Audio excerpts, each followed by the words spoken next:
This girl is a top-ranked hunter, and she's assembled a squad made up of the absolute best of the best, plus one rookie nobody has ever heard of, to clear an insanely dangerous dungeon. The moment they step inside, a huge cockatrice attacks them. The veteran S-rank hunters immediately snap into formation and take defensive positions like the professionals they are. But the rookie? Our guy sees a monster and apparently decides defense is for weak people. He charges straight into the attack. The squad is still trying to figure out whether this kid is incredibly brave or simply out of his mind, when with a single punch, he slams the overgrown chicken straight into the ground. The S-rank hunters stand there completely speechless, still processing what they just witnessed. Meanwhile, Seo Dojin casually walks over to the crater and finishes the monster off with a kick like he's taking out the trash. At this point, the entire squad is questioning what exactly they just saw. They immediately turn to their leader, asking who exactly this guy is and why he's so strong. The problem is, she has no idea either. She's never seen anyone this ridiculously strong before. So, who exactly is Seo Dojin? Well, he used to live in another world that was destroyed by monsters far stronger than these.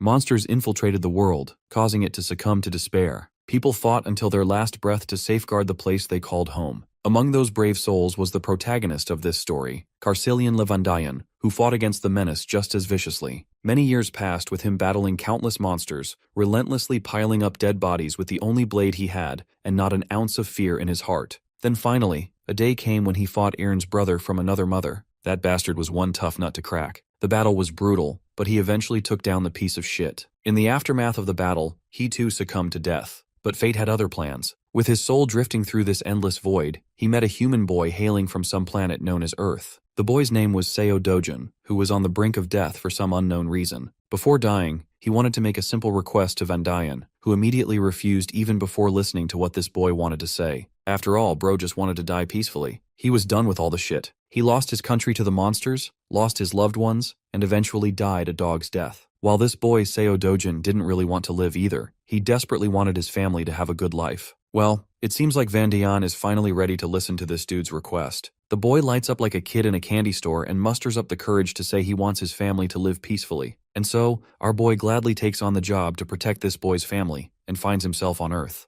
Now rocking the body of that teenage boy Dojin, our guy is on a mission to infiltrate Namsan Gate, which is ranked C for obvious reasons. Only registered heroes are allowed to enter, so the automated machine keeps blaring at him to scan his ID card, which our guy obviously doesn't have. He simply crashes through the guarded and authorized building to enter the gate, triggering the security alarm blaring about the infiltration. Once inside, he starts walking around trying to find monsters to smash. That's when he stumbles across a party of heroes, folks who have official licenses and permission to be there. They assume our boy is someone who got lost and offer to show him the way out, especially since they're heading for the exit too. Dojin stays silent, giving off a weird vibe. Even these heroes can tell something's off. He's wearing casual clothes and doesn't look like a hero at all. Sure, porters nowadays dress more casually, but our boy's outfit is way too simple for its own good. And what's up with that bag on his back? For all they know, he's probably just a clueless porter who got abandoned by the party he originally came with. Then again, they're not so sure. Dojin finally speaks up, acknowledging why they're feeling super skeptical, but makes it clear he came here on his own without any hero's party. Hearing this, one of the heroes sighs,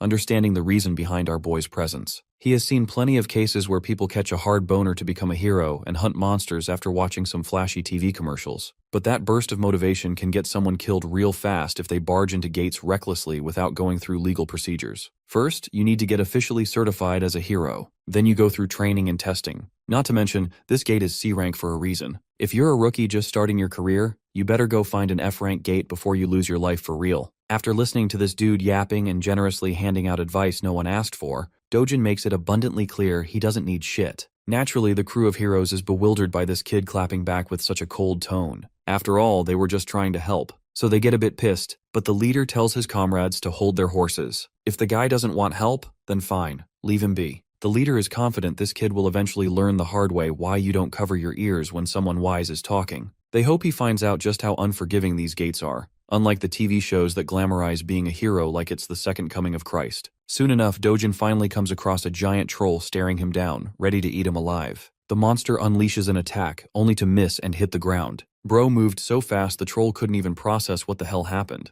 Then he balls up his fist and delivers a devastating punch, hard enough to blow the orc's face clean off. It's basically something out of One Punch Man, or Omni-Man on a killing spree. Now that the monster's out of the picture, here comes the juicy part. Time to loot, baby. First, he grabs the sword that bastard was carrying. Then he uses that same sword to dig further into the monster's body and extracts a shiny gemstone, It's actually a low-grade magic stone, so insignificant that Dojin never even bothered with them before in his previous life. But since he's broke right now, he's got no choice. Suddenly more monsters swarm the area, pissed after seeing their buddy decapitated. Dojin turns around and chucks the gemstone so fast it literally blows one of their heads clean off. The other two dumbasses charge in like they've got some death wish they want fulfilled. Well, Dojin's more than happy to grant it. While he's wrecking havoc, we cut back to the crew of heroes trudging through this monster-infested territory. Currently, their minds are still stuck on the encounter they had with that young man. The orange-haired woman is actually worried about Dojin's well-being, fearing he might end up dead. But the leader of the pack assures her that's highly unlikely. If he is some unauthorized guy who barged into the gate, agents from the control center will find him soon enough. Those agents on missions are always B rank or above. And since this gate is C rank, there's no way in hell he's dying here. As long as the kid steers clear of recklessly rushing at monsters, he's got no chance of losing his life. The Baldy agrees with his leader's assessment. He's pretty sure the arrogant brat must be trembling in fear, waiting for the agents to save his ass from doom. Well, the story is pretty much the opposite. It's our guy who's literally making these plus-sized sandbags shake in fear. One punch and the prey is down. He's so fast they can't even touch him, let alone crush him under the weight of their blades. He appears right behind one of the dumbasses and delivers a kick so hard it demolishes the guy's head. With all the suckers down, he grabs one of their swords and proceeds to harvest the sweet magic stones all for himself. After a while, he's done stuffing his bag and ready to leave. Though honestly, he's pretty disappointed with today's grind. It's basically dead weight in his bag, all those low-grade gems. Right then, one of the agent guys finally spots him and calls out to his buddies. Before our guy can fully turn, those suited men give him a tough stare down. First, they explain they're from the gate control center and suggest he show his hero registration card. If he's unregistered, he has to come to the control center with them. Our guy isn't sure about that, which makes the suited dude tense up even more and get colder, insisting he cooperate and follow the proper procedures. The only response the suits get is annoyance etched all over our guy's face, and all this unnecessary drama killing his mood. Then again, bro ain't got the energy to argue. He just turns to leave. Since words aren't working, the suits threaten handcuffs if he refuses to comply. Physical force may be used if necessary. One of the more impatient ones dares to grab our guy's hand and threatens him with the injuries he'll sustain if he refuses to cooperate. What's worse, all responsibility will be on his shoulders. So it's everyone's best interest to solve things with words, not violence. Seems like Dojin's done with all the yapping, so he grabs that bastard's hand back and warns him to stop sticking out like a thorn in his path. This chilling warning makes the poor suit guy instinctively scared. A chill runs down his spine. The other two bastards pull out their magic-infused batons. They're actually grade 4 magic staffs, powerful enough to subdue an orc, but they don't have enough power to hurt our guy physically. So he aggressively twists the bastard's hand, making him whine like the whiny bitch he is. Bro then issues a final warning. They better leave now if they don't want to lose the last shred of dignity they have left. Eventually, duty-bound suits are forced to retaliate with violence. They try their best to tag our guy with the magic staffs, but none succeed. Our guy delivers a crushing blow right into the back of one bastard, then hits another in the belly. Next, he focuses on the guy in glasses, the last man standing. The last dude senses what's coming and gets tense. Dojin blurs away, vanishing into thin air, causing the bastard to panic at literally seeing a man disappear.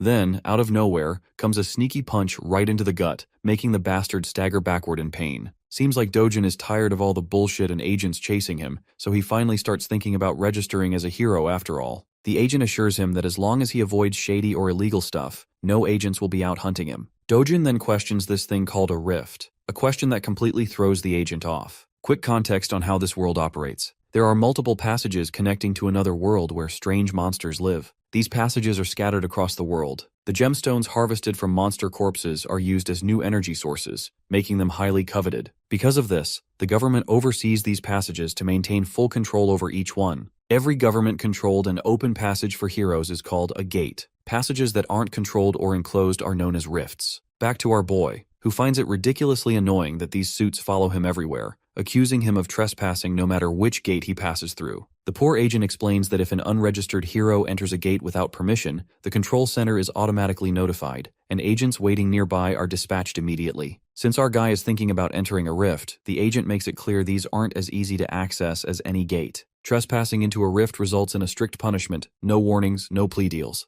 Dojin isn't interested in hearing any of that, so he grabs the poor guy by the face and throws him aside like a trash bag. By now, the poor agent regrets not calling headquarters. This shit's way over his pay grade. Before leaving, Dojin takes one last glance at the trash agent lying there, thinking about what a weakling this dude actually is. The weakling seems to have a fractured arm and is busy shouting threats, promising to catch our boy and put him behind bars. The scene transitions to Seoul, Gasan Digital Complex in Gyeongcheon District. This giant building is now known as the Hero Complex. Here, all trades related to magic stones or anything found in the gates go down. And nowadays, this place is busier than ever. Dojin can be seen heading toward one of the stores that deals in buying and selling magic stones. Upon entering, he's greeted by this Gen Z bastard, busy scrolling through brain-rotting Insta-reels. When Dojin says he wants to sell some magic stones, the cunning shop owner immediately starts preaching about his business, claiming this branch offers the highest prices to their clients. He even goes as far as saying they're the best in the whole country. Dojin finally puts all the low-grade gems smeared in monster blood on the counter, causing the store owner to put on this sour expression like he just got boned from behind. He's seriously grossed out by all the blood stuck to the stones. Regardless, he doesn't complain and moves forward with the transaction. Dojin is asked if he wants some coffee while the stones are being processed. A little while later, he is sipping coffee while the shop owner carefully cleans the blood off the stones. Afterwards, the owner calculates the total amount due. There are 12 low-grade magic stones, 16 medium-grade ones, plus 5 upper and lower-grade stones as well. After deducting a 40% commission, Dojin is set to receive around 5.5 million won.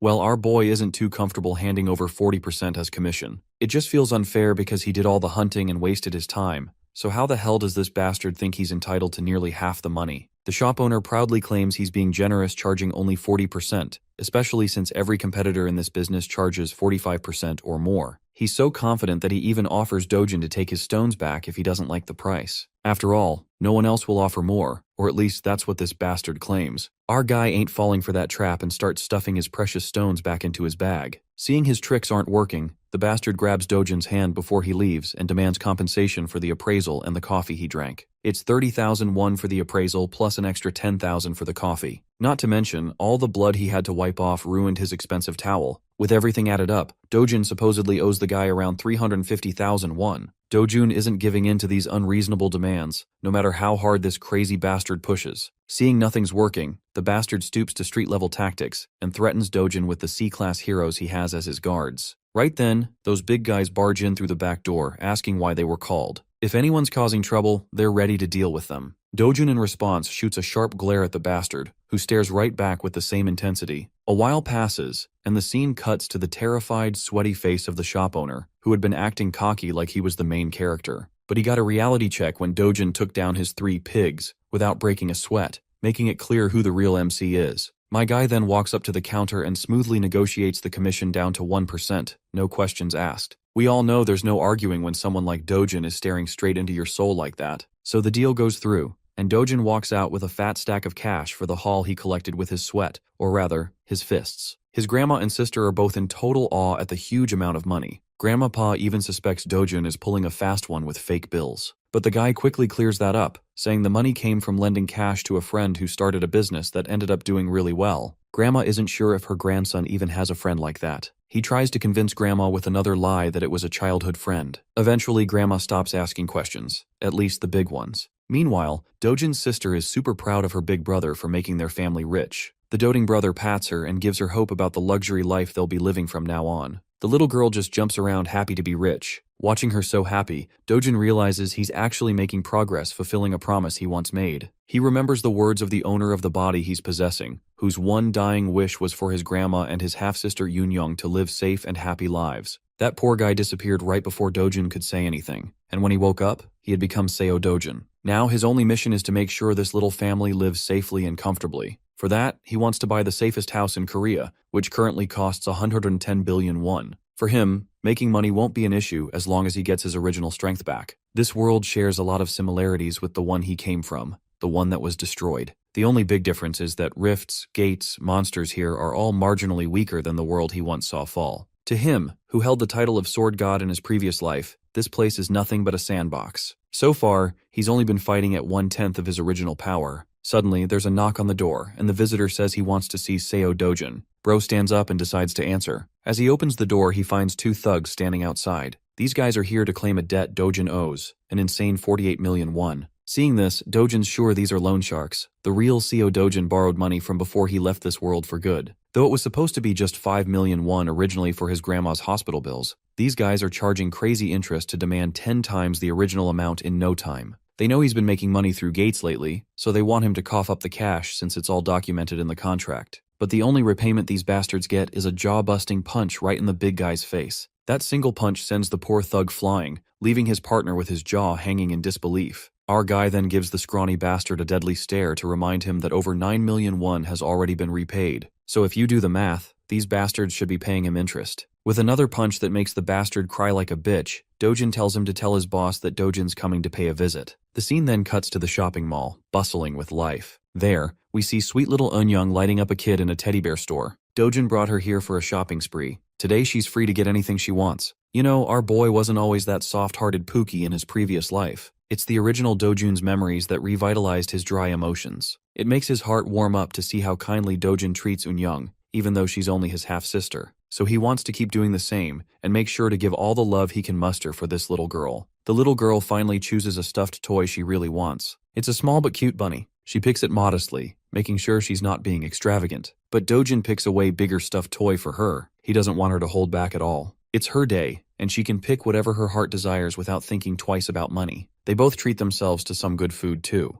As they enjoy their meals, an unfamiliar voice calls out our boy's name. It's a middle-aged woman followed by a bunch of bodyguards. This chubby MILF seems like yet another trash talker who loves to hate on our boy. First, she points out his lousy sense of dressing. Then she questions the girl sitting next to him. She's bold enough to throw a jab, saying he must have knocked someone up and had this girl, just like how his mother brought him to this world. Of course, these sharp jabs infuriate our boy beyond anything. Meanwhile, the little girl has no clue who this lady is or why she's trash-talking so casually. This MILF then promptly turns her attention to the girl and asks her name. The girl introduces herself as Lee Eunyoung, which makes this trash MILF realize she's Dojin's sister. Out of habit, the woman throws a jab at her clothes too, calling her a mess. This bitch isn't sparing her deceased mother either, and all of this is just getting on our boy's nerves real bad. But for some reason, he's holding it all in, not trying to get aggressive with her provocations. Even this MILF is pretty astonished at how Dojin is keeping his composure, not falling for her traps. So this bitch decides to go one step further. This fat piece of work is bold enough to ask a child the meaning of harlot.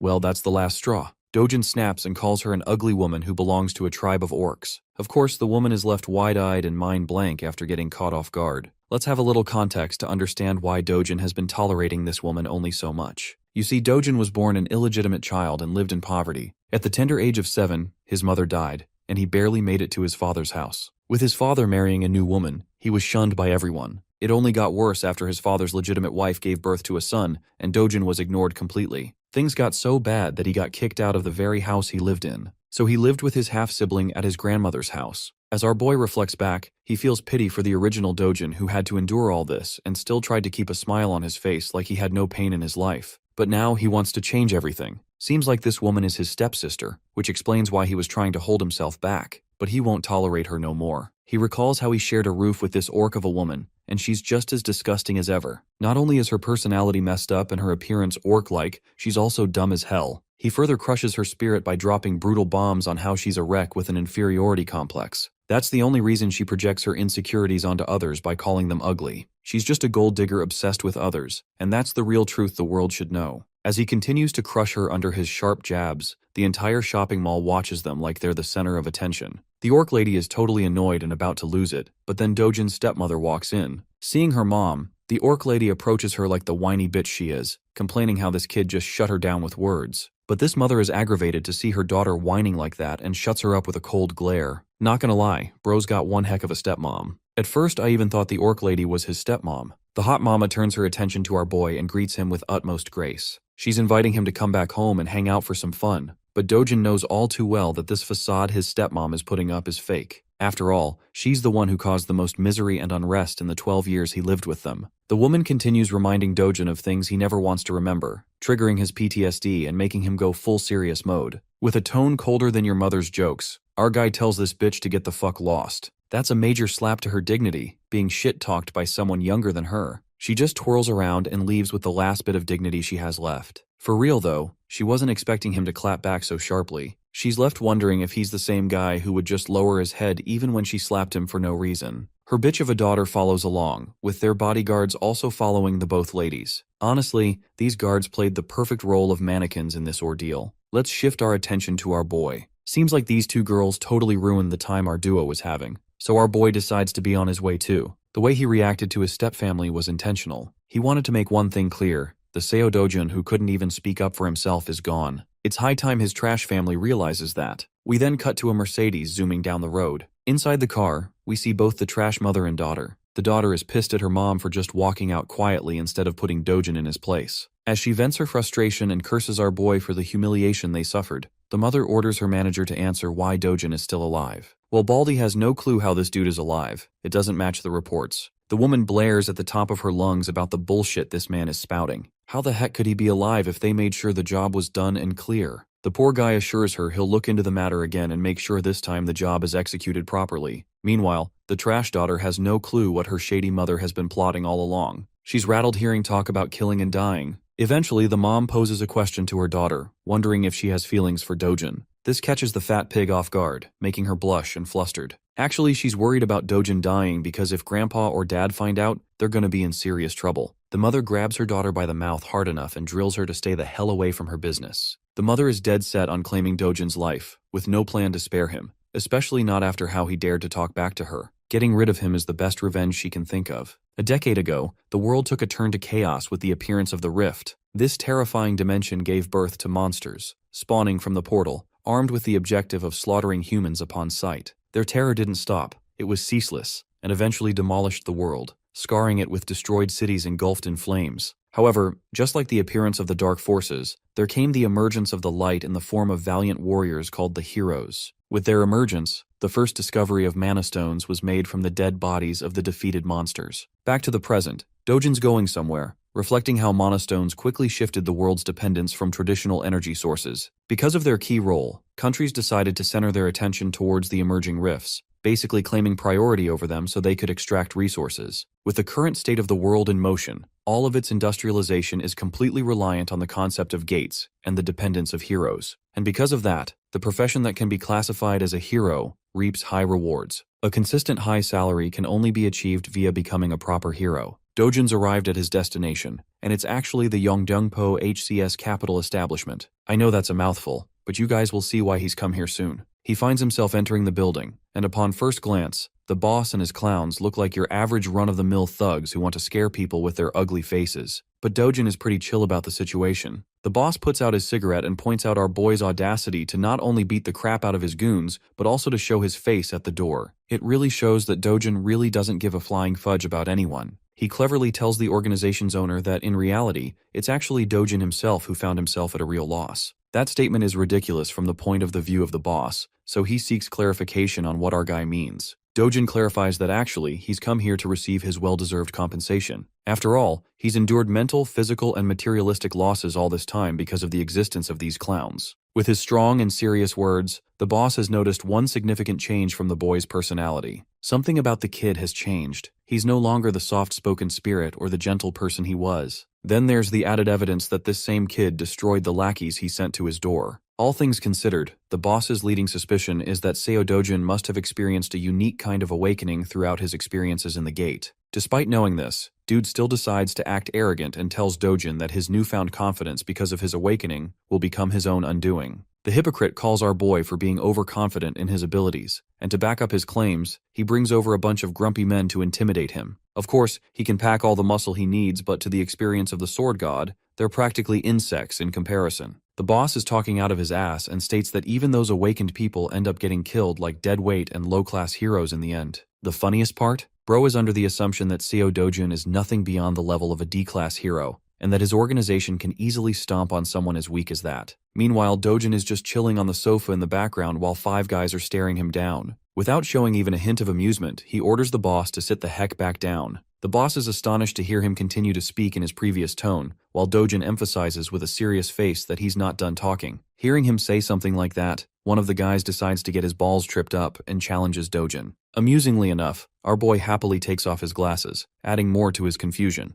And then he hammers a Mike Tyson ballistic universal machine gun rocket punch 9000 in his damn face. The dude is sent flying from the impact while his friends are at a loss for words. But that's not all, because the beating is shared among the group as Dojun knocks down another one. Keep in mind that while he's beating their asses, he's calmly making his points too. sharing his knowledge of the boss's secret shady business underneath the cover of a money-lending business. Dojin aims to punch down an orange-haired punk and proves his knowledge of the counterfeit identification business he pulls. Having landed his punch, he tells the boss that he's in search of a hero identity to officially register as one and make money. Ducking the strike of the final guy, Dojin returns the blow with triple the love, and that's how he made the entire group sleep with his special sleeping routine. Works 100% of the time. Dojin continues his demands, stating that he's in need of a foolproof identification that doesn't cause any trouble for him in the future. The boss is left starstruck by what happened in the span of a few seconds. Our boy reminds him that he's only got one day to forge the identity for him. Some of the men didn't intervene in the fight, by the way, which is a compliment to the NPCs because they're the type to challenge God while being a level 1 rookie in most stories. The boss is out here tripping for life as he begins to question and assess Dojin's skill level. At the least, this guy appears to be B-class in strength. Bro is so lost in his thoughts that he has to be reminded by the kid to snap out of it. He happily accepts the job too. Finally, Dojin grabs his shoulder politely and contrasts it with an intimidating expression on his face. He wants to know if Hong Hee-ju, his stepmother, ordered a hit on him. Of course, this is actually pretty much the case, evidenced by the conversation she had with her daughter and assistant earlier. The boss is at a loss for words until Dojin forces his grip so hard that the guy yelps in pain. Even his scrubs are looking helpless for their boss. I have to say they should really change their barbers too. Anyway, the boss breaks down and reveals her heinous strategy. This cruel scheming woman actually wanted to suck the life out of Dojin's bank account, forcing him to so much financial instability that he doesn't have any other way but to take his own life to escape from it. Now that is a definition of an evil fucking plan, especially towards your son, even if cast away. Those were her orders. Dojin hears this, and after enough of his begging and crying, he lets the man free, questioning if that's also one of the reasons they locked him inside the gate. The boss turns into an innocent little guy who had nothing to do with that incident, even going as far as to reveal that he wouldn't get paid for the execution if he died inside the gate. That's probably one plausible reason why he couldn't have done something like that, and it already has Dojin thinking. He utters the words Kang Cholwoo, which is actually the name of the guy who brought him to the gate in the first place. Effectively, Dojin wants to know every last piece of information of the guy until tomorrow. With his two demands stated, he leaves politely, completely changing the atmosphere of the room from which he first entered. After that conversation, Dojin is left with a deep contemplative state again. The real Seo Dojin only had one desire. He wanted to protect his little sister and his beloved grandmother no matter what. On top of everything that happened, it just adds another layer of misery and shows the kind of life the poor kid had to endure while being helpless. But not to worry, because the sword god is ready to do what he must in order to set the record straight. The following day, guess what? Our boy's officially registered. And he's also got a B rank rating, which is convenient, unlike all the other stories where the main character just has to be at the lowest possible rank for style points. Tapping the card on the machine, he proves the card's legitimacy because it recognizes his identity into the system. However, it warns him that the rank is still lower than the dangerous quest he's about to take. This is actually pretty annoying to our boy, who thinks that maybe he should have peeved the bastard to assign him a higher rank so that he couldn't run into these problems. Despite the system's repetitive warnings not to enter the gate far above his level, Dojin doesn't give a damn and goes anyway. Let's talk about the specifics of the Night Island gate. It's actually just a B-rank gate, but the logic doesn't mean a B-rank hunter can survive it. Heroes are always recommended a class higher than the gate rank for mission safety. Anyway, the scale of the dungeon is considered rank D, which means it's spread out and will be difficult for solo hunting. The good thing, however, is that it's in the form of tunnels, which means to some capacity, solo hunting won't be that hard for him this time. Because of the gate's scale, it is highly recommended that an A-rank hero take on the task. But the words risk and danger don't exist in our boy's dictionary. If anything, the worst that could happen is that he'll have to face off against an entire fleet of monsters in a narrow tunnel with little to no room. Dojin smiles at his first opponent, which is a giant serpent with a chaotic purple aura.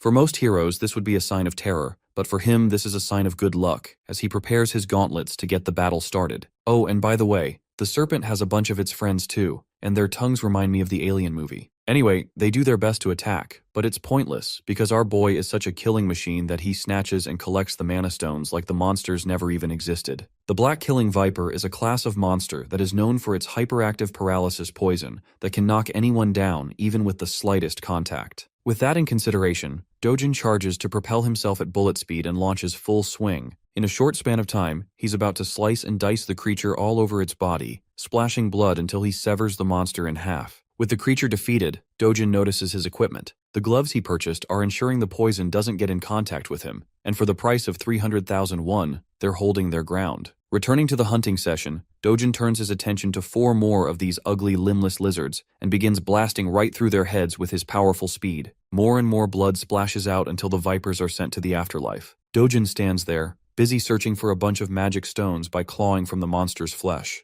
To his disappointment, there isn't any magic stone around. But this is according to the rules of the previous or the original world. And in that, these monsters only have a drop rate of 3% for mana stones. This means that he's got to hunt down at least hundreds of them for good loot. Walking his way along, he discovers Mr. Bonehead. You might be thinking it's the boss, but Dojin's got a different opinion, and as he asks the oversized serpent if he's the boss monster, because definitely the snake will answer like a good friend. Anyway, Dojin thinks it's a good thing this big guy appeared because he won't have to worry about getting lost anymore. Spiraling into an immediate strike, he plans to end the battle quickly to return home. But then, an unexpected thing happens. Despite having successfully landed a brute strike, his punch doesn't have any effect on the creature. Bro just gave him a tattoo on the head instead. While he's in the air and unable to dodge, the creature bashes him into the wall with its tail. Dojin sits there having crash landed. It probably gave him a reality check about the boss monster's strength, I think. The creature whips out its poisonous fangs and hisses at him like the average girlfriend when she's hungry. The creature attempts to bite him down, but luckily he evades the attempt. Using the momentum of his evasive maneuver, he bolts right back into motion with a powerful punch that connects with the creature's body and leaves more cracks against its hard shell. From this second attack, one thing has been made clear to him. The boss monster has an unusually tough exterior, making it a greater challenge than the rest of the vipers he disposed of.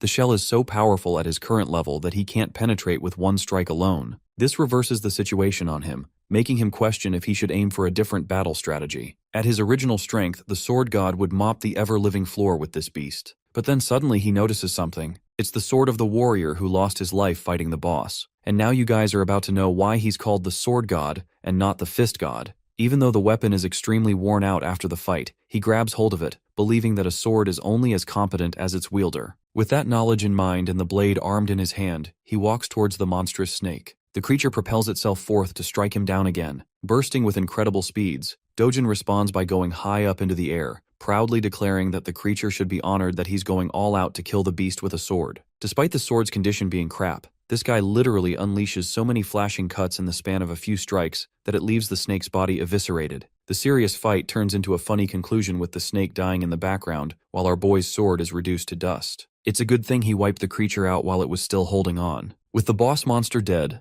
Dojin thinks of a smart idea that I don't really see many other protagonists implement. He takes off one of the fangs of the creature, believing it could be used as a nice material for a short sword with a bit of refinement. Considering this as a reward for his journey, he exits the gate. By the time he's exited the gate, it's already a starry night outside. He spent more time at the B-rank gate than he thought, and with the way things turned out at the end, it only pushed him to pursue and restore his strength back to full health. Also, he's a bit happy that his old friends don't get to see this weak version of him because that would be embarrassing. Back from the hunt, he goes to appraise and sell the magic stones. Before him, there's actually another hero who has come to present his great stash of magic stones. The cheap-ass receptionist treats him like shit and points out that the commission rate is the same as 40%. Even the innocent guy can sense the bullshit behind that overly high rate. He even calls it out, stating his concerns and calling himself a normal guy. The receptionist, just like what he did with Dojin, clarifies that their rate is actually the lowest among all the appraisal trades. The gate center is 5%, but that's without taxes. From the perspective of the sleazy appraiser, this is a great deal for heroes to have that earns them good money. The cash is handed to the hero, who doesn't really complain much, except concerningly asking about the dude's messed up face. The funny thing is how this guy is still repeating the same script even after getting his face bashed in. Bro plays it off, stating that a psychopath first obliterated his guards, and then he left him with this treatment. The hero thinks it's actually the fault of the receptionist for keeping low-ranking guards around at the C-rank level. After all, rank isn't the only thing that matters in their world. Skill plays a huge role too. Rank is actually a false representation of one's abilities and only updated to keep the system intact. The hero is wise to mention that the people of the same rank have a huge variance in skills and abilities, so they can't all be treated the same. Then there's also a difference between a lame watchguard who sits all day guarding the shop and a hero out there who is actively hunting down beasts for a living. Even though this guy is actually giving him some solid advice, the joker of a receptionist just wants him to stop yapping and leave already, which he does, offering to help the little dude out if he ever needs something. As he's leaving, our boy walks right past the guy, looking as cold as ever. Upon seeing him at once, the receptionist flinches and bugs the F out. He points at Dojin, shouting that this is the psychopath that made a mess out of him. Turning back to face them both, the hero is actually pretty impressed. He notices our boy's lean physique for his height. Still, the fact that he made a mess of the guards here spirals the man to gear up for a fight, questioning if he's the troublemaker.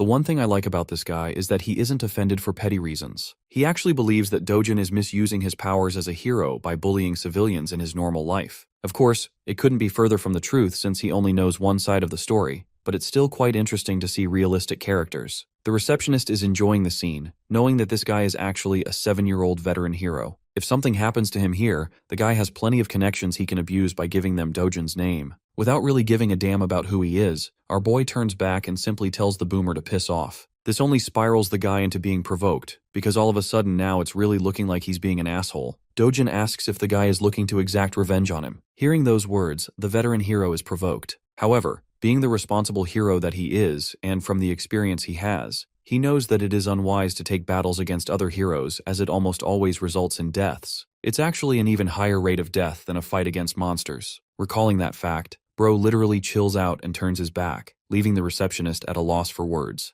Dojin turns to the sleazy appraiser and asks if he's got a problem he's looking to address. Before the guy could answer, he tossed a bag full of magic stones to appraise and convert into money. These precious shiny babies are all high-grade magic stones, which really begs the question on who this guy really is from the perspective of the receptionist. Calculating the amount winds up to be a total of 150 million won. It seems like a lot at first glance, but to Dojin, it's far too little for a day's worth of hunting. He asks for the cash, but the receptionist reminds him of the commission rate they have to calculate beforehand, which obviously draws a scary look from our boy. Remembering that the rate is only 1% in their little deal, he cools down and tells the guy to wind up the rest of the amount to him. Now, inside the mind of the hilarious appraiser, he wants to beat the shit out of the guy for having so much audacity, but it's only in his imagination that he can do that. Speaking of which, the receptionist expresses that there has to be approval from upper management for an amount this huge. Without wasting another breath, Dojin demands that he get the approval right this instance. So the guy quickly phones his boss, whispering the details of their situation. But before he can smoothly wind up a deal, Dojin snatches the phone and directly tells the boss to hurry up with the payment. The boss is okay with doing so, but he just wants the phone to be handed back to the employee. Returning it with pleasure, Dojin accidentally, or should I say intentionally, smashes the phone into the wall. The employee is shivering at the sight of his smashed device, as Dojin instructs him to quickly prepare the money now that things are cleared up. And that's how the receptionist prepared numerous bags full of cash for the transaction. By the end, the guy is left devastated at being forced in such a way. Maybe you guys feel pity for him, but remember, he continues to scam nearly half the amount that ordinary heroes earn after risking their lives. He's a scumbag. 10 minutes passed and the boss quickly found himself at his store, enraged at why his employee wasn't picking up the phone. The hilarious part is that the receptionist throws in the towel and embraces an immediate resignation. The boss then sees the guy's phone smashed into the wall, giving him a good idea of what went down. Seeing this, he pulls out his phone to call Juyeon, requesting that she come here at once. Juyeon appears to be a famous young woman donning beautiful purplish-pink hair. She's so recognizable in public that people are celebrating her name as Hyun Juyeon and treating her like a celebrity. Not to mention that she looks dope as hell with that outfit. She arrives at the store and stuns the receptionist with her presence, giving him a nice greeting with a smile. There's a big reason why everyone's making a big fuss about her. She's the country's 4th S-rank hero in the lineup, nothing short of amazing. People have sprouted rumors that she's the niece of the boss, but then it makes him question what she's doing here. Confirming the claims, Juyeon expresses that she was called here on behalf of her uncle's request to take care of a reckless hero. Intrigued about the situation, the stylish S-ranker sits down, ready to hear what's going on. In the next scene, we can find our boy with his absolutely ripped body meditating out in the sun. It's true that he's been hunting for a whole day, and yet the rewards he reaped from it weren't amazing at all. With the way things are going, he's worried about the future. First and foremostly, he needs to get to a level where he can clear S-rank gates on his own. That means he has to train to restore his original strength. You heard that right, boys. It's training arc time. Dojin's biggest challenge in this current life is that unlike the previous world, the mana density of this one is thin. That means that even if he does his best to gather mana with his current rate, it will take 3 years at the minimum to come close to his original strength. Even more if things get rough. On the bright side, he could aim for better equipment for battle. But the issue is, even the most terrible equipment easily runs for hundreds of millions, so that would be wasting money. Suddenly, a chill runs down his spine as he senses the presence of someone dangerous. Fixating his sight on Yunyang, he grabs the little girl at full speed and demands that everyone go inside quickly. Back inside, he shuts the room down while his grandma eagerly questions what's going on.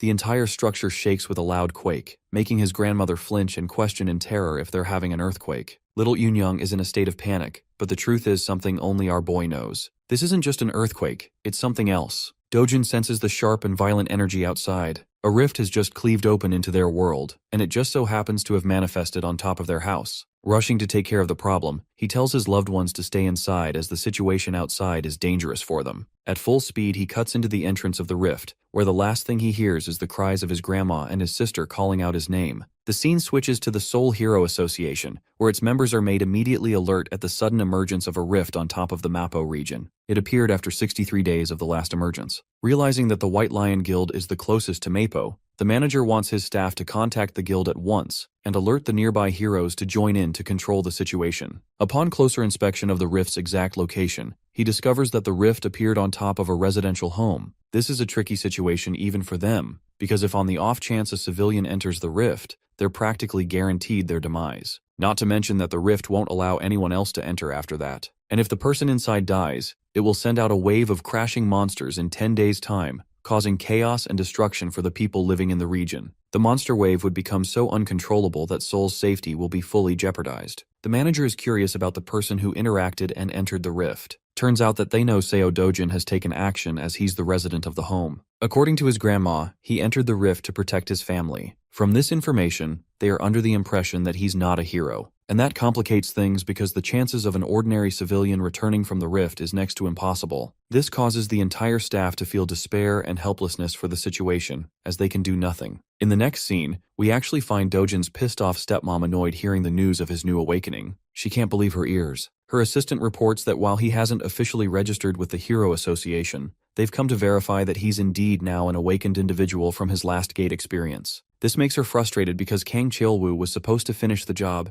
and instead it only made her target even stronger. Going batshit crazy, she smacks her fist on the table, questioning why the hell they couldn't just manage to kill the guy on their own. The fact that they also took money for executing a failing job is also a reason for her to get angry. Roaring at manager Lee, she declares her frustrations with Kang Cheolwoo by sending him a message. If he doesn't kill Dojin personally, he'll owe her 10 times the amount in return. But to her surprise, her assistant surprisingly reveals that they may not even require contacting the guy anymore, sharing the discovery of the new rift just on top of Dojin's house. Having confirmed that he entered the rift, it's clear-cut that he won't be making out alive. Hong Hee-ju is happy to hear the news and the implication that he won't make it out alive. She calms down, appearing normal for once, and tells the assistant to assess the situation until they get more news. As for our boy, he's just arrived in the rift's domain. It's a forest. In fact, it's the same forest that he once used to enjoy his youth in while resting. The forest of Patiswa is exactly the same in its reconstruction down to the very last details of how he remembers it. Even the rich mana inside carries the same weight. Following the pathway, he smiles at his reunion with the all-powerful world tree. This tree exudes mana in its purest form, the most divine structure and the core of the world's stability. So much so that when the old world fell, it started when this tree was incinerated to the ground, forever tampering with the flow of mana.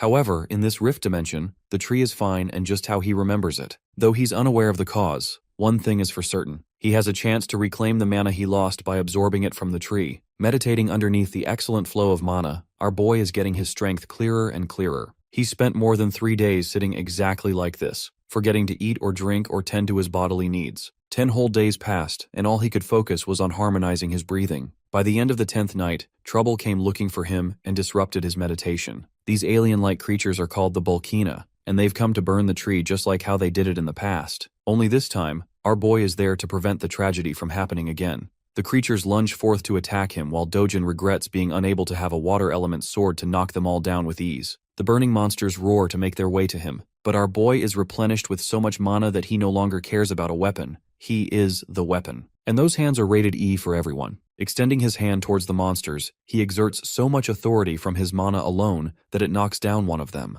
The second creature is stunned by his ability. Let's break down what happened just now. What he did there is called mana release, and not exactly telekinesis. It's a blaster-type attack that uses raw mana as a detonation strike. It had been a while since he used this ability in such a way, considering he was low on reserves all this time. Anyway, the Bulkina creatures aren't done just yet. To retaliate, they release charged blasts from their mouths in return. These pulsing laser beams quickly make their way to our boy, appearing the calmest he's ever been. His mana alone is enough to protect him from any damages. Stepping towards the creatures while he's ignited with a burst of mana, he remarks that he's finally protected the world tree. And now, he's ready to play for a bit and enjoy the fruits of his training. The ugly bastards are trying for another energy blast attack, but our boy quickly catches 2 of them and forces their mouths shut. This way, their own ability charges up and explodes inside their mouth, leaving behind a headless corpse of flames. The corpses of the creatures wither away, dropping 2 valuable magic stones for him to use. But that's just a couple of them down. Dojin is enjoying his life,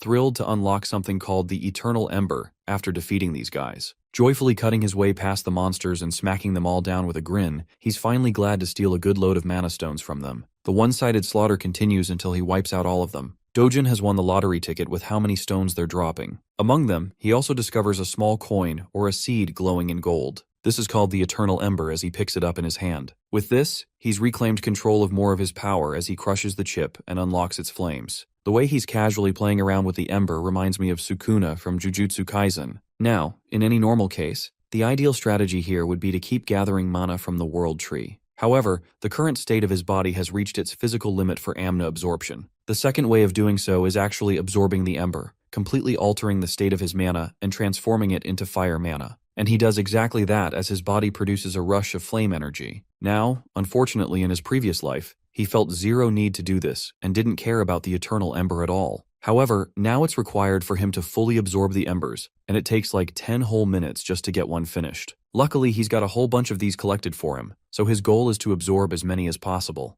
The appearance of the rift has sparked a public interest. The reporters are all gathered around our boy's house while agents and association staff are protecting the place. Bang Seonggu is pissed off because of one guy's arrogance to enter the rift prematurely. I have to point out that he looks like a carbon copy of Yeonho from Solo Leveling, but with a cleaner haircut, I guess. We also have our protagonist, but with blue hair. This guy is called Kim Hyunwoo, and he sympathizes with Dojin's actions to save his sister. But Seonggu doesn't buy that explanation at all, accusing our boy of heading in like a greedy guy who wasn't ready for the consequences. It would have been fine if he unalived himself the normal way, but if he dies in the rift, the place will become a detonation ground for monsters to come pouring out. And that's the issue, really. Hyunwoo asks for Gilma's input, and apparently Gilma has told them to just do things according to the protocols. Hyunwoo questions the recent emergence of rifts popping all over the world in various countries like the US, China, Switzerland, Turkey, and the UK. That's one reason Gilma is having a hard time managing so many rifts all at once. This kind of phenomenon doesn't really happen every day, and yet some of the nations were able to easily contain the threat with ease. But for South Korea, they're out here pissed as hell, because their situation could very well turn into a disaster because of one guy. Seonggu is so pissed that he wants to beat the crap out of the dude who went in and is begging for the rift to throw him out. Speaking of the gargantuan purple gate, 28 days have passed since its first appearance. The same goes for the number of days Dojin has spent inside. Now, the Hero Association is afraid, and has already cautioned the threat as a level 1 wave. Dojin's identity isn't revealed to the world just yet for privacy reasons, but they're calling him Ordinary Person S for now. While the rest of the world is clueless about Dojin's identity, the boss of the money-lending organization catches on quickly and connects the dots. Even his assistant confirms the report to verify the information of his involvement. Kim Myong-gu plays as the right-hand man to the president Hwang Chang-seob. Chang-seob is curious and wants to know Dojin's chances of survival to make out in One Piece. Yes, I said the thing. As a ritual of this channel, the One Piece is real.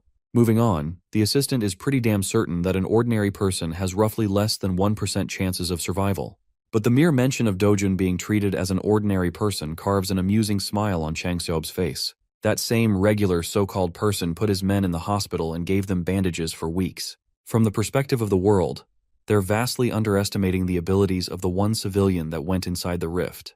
Now, Chang-seob is also interested in hearing the chances of someone surviving as an awakened individual. For that, his assistant believes that it would ultimately depend on the level of the hero, and it's tough to make a judgment call without accurate information. Even Chang-seob admits that fighting ability is different from pure surviving ability. And then it introduces a whole different level of complications when you're inside a rift of all things. Anyway, one thing is for certain. The bastard hasn't changed his ways. Chang-seob wants to protect Dojin's family, but not for noble reasons. Nah, this scumbag intends to sell the organs of his loved ones in case he doesn't make it back. And even if he does, he's gonna pin the blame of debt on him for taking care. This guy's the embodiment of a leech. The scene transitions to the mesmerizing world tree. Here, our boy is going full speed into his training arc as his body is now thriving with flame mana. He doesn't even know how much time has passed, but he's been grinding by absorbing hundreds of the firestones. With this, he's acquired so much fire mana that he can use it and manipulate it in any way he deems fit. Not to mention his resistance to the flames has increased as a side effect. Comparing his past self with his current self on the basis of fire attribute alone, he thinks he's surpassed his past self in a small capacity by mastering this ability. Embracing the world tree, he shares a tender moment with it. It's always served him in the time of need, even in the past, and even now. Because of that, Dojin is grateful for everything it has done for him. As for his mana stones, he's made up a small bag using vines to store them all. With the stones collected and stashed, Dojin fully understands that he'll probably never get to see the angelic tree again. But even still, he's hoping for their paths to cross if the divine tree ever finds itself in danger. Because when that happens, he will be ready to protect it with his life. Now, I don't know about you guys, but I really enjoyed this gentle scene. That night, Dojin finally steps out into the outside world, emerging from the rift as a whole. Luckily, he doesn't sense anyone to be around, suspecting that most people probably thought he already died inside and that a monster wave would pop out at any time. However, he does detect the presence of someone strong nearby. Deciding to chase them down, he rushes to find the source. Shortly afterwards, he stumbles across the two agents. One pissed off and the other relaxed, both Hyunwoo and Seonggu from last time. Now he understands that these guys probably represent the association from their outfit alone, which means in the off chance he gets caught, things will get really problematic. To combat that issue, he whirls up a ball of flame and chucks it into the air with a forceful lunge. That attack winds up finding its way across the building, resulting in a loud explosion upon detonation. Both Hyunwoo and Seonggu were on red alert the moment they heard the crashing sound. Realizing that it's actually fire, they decide to chase after it. There, they discover a bunch of people standing in horror. Seonggu questions what the hell is going on in the chaos. Meanwhile, our boy is impressed with his flame powers so far. Its precision is good, so it will do him wonders. In the memory of his old friend called Tusk, he wonders if the mage would be impressed by his current level of flames. After all, Tusk was known to be the strongest fire mage on the continent, and they shared a good bond. Suddenly, Hyunwoo's sharp senses alert him to look for the rift. It appears to be acting up and right before their eyes. It disappears into the mist. Both of the agents rush to the site to see what's going on. When they arrive, they can't believe that the rift's connection to their world is no more. As for our boy, he's just making his way to his next destination without any problems. News breaks out the following morning concerning the state of the rift that lasted for a month in Mapo. It is announced that the rift disappeared 29 days after Seo Dojun entered the zone, proving the concerns of the Hero Association to be wrong about the monster wave. They have no idea about the unexpected disappearance of the rift, and they're currently investigating what went down. They also have trouble dealing with the cause of the fire that broke out at the time of the rift's disappearance in a junkyard. Now, this leads most people to believe that Seo Dojun is dead, and that this is just the consequence of his own actions. Unbeknownst to them, our boy is hidden in plain sight, observing the conflicting opinions of the people as some are sympathizing with the boy who lost his life. Unfortunately, the disappearance of the rift is heartbreaking news for our hero. He's devastated that he can't interact with the world tree anymore. Even though he can't protect the world tree, there is still one other thing he could protect in his life. Which brings us right to the HCS capital again. Inside, the idiots are busy celebrating the death of Dojin, believing that they can easily get rid of the old granny and his sister afterwards. Changzob is just the kind of guy to squeeze people to death after all. One bastard is talking about how they should let the little sister grow up so they can use her in other ways. While they're chatting without policing their own words, a familiar voice greets them and demands for their boss. The scene cuts off right there, and we get to see Changseob humming and going about his day, satisfied that Dojun is finally out of the way and dead for good. His assistant reviews their appointments for today. Apparently he's free for the most part except for a lunch with another CEO. Hearing that, he's happy because tonight he can enjoy partying to his delight at a club under Madam Kang. It's basically senseless chatter, until he steps into the building and as he's climbing stairs, he finds his men being tossed around like playthings. Their blood is splattered around, and the cause of it all is someone he presumed to be dead. Our boy throws him to the ground and tells the filthy Changseob to crawl back to him like a dog. That bone-chilling order from him has the president of the company quivering. Our boy acts like the real leader of the group and assumes his place in his chair. He then repeats his command to the ignorant Changseob, who is still processing the weight of the shameless order. Without wasting time, he crawls like a dog. Ruthless as ever, Dojin then orders him to bark as he deserves to be treated like an animal. His loud and clear utterance of the command has Changseob whining in humiliation.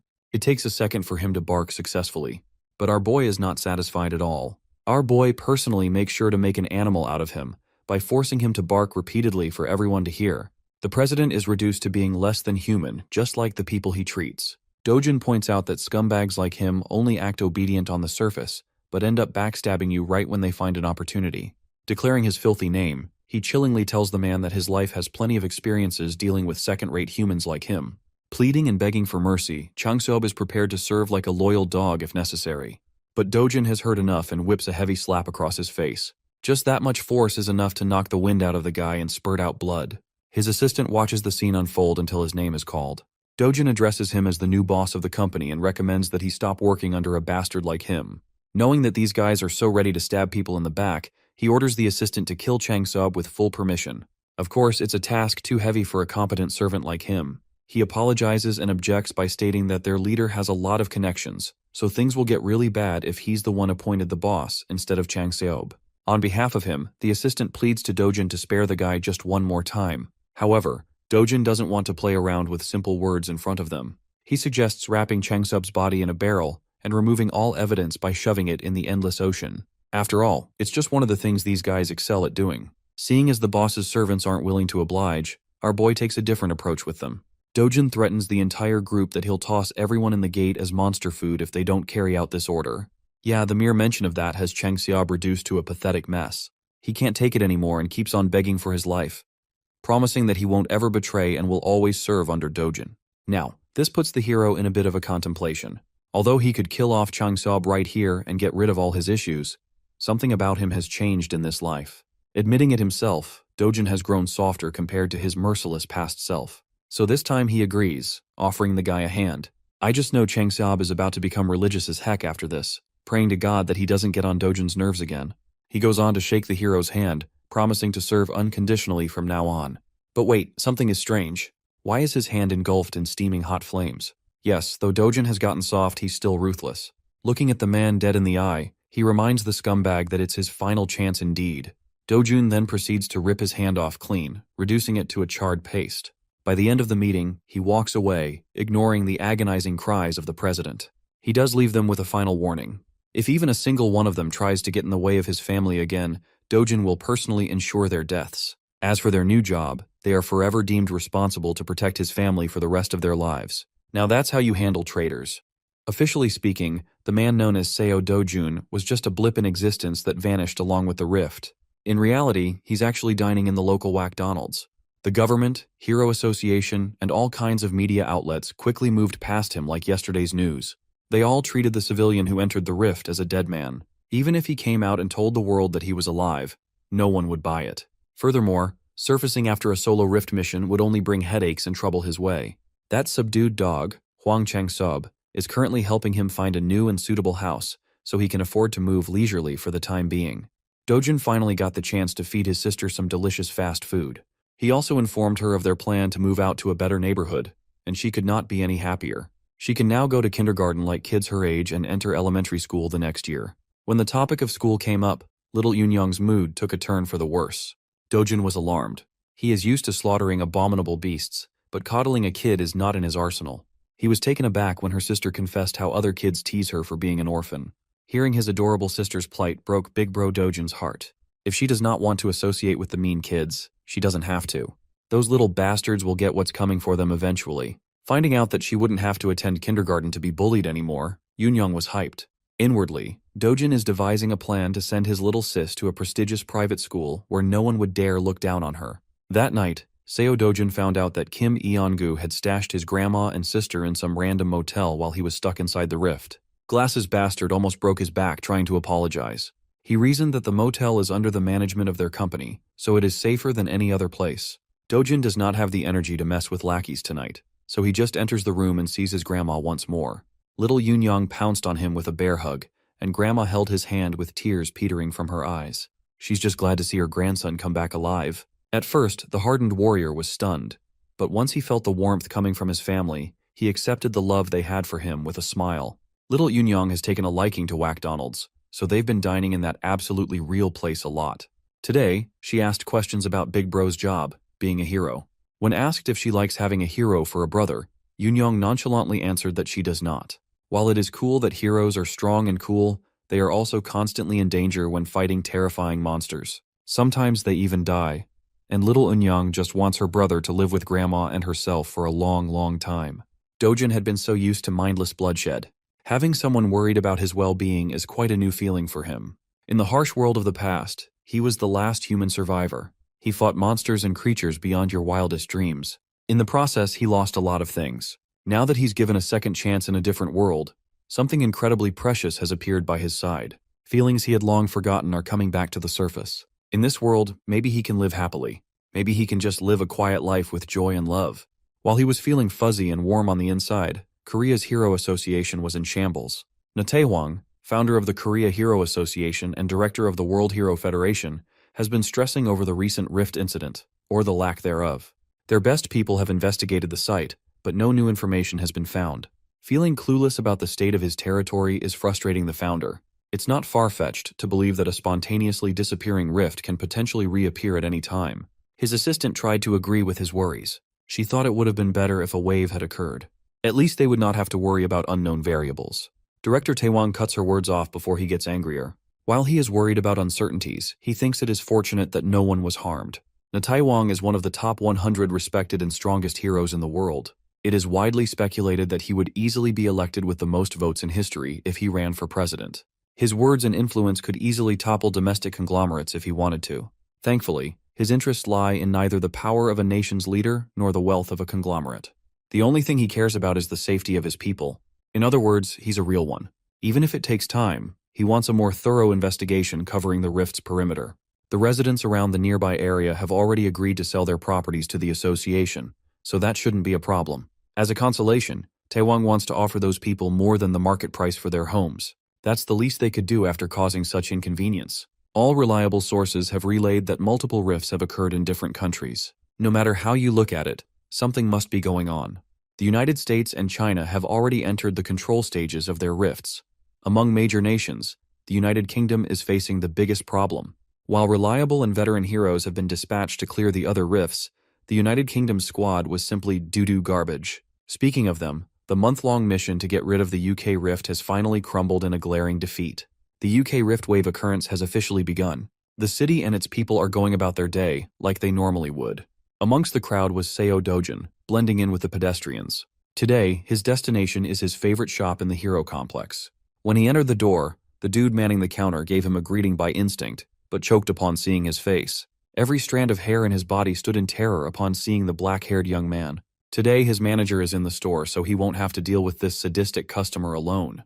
The manager promptly closed the paper he was reading and lifted his gaze. His voice was controlled but was tinted with anger. This is the guy who's been forcing his pushover cashier into buying low-grade crystals. Dojin lazily removed his backpack and tossed the whole thing on the ground.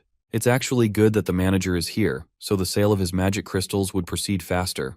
Mr. Manager expected another batch of low-grade crystals to spill on the floor. He's not interested in such small-time business. Dojun does not like being turned away when all he wants is fair trade.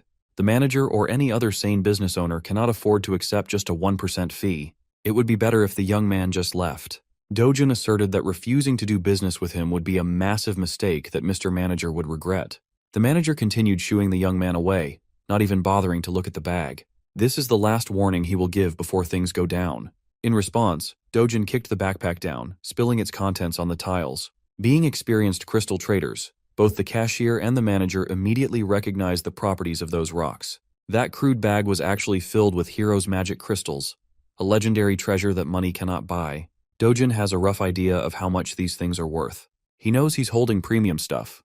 You see, the Hero's magic crystal was used by an infamous Mexican drug lord, Korzaman, in New Age drug manufacturing. One night, a laboratory accident changed the course of his life and the world's perspective on such a little rock. The Hero's magic crystal caused Korzaman to awaken as a powerful hero. Since then, the crystal has become a priceless item for hero awakenings and mana enhancement. Such an incredibly rare energy source can be classified as an ultra-high-end product.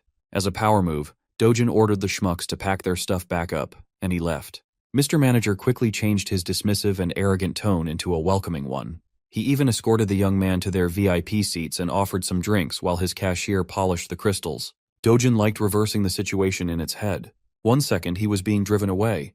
The next, he was sipping on some iced beverage. His opening demand was full price with a 0.5% commission.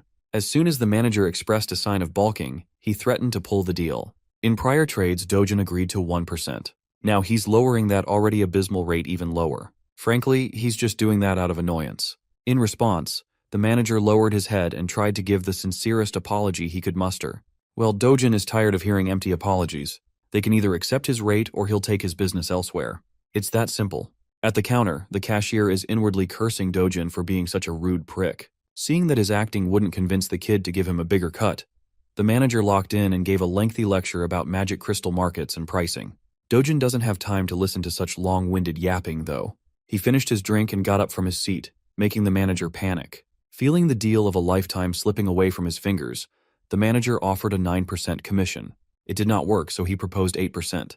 This continued from 8 to 7, 6, and 5. In this range, his shop won't be making any profit at all. While the manager is in the pits of despair, Seo Dojun pounces and agrees to settle for 1% out of respect for their past dealings. Inwardly, the manager wanted to scream and curse the blatant extortionist. He just can't bear to let go of the product. The next words that came out of Dojun's mouth nearly made the manager piss his pants in excitement. Aside from the one he brought today, he has about 7 more bags of those priceless crystals. With that being said, the contract was quickly produced and signed. After a few minutes of officiating the deal, 67 billion won entered Seo Dojun's bank account. That's about $48 million. At this rate, his 110 billion won house doesn't seem so far off. The problem is that getting more high-grade magic crystals through normal gates is a time sink. If he could find a way to freely travel through rift zones, he could easily farm treasures like a madman. While looking at his phone screen, an administrative message was sent out to everyone in the country. The wave outbreak in the southern region of the United Kingdom had been finally announced to the general public. In the meantime, everyone is banned from traveling to the UK. After reading about a real problem in the real world, Dojin lost interest in messing with the manager of the shop. In the past, no matter the country or which association was involved, he might have intervened to seal the rift himself. But he's not that guy anymore. He has more fulfilling matters to attend to. Tonight, dinner is on Dojin, and they are getting expensive meat. Little Yunyong's mouth watered at the sight of pork and beef marbling over the grill. The expensive meat and succulent side dishes just kept on coming to the table. Worried that they were spending too much given the price tag on the menu, Grandma slowed down and asked her grandson if this was okay. 250,000 won for 100 grams is pretty steep. Dojin dismissed her worries right away. After making a killing with his crystal harvest, they could eat as much as they wanted, and it wouldn't even make a dent in his bank account. Yunyong's first bite made her fall in love with the taste of the wildly luxurious beef. Dojun continued adding more and more to the grill as Grandma watched in apprehension. Hell, there's another package of fresh ribs, prime ribeye, strip loin, and skirt meat coming to the table soon. At this point, the scale is just ridiculous. How could 2.5 people even finish that much food? Well, Grandma is underestimating the appetite of a protagonist. To knock her out of her worries, little Yunyong convinced Grandma to give the expensive stuff a try. Unable to refuse the offer of her sweet girl, Grandma caved. One bite of that expensive meat was all it took for all her worries to dissipate into nothing. Afterward, the happy family enjoyed their extravagant dinner filled with smiles and laughter. Unbeknownst to Dojin, an attention-grabbing young woman just entered the restaurant. The necks of the other guests almost broke wherever she passed by. The woman made a beeline towards Seo Dojun and decisively called his attention. She just wanted to talk with him for a moment. Nothing more, nothing less. Before she could elaborate on her reason, Dojin cut her off for interrupting his family's dinner. If she wants to say something to him, she should come back when the fricking meal is over. Hyun Ju-yeon pulled out the name card, hoping that the young man would change his tone upon her name. Much to his dismay, Dojin just kept on grilling and eating meat, disregarding her presence altogether. And so, the renowned S-rank hunter swallowed her pride and patiently sat in the restaurant's waiting room. With a star like her sitting within normal people's vicinity, she naturally became the center of attention. Men and women kept stealing glances at the woman standing at the pinnacle of heroism. She's not only fourth in the national rankings for S-class heroes, but most people would also even place her within the top 10 most beautiful heroes in the world list. Every civilian around was asking the same thing in their minds. Who the hell is making Hyun Ju-yeon wait? Ignoring the blatant whispers around her, Ju-yeon recalled the brief interaction she had just a few minutes ago. As far as she knows, Seo Dojun entered his first gate 2 months ago. He made it out alive and is now under suspicion of becoming awakened. He was widely believed to have died in the recent Mapo Rift incident, but here he is, alive and eating with his family. Aside from all the details that don't seem to make sense, a single sharp look from the young man had an S-ranker like Ju-yeon on edge. A newly awakened guy cannot possibly reach S-rank in under 2 months, right? Even the oil tycoon Kafmore, who spent his wealth on magic stones, took about 5 months to reach the peak. Rationalizing what she felt, Ju-yeon reckoned that Dojin must have some kind of unknown special ability. Finally, Dojin, Grandma, and little Yunyong have filled out with their bellies full and their mood lifted. Near the exit, Ju-yeon walked over to finally have a conversation with the mysterious young man. Before she could open her mouth to speak, another party sauntered into the restaurant with an air of superiority. Dojin's eyes turned sharper than usual at the sight of the man. This skeevy-looking bastard did not expect to see Seo Dojin alive and kicking after their excursion in one of the deadly gates, the lunatic Kang Chilwoo. He's actually quite amused by Dojin's cockroach-like resilience. Even Juyeon seemed to recognize the troublemaker in a single glance. In the middle of the restaurant, tensions rose as silence filled the air. Dojin chose to ignore the bastard's shallow insults and called Juyeon over. Chilwoo was taken aback to see an S-rank hero speaking with the cockroach. Dojin requested that she take care of his family for a little bit. All she has to do is flag a taxi so they can ride away and go home. It would be more convenient if they were far away while he collects an overdue debt with a mongrel. Thankfully, Hyunjuyeon is a very reasonable young woman. She did what Dojin asked and assured Grandma and the little girl that everything would be fine. She waved at them goodbye, but their concern was evident. Juyeon awkwardly stood there as the taxi departed. As soon as they sped away from the restaurant, a resounding and crisp sound of slapping echoed inside the establishment. With his loved ones out of the picture, Dojin can finally drop the PG act and slap a bitch. He moved so fast that Chilwoo did not even see his swing. He only felt the stinging pain in his cheek. Embarrassed by such a humiliating attack, Chilwoo gritted his teeth and charged forth to retaliate. One of the servers tried to break the fight up, fearful that the Awakeners might destroy the whole restaurant if the conflict escalated further. Her reasonable request was met with unreasonable violence. Fortunately, she wasn't harmed too badly. Seo Dojun calmly told everyone to get out and clear the room for their safety. Chilwoo is really easy to trigger. He's a muscle-brained idiot who can't even think of good trash talk. For that, he was punished with another strike to the face. He was completely caught off guard, feeling a knuckle make contact with his head. Kang Cheolwoo is the bastard who locked the original Seo Dojin in a gate, leaving him for dead. Even though he was not the one personally slighted, our MC still harbors a deep resentment for this fuckface, and he wants to talk. Cheolwoo, the goblin-looking goon, snickered as he brought up how that evil stepmother of Dojin's made the whole thing happen. Seeing that extracting info from this idiot was a lot easier than he thought, Dojin pulled his phone out and pressed the record button on the video app. He just needs a clear and concise recording of the confession, and his life will be a lot simpler in the future. Once again, Cheolwoo was insulted by his nonchalance. He gathered power in his fist, called Dojin's mother a whore, and attacked with unmatched intensity. He intends to finish the job that he failed. He wants to kill Seo Dojin once and for all. Unfortunately for the big goon, his primitive attacks are no match against the expert manipulation of Chi. Dojin met the violent punch with a soft touch and sent the enemy's fist flying as though it just hit an impenetrable bouncy barrier. Kang Cheolwoo had never experienced something like this before. Normally, he would just brute force his way through anything and everything to kill. Now it seems like he's going up against someone far beyond what he can comprehend with his tiny little pea brain. Suddenly, he was pushed off his feet. Dojun followed his body's trajectory like a hunter playing with his prey. Sounds of fists cracking a skull echoed throughout the restaurant as the server from earlier tried her hardest to dial the police. Before she could press the call button, a dainty hand pulled the phone away. With a bright smile, Hyun Ju-yeon assured the server that she would take care of everything, so there was no need to involve the authorities. The server was just glad to see a comforting face in the middle of her breakdown. Slaps, scratches, and punches landed throughout Kang Cheolwoo's body, not giving him any chance to catch his breath.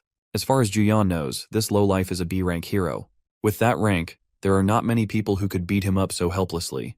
Based on this beatdown, Dojin might be classified as an A rank. Well, even if that's true, the fight still seems a bit too one-sided. Before things could get any worse, Hyun Ju-yeon carefully called Dojin to stop for a moment.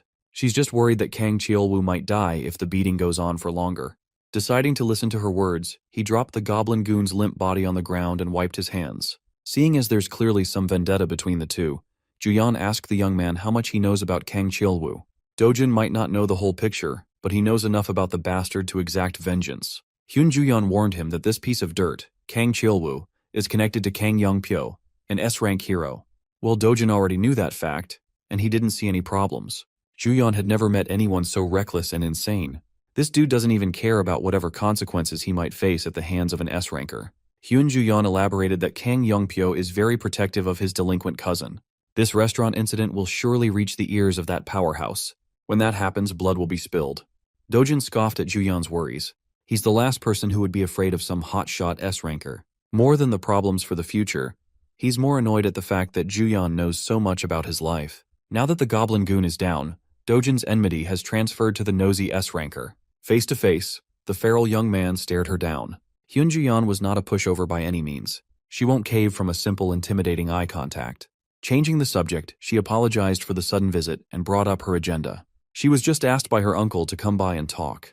After she found out about the bag of Hero's magic crystals he sold off, Juyeon wanted to get her hands on the rest. She is willing to buy every piece he has, no matter the price. Dojin warned her that it won't be cheap. He has a lot of precious treasures stockpiled after all. She assured him that the assets of an established S-rank hero are beyond normal people's imagination. Well, it's not like he's opposed to selling his goods. He just has one condition before transacting. It's nothing much, really, just a little favor. At least for someone as renowned as Hyun Juyeon, that is. Elsewhere in the city, the sound of expensive alcohol bottles hitting the floor can be heard. Dojin's evil stepmother is crashing out upon learning new information about his allegedly dead stepson. Her people were so sure that the kid died in the rift, yet now she's receiving word about how the Dojin survived like a resilient cockroach. Press F for bald man here. Having a boss like her can't possibly be fun. You can't blame him for the misinformation. Even the Hero Association labeled Dojin dead. Evil stepmother doesn't want to hear excuses. She wants actions instead. To make things worse, they just received news about Kang Cheolwoo's defeat at the hands of Dojin. At this point, it's safe to assume that Seo Dojun already knows who's really responsible for his attempted murder. Hearing that she might be implicated, evil stepmom gulped in terror. She's not afraid of Dojin. She's more concerned about the hassle it will bring when her father or husband finds out about her dealings. She can cover everything up, but if word gets out to the media, the group's stock price will nosedive. So, she ordered her people to intercept the media. If they mess up, T Group and W Group will surely cut all deals and advertisements. First and foremost, the police must also be on their payroll. In that regard, evil stepmom's people have already moved to cover all bases. Knowing that they have a little bit of competence lifted some pressure off her shoulders. Baldy director Lee then whispered that no matter how many cover-up jobs they do, what they are doing is not a fundamental solution to the real problem. On that note, the bald director might have a plan that can put an end to this headache. They just have to make use of Kang Cheolwoo's cousin, the infamous Kang Youngpyo. Even someone like stepmom here knows about the S-ranker. Kang Cheolwoo might be notorious as trash in the world of heroes, but everyone knows how close he is to his powerful cousin. In reality, Kang Cheolwoo is just a pawn doing all sorts of dirty work under his cousin's orders. They are both sick in the head. If Cheolwoo gets pinched by the police and smeared by the media, it won't be a good look for the S-rank hero too. In fact, he's already taken action to deal with this public relations disaster. Evil stepmom made up her mind. She wants to meet with Kang Youngpyo as soon as possible. In addition, that dog, Hwang Chang-sub of HCS Capital, has blatantly allied with the enemy. He's taking care of Dojin's family now. For that, stepmom wants a prosecutor on the phone in a minute. Those who abandon her camp must pay the price in full. The very next day, we follow a group of heroes entering one of the 37 rift zones in Korea. Among those rift zones, 5 zones are being turned into secured gates. The rest can only be raided by heroes affiliated with hero associations with coordinated schedules. Today, Miss Hyun Juyeon is leading a team herself. With her S-rank ID, she has practically limitless entries at any gate. Among the diverse crowd of heroes equipped with fancy equipment and weapons stood a young man wearing a beat-up hoodie. Hyun Juyeon chose A-rank Jongin-ju's Cleome Guild as a temporary group for the hunt. It's very rare to be a part of an S-rank's hunt, so they are hyped. Juyeon reasoned that she simply wanted to do something fun and stretch her muscles a little bit. In reality, she had to set up this whole situation just to give the young man in the back clean entry to the gate. Seo Dojun agreed to sell the rest of his magic crystal stockpile at market price to Juyeon if she let him into the restricted rift zone. He just wants to earn more money by hunting in higher level zones. While it's true that rift zones house all sorts of treasures, going into such a difficult one for a certain profit without fear is just insane. Well, she doesn't really care either way. She just needs to get her hands on those hero magic crystals. After a few minutes of traversing a dark tunnel, the group finally came out of the other side to a brightly wooded area. Unable to rear her curiosity, Inju started bugging Juyeon about the real identity of the young man shadowing their party. Juyeon just introduced Dojin as someone she knows, but no one is buying that half-assed answer. Inju speculated that he might be Queen Juyeon's boyfriend. Tired of all the buzzing, she gave Inju a partial truth and confessed that the young man was there because she owed him a favor. It's not every day an S-rank hero owes someone. While the party was lost in their respective conversations, a giant shadow blotted the sun from above. Everybody turned their eyes to the skies and saw the beast. Being an A-rank guild, the Cleome heroes instantly responded by drawing their weapons and getting into their respective positions. The first encounter was none other than the fearsome cockatrice. Like the expert raider that she is, Juyeon took charge and barked clear and concise orders. Jinju and Doyeon are in charge of defense, while Sungho aims for the legs. Before she could finish assigning everyone their roles, a figure blurred as he shot past everyone. With a single impactful leap, he closed the aerial gap between him and the flying beast. Seo Dojun disregarded the long-winded group plans and leaped for a one-on-one with the bird. The Cleom heroes were slack-jawed. They have never seen someone so brazen. Gathering energy in his fist, Dojin prepared for first blood. Prior to his charge, Guildmaster Inju is stressing over her bad luck. They are barely inside the gate, and a troublesome opponent has already shown itself. Before the group could organize and get into position, Dojin had already dropped his bag to the ground. While Juyeon was calling the shots, he was bursting through the air like a speeding bullet. He was an absolute speed demon. In one jump, he neutralized the bird's aerial advantage. Up in the skies, he took control of the field without a problem. His fiery energy was thick and burning. The overgrown chicken did not have the speed or reaction time to block the incoming attack. As a result, it was forced to eat a full-powered punch to the beak. The bird is on the ground, and the human is up in the clouds. It was quite a poetic reversal. Dojin landed in front of the group. He did not even break a single bead of sweat. The cockatrice is on the verge of death, the mark of his fist visible on the side of his face. The Cleom Guild people stood dumbfounded alongside their S-rank carry. They bore witness to the brutality of what happened next. Dojin lifted his leg and started stomping on the bird's head until it was reduced to meat paste. It might seem too much, but killing a cockatrice requires a lot of force. With every stomp and kick, the sound of skull cracking and blood spurting mortified the group. Now Inju is really curious as to who that guy is. In all honesty, Juyeon wasn't really sure herself. All she knows is that Seo Dojin is a really strong human. Well, calling him simply strong is a huge understatement. There are only a select few heroes who can do what Dojin just did. Killing a cockatrice in one blow is no ordinary feat.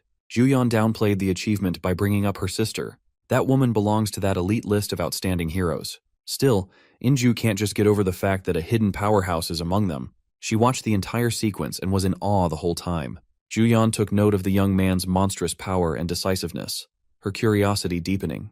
She turned to Inju with an impromptu change of plans. For now, she wants to go to the center with Dojin, leaving the rest of the group on the outskirts. Juyeon carefully approached the young man, expertly carving the cockatrice's corpse for loot. Before she could speak, he preemptively asserted that he wouldn't share loot with people who contributed nothing to the kill. Thankfully, Juyeon is not one to eye a few pieces of magic crystals. She just came over to propose that they go a bit deeper into the gate, head somewhere more challenging and fitting to his current abilities. With a smile, he readily accepted the invitation to hunt and loot more. Juyeon knows the layout of this gate quite well, so she will take the lead. All Dojin has to do is follow closely so he won't get lost. Without warning, she sped off into the distance, her speed causing a sonic boom. Dojin calmly watched as her figure vanished into the horizon. After slinging his bag to his back, he took a running pose, storing energy in his muscles. With an instant first step, he kicked an explosion that almost blew the Cleom Guild heroes away. Inju reckoned that if Juyeon is a bullet, then that man moves like light itself. Left by the two powerhouses, the miscellaneous heroes turned to their guild leader for their new plan. Of course, trying to follow those two ahead is utterly impossible. Today they must accept that they are sidekicks and small fries. Nevertheless, this is still a decent gate with plenty of monsters to hunt around the outskirts. In the outside world, normal people praise them as powerful A-rank heroes. But in front of a real S-ranker, they are not even worth mentioning. Juyeon and that man are leagues above the entire force of Cleom Guild. Speaking of those two, their race across the woods is proceeding hastily. While maintaining breakneck speeds without much effort, Juyeon kept on checking her flank for signs of Dojin. Upon seeing no signs of the guy, she started softening up and thinking that she might have overdone the initial run. While she was thinking of slowing down, Dojin suddenly appeared by her side, asking if they could go a little faster. Juyeon's concentration broke and she almost tripped over. She had never experienced something like this before. Someone can actually keep up with her in terms of racing. When it comes to speed, she's in the top 2 in the nation. But that list might need to be updated, given how Dojin is making her eat dust. A few moments later, he made a stop to tease her for being slower than expected when she was clearly running to flex her speed. While the S-ranker caught her breath, Dojin turned his eyes onto the view on the horizon. In front of them was a massive mountain range touching the heavens. When asked what was hiding inside that rocky range, Juyeon's expression turned solemn. That place is the lair of the Thrift's boss monster, the Caesarian. You see, this so-called Caesarian is a giant 20-meter monster resembling the draconian wyvern. Juyeon doesn't even want to entertain the idea of subjugating that beast.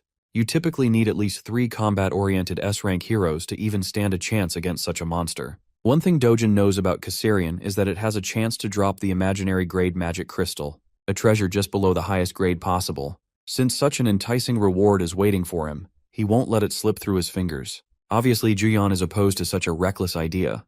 Well, Seo Dojin is fighting that draconic bastard with or without her. Juyeon watched as he fearlessly sped up, aiming to scale the mountains to slay the beast. She felt as though she did not have a choice but to follow him into insanity. Something grim awaits the duo inside the boss monster's lair. Bursting with unfathomable confidence to take down a beast that easily gives 3 S-rank heroes trouble, it really shakes Juyeon to her core. Do you know what's even more shocking? When she arrives at the site, she finds the same creature, the Caesarian, dead at her feet. The fight's already over, and she has absolutely no idea what the hell went down. Our boy casually plucks his knife from the creature's corpse, leaving her at a loss for words. Juyeon reflects her shock. The creature he just downed isn't just any boss monster. On that note, she talks about a prominent hero known as Park Hae-il who fostered a reputation for hunting down monsters like the Caesarians. Though he's an S-rank himself, the first time he went to hunt down the Caesarian, he was cautious enough to take 30 A-rank heroes along with him. And yet, even with all those precautions, the A-rank heroes didn't make the cut and were all slaughtered in the attempt. Park Hae-il was the only known survivor of the group who clung to the edge of his life by the end of the boss fight.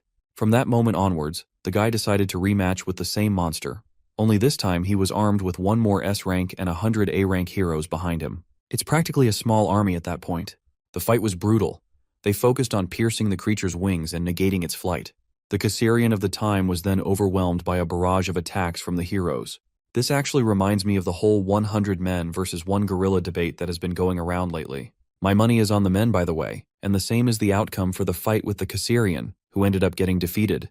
Despite this, only a handful of heroes remained from that battle. The rest? Butchered by the beast's wrath. The damages they incurred that day were so prominent that Hae-il's guild, the Sweet Life, has yet to recover from it 3 years after the event. And yet, this one average-looking Joe has defeated the same Caesarian monster without much trouble. The funny thing is, with her constant glaring, he reminds her that she ain't getting any of these precious gems for standing around fighting the air. The remark may have annoyed her, but Juyeon is more focused on the ridiculousness of the man before her eyes. If she wasn't there to witness the battle, she would never believe in such a conclusion. The same terrifying Caesarian was taken down and obliterated in a single strike at the hands of 1 man. As for Dojin, my boy has successfully harvested the awesome-looking magic stone from the creature's body. He stares at it and tells her that he no longer cares about having an escort to guide him. From this point onwards, he's fine on his own. He also denies taking the rest of the valuables obtained by the dragon's body, such as its claws and teeth. Showing little to no regard for them, he turns back to reject her plainly, leaving the S-ranker stunned for life. Instead, he'd rather focus his energy on collecting the monster crystals. He even goes as far as to allow her to keep all of those valuables to herself as a form of payment. Juyeon takes a look at the creature for a moment and reaches the conclusion that she also doesn't need anything from the beast. It's evening now, and the rest of his group is shocked that one guy managed to collect 3 bags full of magic stones. It's an unbelievable sight even for the competent A-rankers. For their guild to have obtained the same amount, it would have taken them a minimum of 20 hours. And from the quality of the ingredients, even more than 3 days. It begs the question about the man's identity, and they're all staring down at Juyeon, who brought him along in the first place, and yet appears just as confused as them. Based off of Juyeon's own words, the A-rank guildmaster can't fathom how Dojin was able to beat the Caesarian without any proper equipment. With this accomplishment alone, he stands at the top of the hero ranks in Korea, unparalleled in his might. They really just said our boy is built differently. The A-ranker even thinks that he might be the strongest in the entire world at his level. It amazes her. Speaking of the guy, an exhausted Dojin returns with more bags on him. With just 1 day of hunting, he's already collected so much stuff. At this point, the group is starting to think that no one will believe them if they reported this to the outside world. Dojin's godlike power is the definition of insanity to accept. Speaking of which, they're explicitly told not to drop a word of what happened here today in the outside world, something they have to ultimately accept. The gorgeous S-ranker walks up to our boy and talks about a bunch of things. From a distance, it looks like they're a couple who is flirting with each other. But that's only in the eyes of their group mates. I guess they're trying to convince themselves that this is the start of a ship. They also think that he's the only guy in the world who looks like a proper fit for Juyeon, especially considering their monstrous strength. The funny thing is how the A-rank guildmaster quickly realizes that these guys aren't the perfect couple she envisioned them to be. Instead, it seems like they're having an argument from the looks on their faces. She can't believe that there's a guy in the world with the ability to talk down to Juyeon of all people. The shocking thing is how Dojun hands her a bag and leaves quietly without saying another word. It astonishes the guildmaster even more. As for the state of the backpacks and the contents inside he collected, Juyeon states his own words. Turns out that Dojin fears the possibility that he'll become an overnight celebrity if the outside world learns that he killed the Caesarian. Since that is a clear issue for him, he drops the responsibility of it upon her shoulders. Hearing his decision, it leaves the both of them baffled for words. But the irony in all of this is that the law of manifestation ends up turning true, and Juyeon gives birth to a curiosity to explore more about this mysterious young man. Girl is in love. Over to a different location, we get to explore more about the famous S-ranker mentioned earlier as Yahello. He's out here going beast mode on his punching bag. His assistant is in awe of his training because it seems like he's bursting out in rage. As mentioned before, he's the guild master of Sweet Life. The assistant helps him calm down, reminding him that a little bit of endurance will help him go a long way in these difficult times. Even the guild master agrees with that idea, believing that those who underestimate him will eventually suffer his wrath. And before long, there will come a time where everyone will be admiring his strength as the most powerful guildmaster. His assistant goes on to bring up Hyol's streak of hunting down Caesarians, which sets him apart from others, even going as far as to say that his name will be etched in the history books as the hero who defeated the Caesarian with the smallest squad. The funny thing is, that title will never be overtaken from Dojin by anyone unless Stephen Hawking steps out of the grave and pulls a miracle. The guildmaster shares his enthusiasm with the assistant, going on and on about his own achievements. At the same time, their guild has been suffering major losses compared to what it was 3 years back. And yet, the only thing that gives him a smile is the knowledge that he's the only one capable of best defeating the Caesarian, a fact seconded by his one-eyed servant. On topic of discussing high-ranking heroes, the scene switches to Kang Youngpyo's office, who is currently reading a report on Dojin's eventful evening with Cheolwoo and how he annihilated Youngpyo's cousin. Even though Cheolwoo's intentions were to lock the guy inside the gate and trap him for good, a plot twist happened, resulting in an awakening. Also, the client that has tasked them to take down Dojin is actually the executive director Hong Hee-ju, who is basically at the top of the wealthiest people in Korea. It doesn't make sense for her to single out a person as her target in front of Youngpyo's eyes. That's until he learns that Dojin is actually her stepson. Though the boy was welcomed into their family at the age of 7, the moment Hee-ju's biological child stepped into the world, Dojin was kicked out of the family. This fact makes Youngpyo amused as he points out that not even being wealthy can save you from being kicked out. Discussing the payment for the hit, he learns that they're being given 3 billion won for the job, which is tiny in front of him. And then there's the fact that Cheolwoo finds himself at the edge of his own life from his battle against Dojin, suffering numerous burns and bruises. What's even worse is that he completely lost his sight and has become a cripple for life too.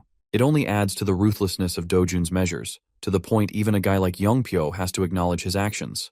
And yet, Youngpyo takes delight in the fact that he would have made sure to chop his limbs off on top of smashing his skull. At first glance, you guys probably were thinking that he's saner than his cousin, but now it's clear why he's even worse. While discussing the scene of their battle, it is brought up that Juyeon was also there and allegedly helped out Dojin in some way. This actually surprises him and he probes for more information about the situation. He doesn't get what's so special about Dojin. Unfortunately, not even his assistant knows anything specific about the meeting between the two as the case was quietly shut down. Pissed the fudge off, Youngpyo grabs his servant and roars at him to do whatever he can to uncover the status of their relationship, suspecting that they may have formed a deal of some kind. The assistant, completely devastated by his reaction, runs away to investigate right at once. Youngpyo is left with a temper tantrum smashing things around, reflecting that Hee-ju's men will come looking for him to fulfill the job that his cousin failed to do. At the same time, he's more than happy to take on the job from her. After all, she's a wealthy woman with Andrew Tate's level of money, so it won't be an issue for the greedy scumbag. And now for the scene with our boy, who is returning home after the raid. From today's experience, he's more than glad to have spent his time in a rift rather than a gate for proper hunting. It also complicates things because he might have to form a long relationship with Juyeon to ensure he stays on the low. Recalling their conversation, she straight up told him that people will become wary of her and ask around for the identity of the person who killed the Caesarian. Revealing them means inviting a lot of trouble. So for now, her plan was to store the valuables. And if he does want to become famous, she can happily reveal their existence to the world. In response, Bro chucked the bag to her to keep all the good stuff.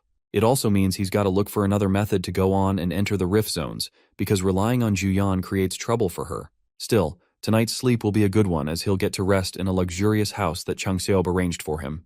But as he steps foot inside the house, he is alarmed by the many shoes right outside. This means some unexpected guests have arrived. Entering the room, he sees a bunch of suited men and their boss having a conversation with his loved ones. The guy looks like a more depressed version of Nanami from Jujutsu Kaisen, and he's just staring Dojin down like an eagle. Yoon comes rushing to greet her brother with happiness, while Dojin is baffled by the situation overall.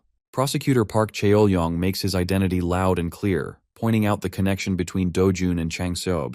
Because of his relationship with the guy, Dojun is placed in an immediate emergency arrest on behalf of partaking in the money-lending organization that is run by the corrupt CEO of HCS Capital.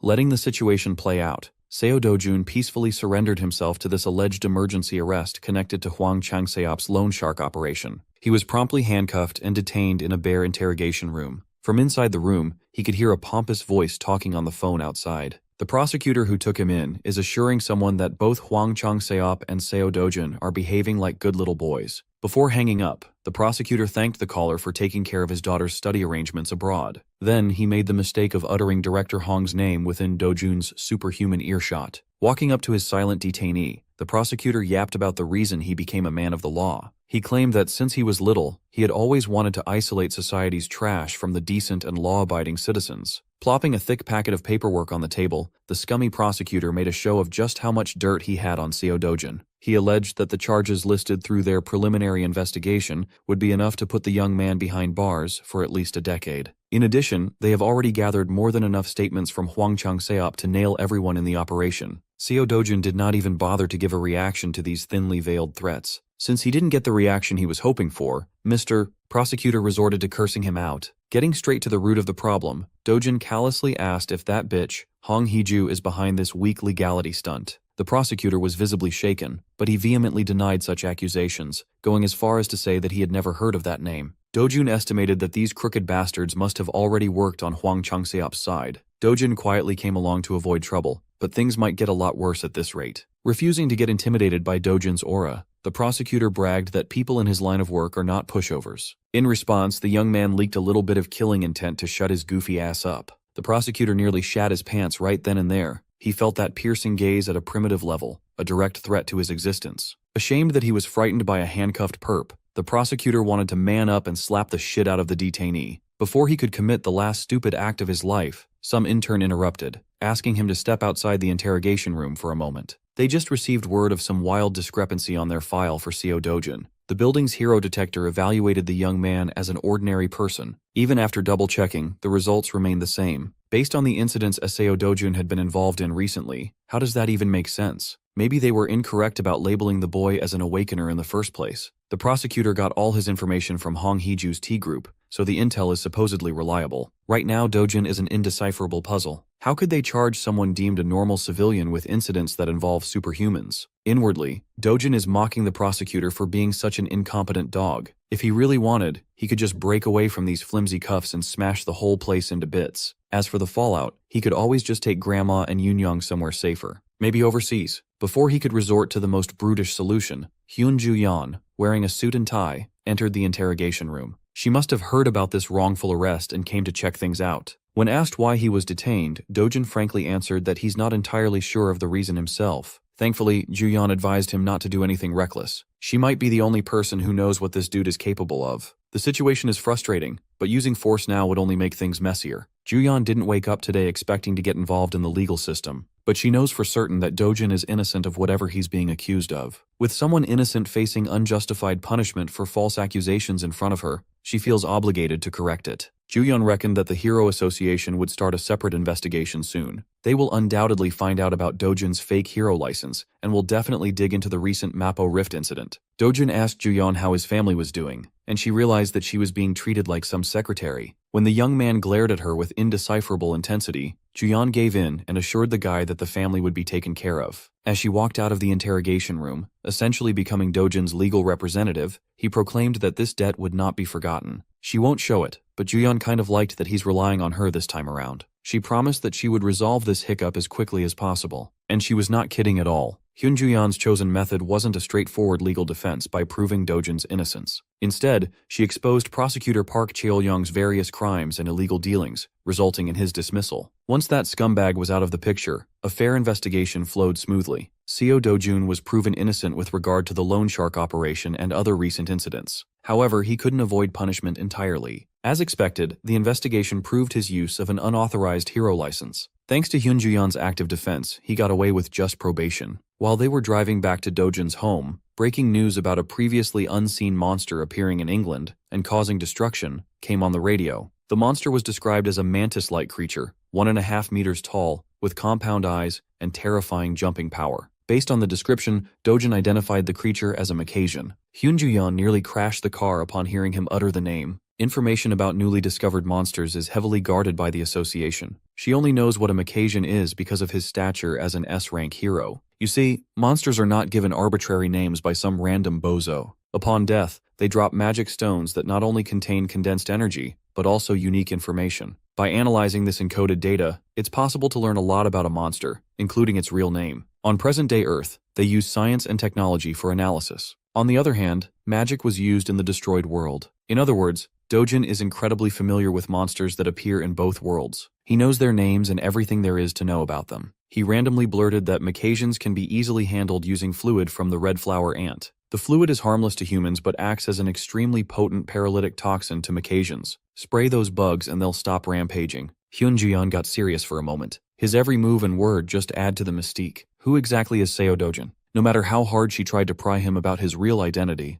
Dojin never gave an answer. His mind is actually flying elsewhere. He's devising a plan to stop any and all future headaches from happening. The only reasonable solution he could think of was to kill that bitch Hong Hee-ju. Speaking of the devil, Director Hong is at her wit's end. Nervously munching on her nails, riddled with anxiety, she tried to devise new plans to deal with her husband's bastard son. With the involvement of someone like Hyunjuyeon, she's feeling even more pressured to deal with the boy. The director's assistant wasn't much help. Even after exhausting their resources, they cannot find out what kind of relationship the S-rank hero has with Dojin. If they make the wrong move and offend someone of that stature, all the money the company has won't be able to protect their asses. More importantly, Hong Hee-ju was alarmed by the prosecution's report that Seo Dojun registered as a normal citizen and not a hero in their testing machines. Based on everything they know about the boy, it's pretty clear that he awakened something dangerous. Maybe he has some ability to deceive the hero detector or something. Hong Hee-ju is hemorrhaging money from this crusade of hers, and the best her people can give are speculations. Absolutely livid, she finally bit the bullet and contacted the S-rank rascal, Kang Young-pyo, bringing 30 billion won to the table to end this Dojin problem once and for all. Upon receiving the call, the rascal greedily demanded double the pay to deal with this little problem. Even his underlings found it a little too unreasonable to demand 60 billion for a simple job. He might be a low-life rascal, but Kang Young-pyo is also a shrewd bastard. He could tell that Hong Hee-ju had no more options. There are no alternative answers left. Besides, her company generates so much revenue that 60 billion won wouldn't even be noticed if it were missing from the coffers. Furthermore, Hyunjuyeon is now part of the equation. Since Kang Young-pyo is taking on the risk of fighting another S-rank, doubling the initial offer becomes a bit more reasonable. The underling concurred that Hyunjuyeon is a dangerous opponent indeed. Hearing his employee give praise to another S-ranker offended Kang Young-pyo's fragile ego. He cursed the underling out for doubting his fighting prowess against someone like Juyeon. He claimed that he can end that bitch in about 20 minutes. Of course, the underling had to assuage the boss in fear for his life. With a disturbing smile, Young-pyo changed the subject to his transaction with the Hero Association. He's also negotiating a deal before flying to the United Kingdom as one of South Korea's representatives to help with the bug problem. Unfortunately for Young-pyo, the association is tightening its wallet. Furthermore, those wily bastards already announced the selection process for Hero Dispatch to the public. They're practically making it hard for the S-rankers to refuse being deployed. Young-pyo might be a thug, but he sees the association as a group worse than thugs. The operation will take place in 3 days. South Korea will be sending its best and brightest together with Japanese heroes. At least Young-pyo can meet up with someone named Takashi. Right now, Macasian's weakness hasn't been discovered yet.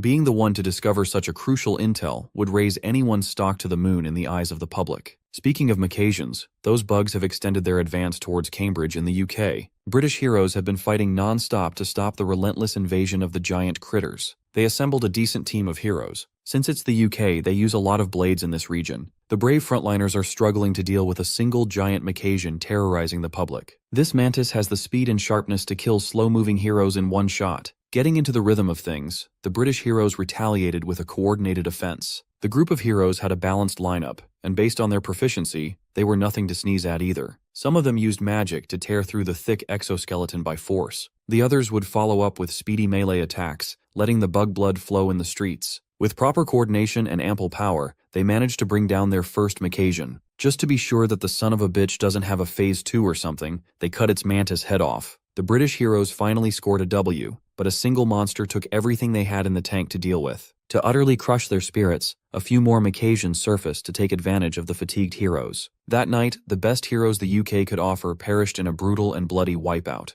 They did their best and put all their efforts into trying to stop the inevitable. Without clear information, they were helpless against unknown enemies. The pesky Macasians are now advancing south. The stalwart defense of Cambridge collapsed. There are now about 60 kilometers between the bugs and the capital, London. As the Macasians were about to do their final push to erase London off the map, something luminous rained down from above. When the fluid made contact with the bugs, they collectively seized and felt burning agony. After a few seconds of trying to resist the effects, the Macasians fell one by one. The paralytic flowed into their systems, making all their terrifying weapons useless in the face of biological warfare. Up in the air, the source of the rain revealed itself, a chopper closely following the army of mantises from a safe distance. Aboard the chopper were the heroes of South Korea and Japan for the joint cavalry. Every single one of them was surprised that such a simple solution proposed by Hyun Ju-yeon worked. The red flower ant sap is working better than great. The Macasians cannot endure. They practically turned into useless empty husks. Standing beside Ju-yeon was Kang Yongpyo. In his eyes, there is no way that this woman miraculously guessed and hit the jackpot. Waking everyone up from their reverie, Hyun Ju-yeon took charge and ordered everyone to skydive and finish the job. With newfound respect and awe for Korea's premier S-rank hero, the cavalry swan dived towards British soil to prevent a cataclysmic incident.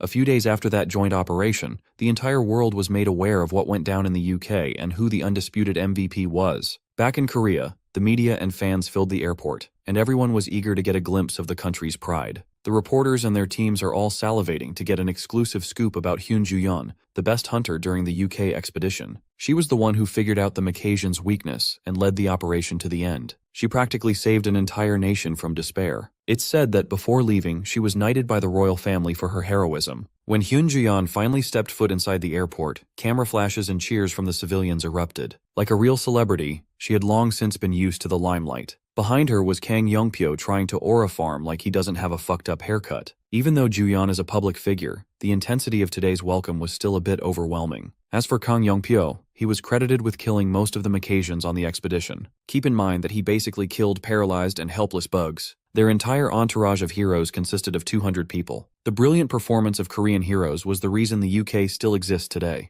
On the news, details about the Macasian hunt, including the red flower ant sap weakness, were made public. Walking around the city, our boy, Seo Dojun, overheard the news and paused for a second. He was glad that Ju-yeon was able to use his intel, but when they showed Kang Yongpyo on the jumbotron, his mood soured. That smug-looking bastard on the screen is one more loose end he needs to take care of soon. Inside a random high-end restaurant, Seo Dojun is drinking coffee with the woman of the moment. Hyun Ju-yeon kindly unloaded tons of presents for little Yunyoung, Grandma, and even our boy. She warned him not to check the contents now. It would be better to open everything at home. Ignoring her words, Dojun found some nice-looking clothes in his pile of gifts. Ju-yeon simply wanted to give him a token of thanks for that invaluable tip. Thanks to Dojun's throwaway intel, she became the hottest hero in the world. Compared to the benefits she received, some nice clothes are practically nothing. So, she promised to buy Dojun a car or anything else whenever he wanted. Bro got a sugar mommy premium? She already knows that Dojun won't cough up how he knew about the weakness of Macasians, but she still asked. As expected, that man is impossible to pry into.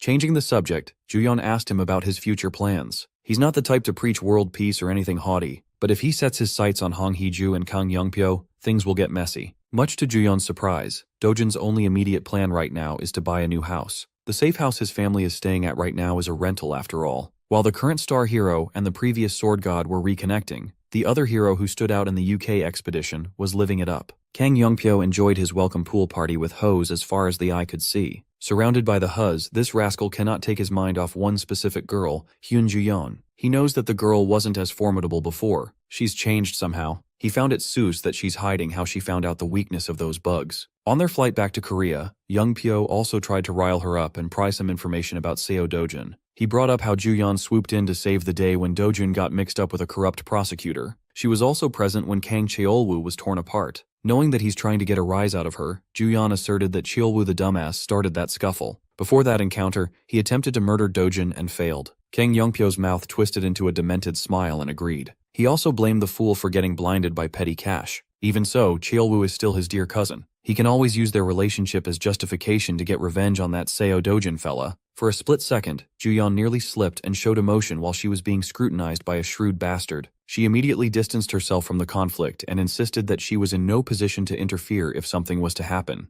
Kang Yongpyo was confused. He really thought she was closer to that Dojun guy. Ignoring him for the rest of the flight, Ju-yeon put her sleep mask back on and went back to napping. Still, even after that conversation, Yongpyo still can't shake the feeling that she was not being entirely truthful. Kang Yongpyo's paranoid ass is still maintaining caution with regards to Seo Dojun. Back in England, the original site of the breakout in Long Sutton was the shrubbery. The damage the monster wave inflicted on the place was still apparent. The British Hero Association deployed what little hero force they have inside the rifts to at least secure the magic stones before the second wave flares up. Some of the guards outside are discussing how they could have easily stood out as D-rankers if they just knew that Macasians could be taken down with just a little bit of red flower ants sap. If their forces managed to block the wave early, they could have easily farmed ungodly amounts of magic stones. You see, once a rift breaks with a monster wave, it can never be converted into a gate. For the second wave, it's highly likely that a different kind of monster would pour out. There are plenty of records about entire countries being wiped out in the second wave. The unknown factor is the worst part. Suddenly, the rift throbbed. The raid team just went in not long ago to harvest stones inside. It's only been 5 hours. It's not nearly the time to pull out. Even so, the D-rank guards tightened the monitoring since desperate civilians trying to steal loose stones are a common sight near rifts. Instead of the usual sequence of people pulling out the rift, the whole thing seemed to shatter. Instead of the mining team, something or someone else came out of the rift. His humanoid face was scarred, and the set of armor he was wearing looked out of this world. This guy is definitely not a hero. His outfit and scars don't even look realistic. Before the poor guards could contact the headquarters, they lost control of their bodies and floated in the air. The man took a single step, and it felt like he teleported while effortlessly lifting the guards. British Guard number 1 tried to fight back using the UK's signature weapon, 3 knives. The flying blades reached their target, but multiple circular green lights made them vanish like they never existed in the first place. With a hoarse voice, the man complained that these guards are way too weak. He clenched his fist and made the green lights move. As a result, the guards were painfully sliced and diced, losing their limbs. Imagine getting turned into a limbless mannequin on the job. A dark miasma flowed out of the man's body. Using that dark miasma, he held dominion over space and grabbed one of the guards' smartphones. He verified the current date and calculated that it's been 10 years since the last time he set foot on Earth. And yet, his mission hasn't even reached 20%. After all his effort to open dimensional rifts, is it finally time to admit his failure? No, he just needs to increase the mana concentration to get back on track. But before that, this planet is due for some decent cleaning up.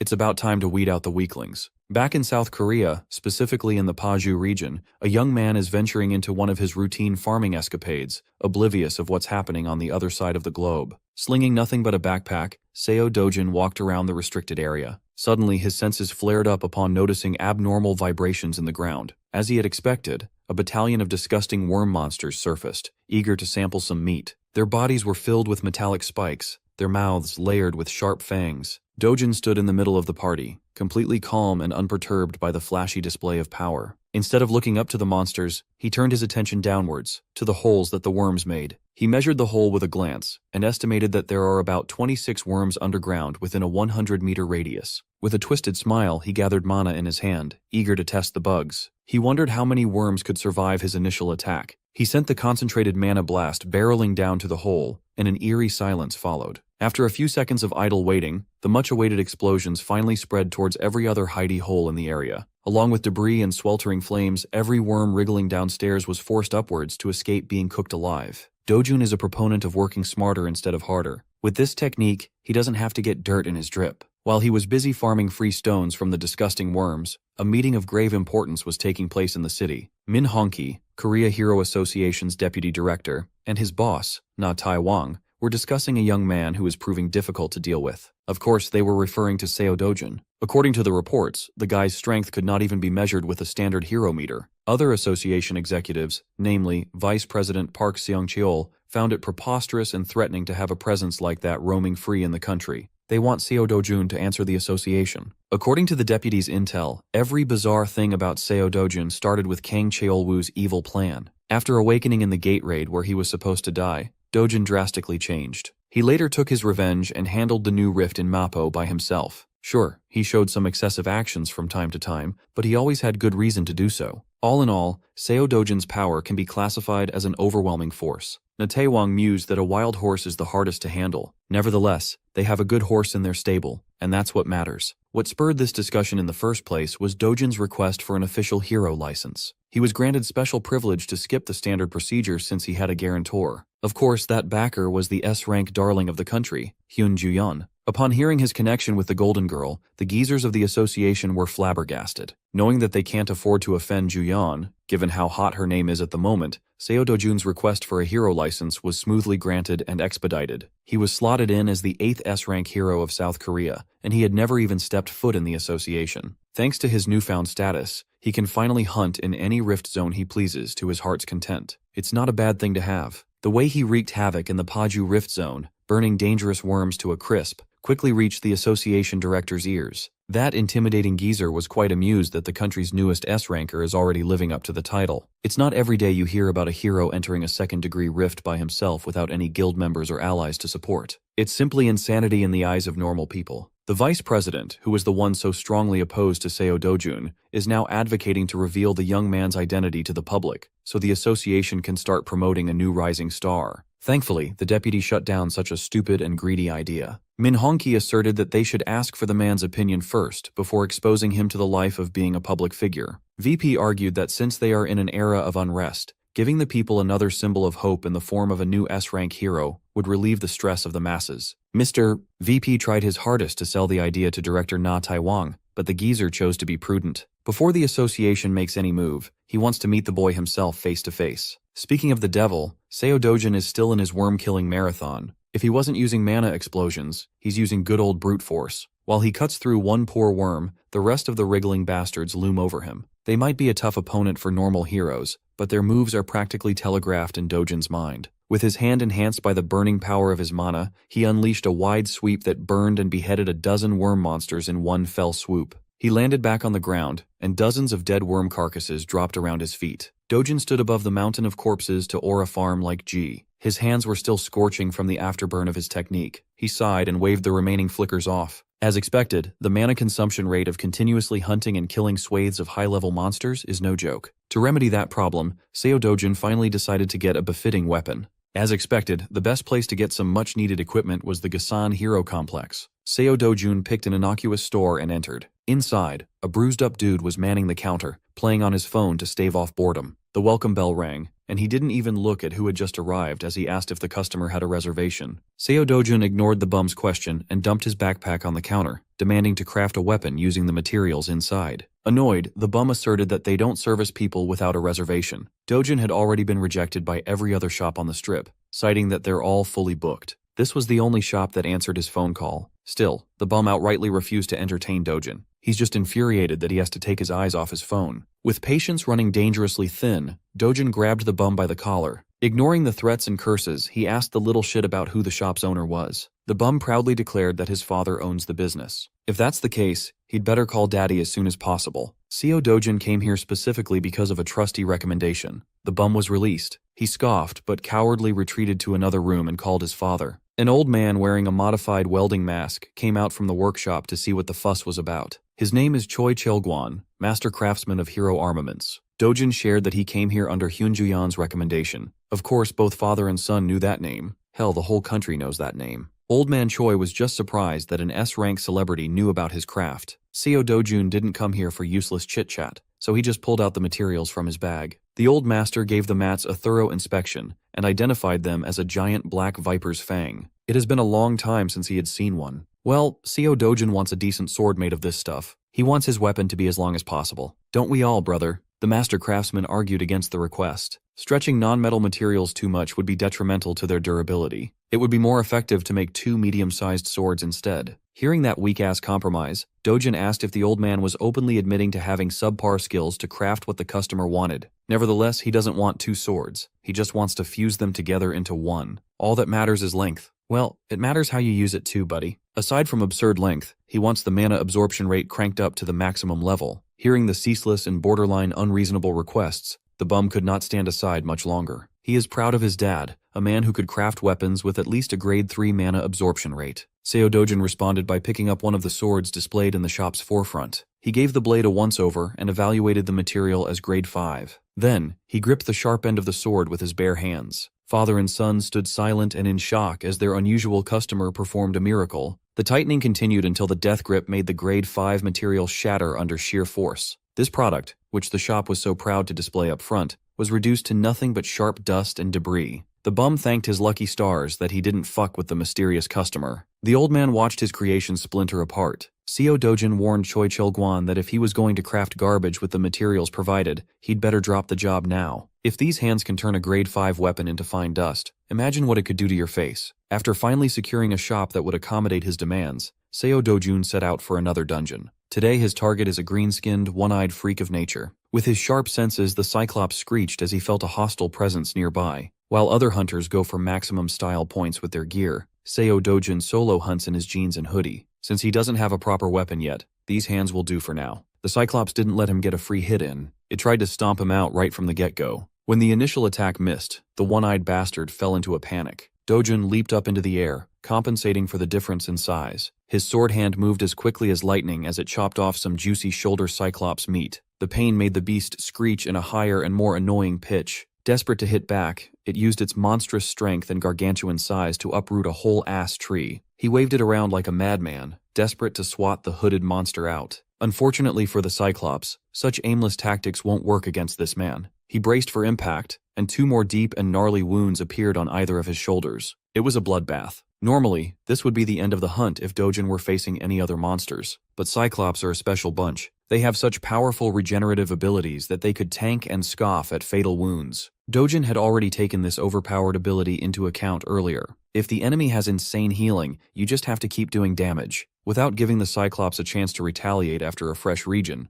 Dojin scratched, sliced, and diced his way through the tough flesh and grotesque innards. To cap things off properly, he beheaded the giant monster and stuck his superhero landing. It was a clean but bloody victory over the green-skinned meathead. Seo Dojun sighed in light exhaustion. Right now, maintaining a mana sword for extended periods of time is still too demanding and inefficient. He grabbed his bag and retrieved a pitcher. Dojun dipped that thing into one of the grotesque wounds he gave the Cyclops, as if he were just getting juice. This was the exact aim of today's expedition, to grab some of that good Cyclops blood. He returned to the Hero District by sundown. As usual, the bum was manning the counter, so he wordlessly plopped his blood pitcher down. He instructed the Papa's boy to give the pitcher to Daddy. With this, the 2 black viper fangs could be easily fused together. After that short explanation, he refused to elaborate and walked out of the shop. All the basic materials for his weapon have been gathered, but if he wants a higher mana absorption rate, he needs one more ingredient. There is only one place on Earth to find it. While he was planning and mapping a way to find that secret ingredient, his fellow S-ranker was receiving a very important call. Hyun Juyeon was having a relaxing vacation when she picked up the call and heard a country mentioned, Brazil. The sun is up, and the water is just right, but Hyun Juyeon can't even fully enjoy her vacation due to that call. After their recent European mission, the Korean Association had decided to send its heroes to Brazil. That means the Brazilian government and association have given up on shutting down the rift zones themselves. As far as Jong Eun-ju knows, Brazilian monsters are especially violent, but the magic stone drops are unnaturally high. With a lot of money on the line, her Cleome guild is slated to go too.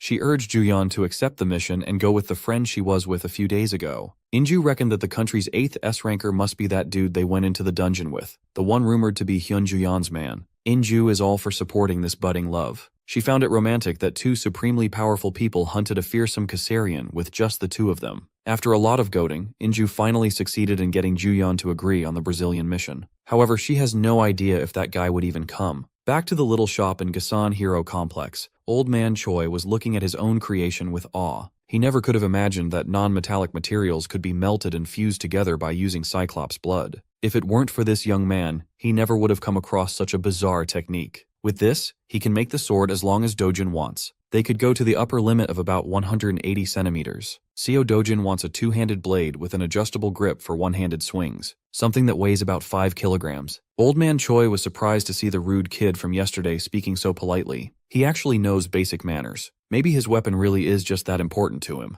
Old Man Choi warned that 5 kilos would be heavy to swing one-handed. It's not like you'll swing the thing only once or twice. Dojin knows what specs he wants and he won't budge on that. Old Man Choi estimated that the crafting process would take at least a month, and the mana absorption rate should reach grade 7. He was unsatisfied with just a grade 7 rate. That level could not possibly hold his full power. As expected, he really needs the final push from one particular ingredient. Dojin headed for the door and tasked the old man to just get the shape done for now. The mana absorption upgrade can wait until after he has the rest of the materials. As an experienced artisan, Old Man Choi had some idea about what material the boy was referring to. He couldn't help but shudder. A few days later, Seo Dojun went out to the city to meet with a very important woman. Hyun Juyeon fulfilled her promise and got him a brand new car. Dojun appreciated the gift very much. She assured him that this legitimately was nothing compared to how much he helped her. It's just a $1 billion one car, which is no big deal. When he thanked her with a smile, Juyeon reverted to being a shy girl for a moment. While he was inspecting every inch of his new wheels, Juyeon inquired about what happened to him in the Hero Association. After meeting with the bigwigs, those crusty old men proposed to make his info public, but Dojin demanded a hefty payment if they wanted to do that. He recognized that President Na Taewang is all about the greater good,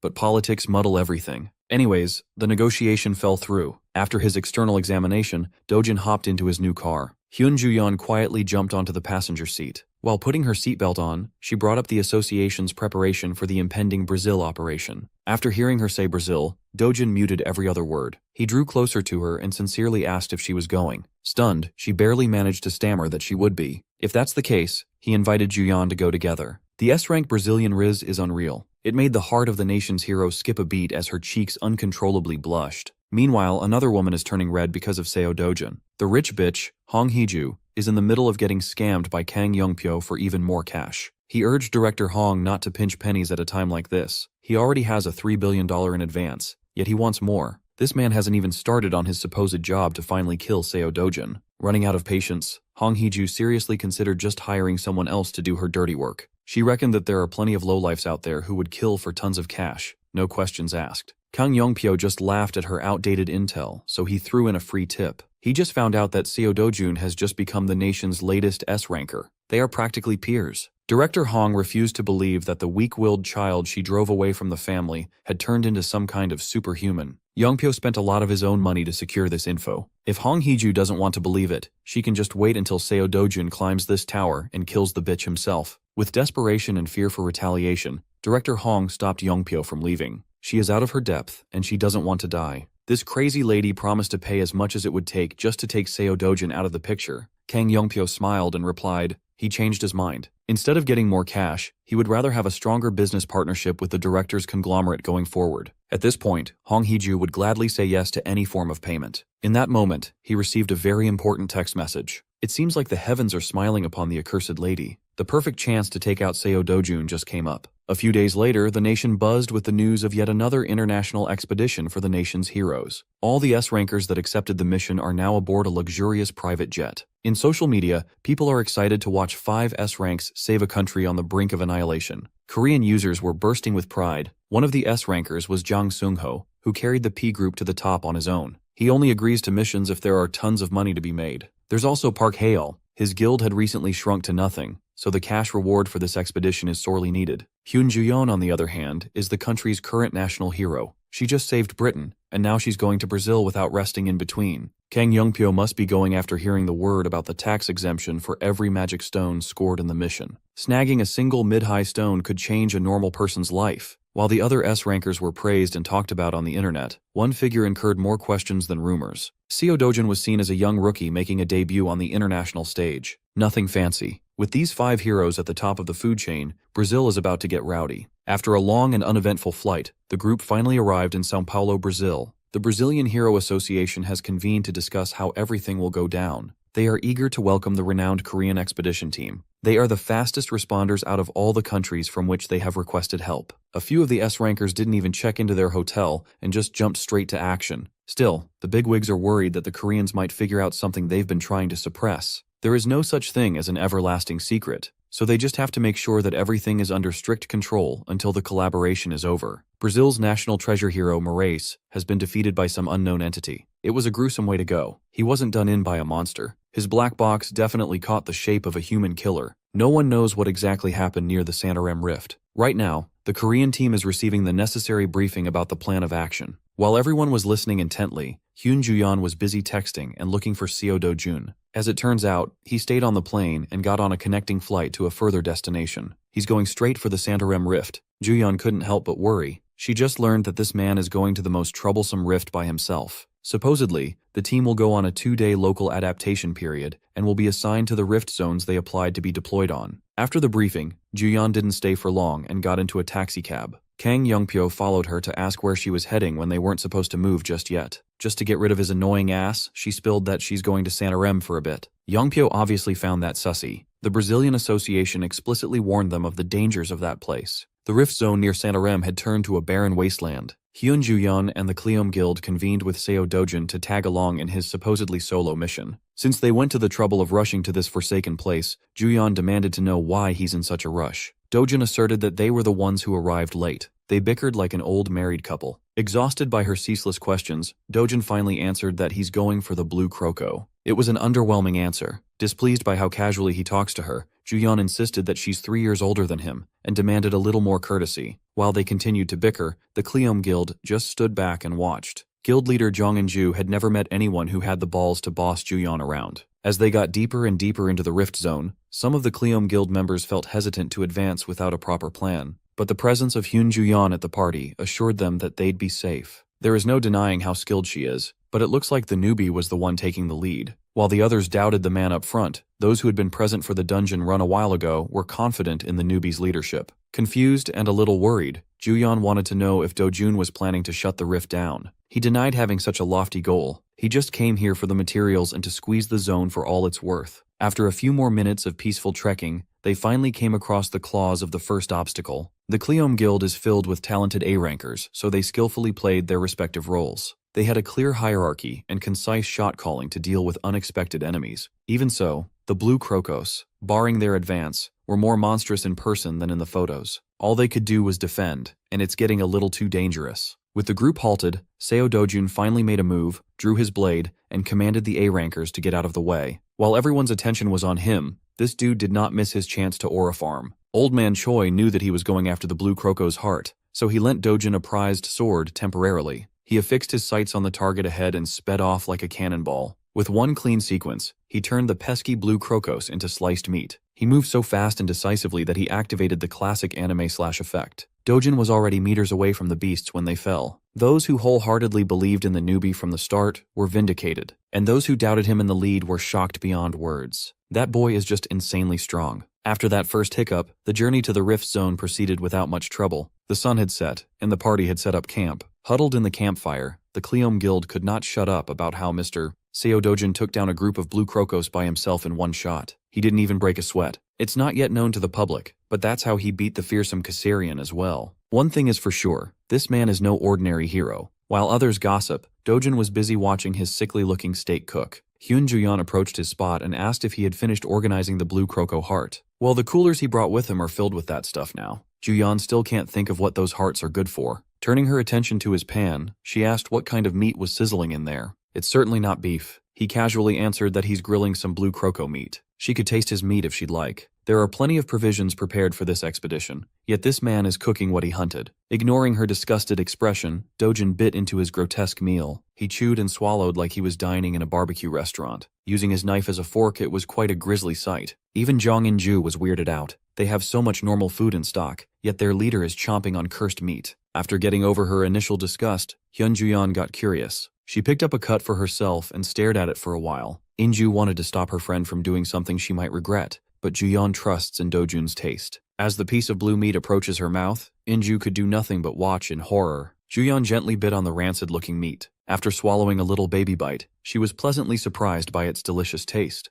And so, two people in the camp wordlessly enjoyed a bizarre meal. Curious, Jong In-ju whispered and asked Mr. Seo Dojin about his secret. How could a relatively unknown person charm someone like Miss Ju-yeon? Sure, she's inexperienced and has never had a boyfriend, but she's not the type to easily give her heart to a man. So, what did Dojin do to charm and romance Korea's national treasure into trying his meat? Hearing the mention of romance made him recall his time in the Imperial Academy. It was a long time ago, before he even turned 20. With regards to romance, there was Miss Maisel Grain of the Grain Count family. There was also the youngest of the Lesulian family, Luenda Lesulian, and of course his last sanctuary in the destroyed world, the valiant knight, Veronica. He got way into reminiscing about the past and was brought back by In-ju's whispered shouting. As for his secret, he answered that Ju-yeon is the moth to his flame. In-ju had never heard something more cringeworthy in her entire life. Just like that, the night passed with a very playful atmosphere. Even Dojin was smiling and having fun. Back in São Paulo, Kang Yongpyo is still living it up in a grandiose hotel suite. He's still wondering why Hyun Ju-yeon was so in a rush to move when the proper operation date hasn't been assigned yet. According to his sources, she's moving with Seo Dojin and Jong In-ju's guild. He turned to his assistant and asked about the range of profitable monsters in the Santarem area. As far as he knows, there should be none that would be considered lucrative. Every single thing related to that bastard Seo Dojin is simply too unpredictable. Yongpyo's worries dissipated when the hateful director Hong rang his phone.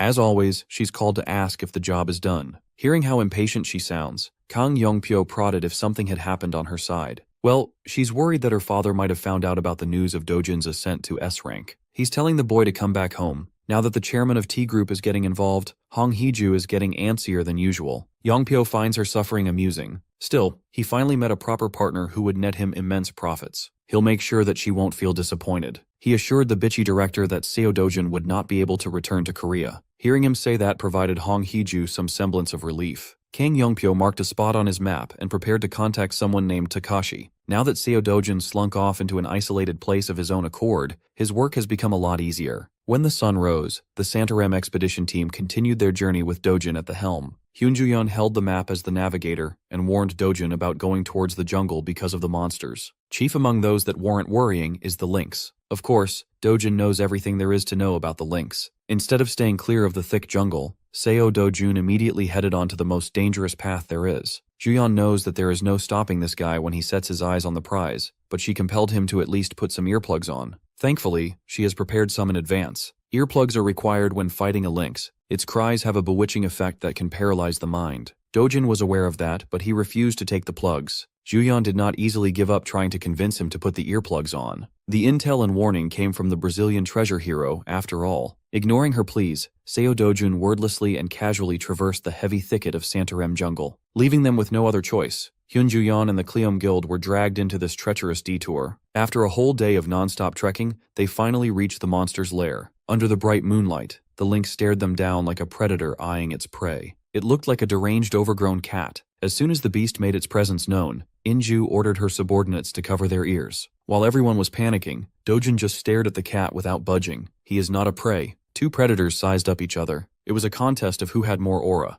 As expected, the lynx immediately opened its horrid snout and unleashed an ear-piercing cry. Hyunjuyeon and the Cleom Guild members hurriedly covered their ears while Seo Dojin just stood there and raw-dogged the sound. Noticing his odd calmness, Juyeon wondered why he wasn't doing the bare minimum defense against the lynx. Dojin dropped his hand and conjured a fiery ball of energy. With perfect precision, he threw the projectile on the perched lynx backdropped by the moon. That certainly made the screeching cries halt. Recognizing him as a threat, the beast bolted away in the nick of time. Dojin promptly unsheathed his blade and chased his prey on foot. Jong and Juyeon, and the rest recovered their step and followed suit, but it was still unclear what the hell was happening. They ran through the depths of the woods, and Dojin's strides came to a screeching halt. The lynx that welcomed them was just a bait to lure unsuspecting victims to the pack's lair. That kitty cat got hit by Dojin's attack in the entrance, so it looks pissed. Suddenly, its eyes glowed with a warm and radiant light. Its gaze scanned the group of humans up front and quickly settled on a main target. Juyeon was picked. Her eyes met the lynx's glare. For a moment, she went under the monster's spell. Thankfully, Dojin moved quickly to cover her eyes. He then calmly explained that a lynx's cry wasn't the death sentence to worry about. What paralyzes the mind of the prey is the monster's magical eyes. The solution is simple then. Everybody should just close their eye holes for a moment and let the MC do the heavy lifting. Dojin confidently advanced with his sword in hand. Perhaps it's time to test his current limits. With a crescent sweep, his energy manifested a burning arc adorned by lumps of power. A technique that can turn a swordsman's Super Saiyan, the Vandayan sword skill's first form, a miracle born from a single point. He extended his tip forward and steadily summoned a much more condensed version of his energy blasts. The Lynx pack had never encountered anything like this before, and they didn't know how to respond. As a result, our boy got a free hit with his ultimate skill. The A-rankers of Cleom Guild were slack-jawed and a little terrified. Looking like a mad god, Seo Dojun released the stockpile from his tip, and the burning climax scorched everything in its path. The poor furries crawling along the branches recognized that they were fucked a tad bit too late. The pack took the brunt of the A-miracle born from a single point. They got absolutely nuked. Its impact almost swept the ladies off their feet, and not in a good way. When the radiance of the spell died down, the aftermath it left revealed a ghastly sight. A whole section of the forest had been deleted from existence. The land was burnt to a crisp,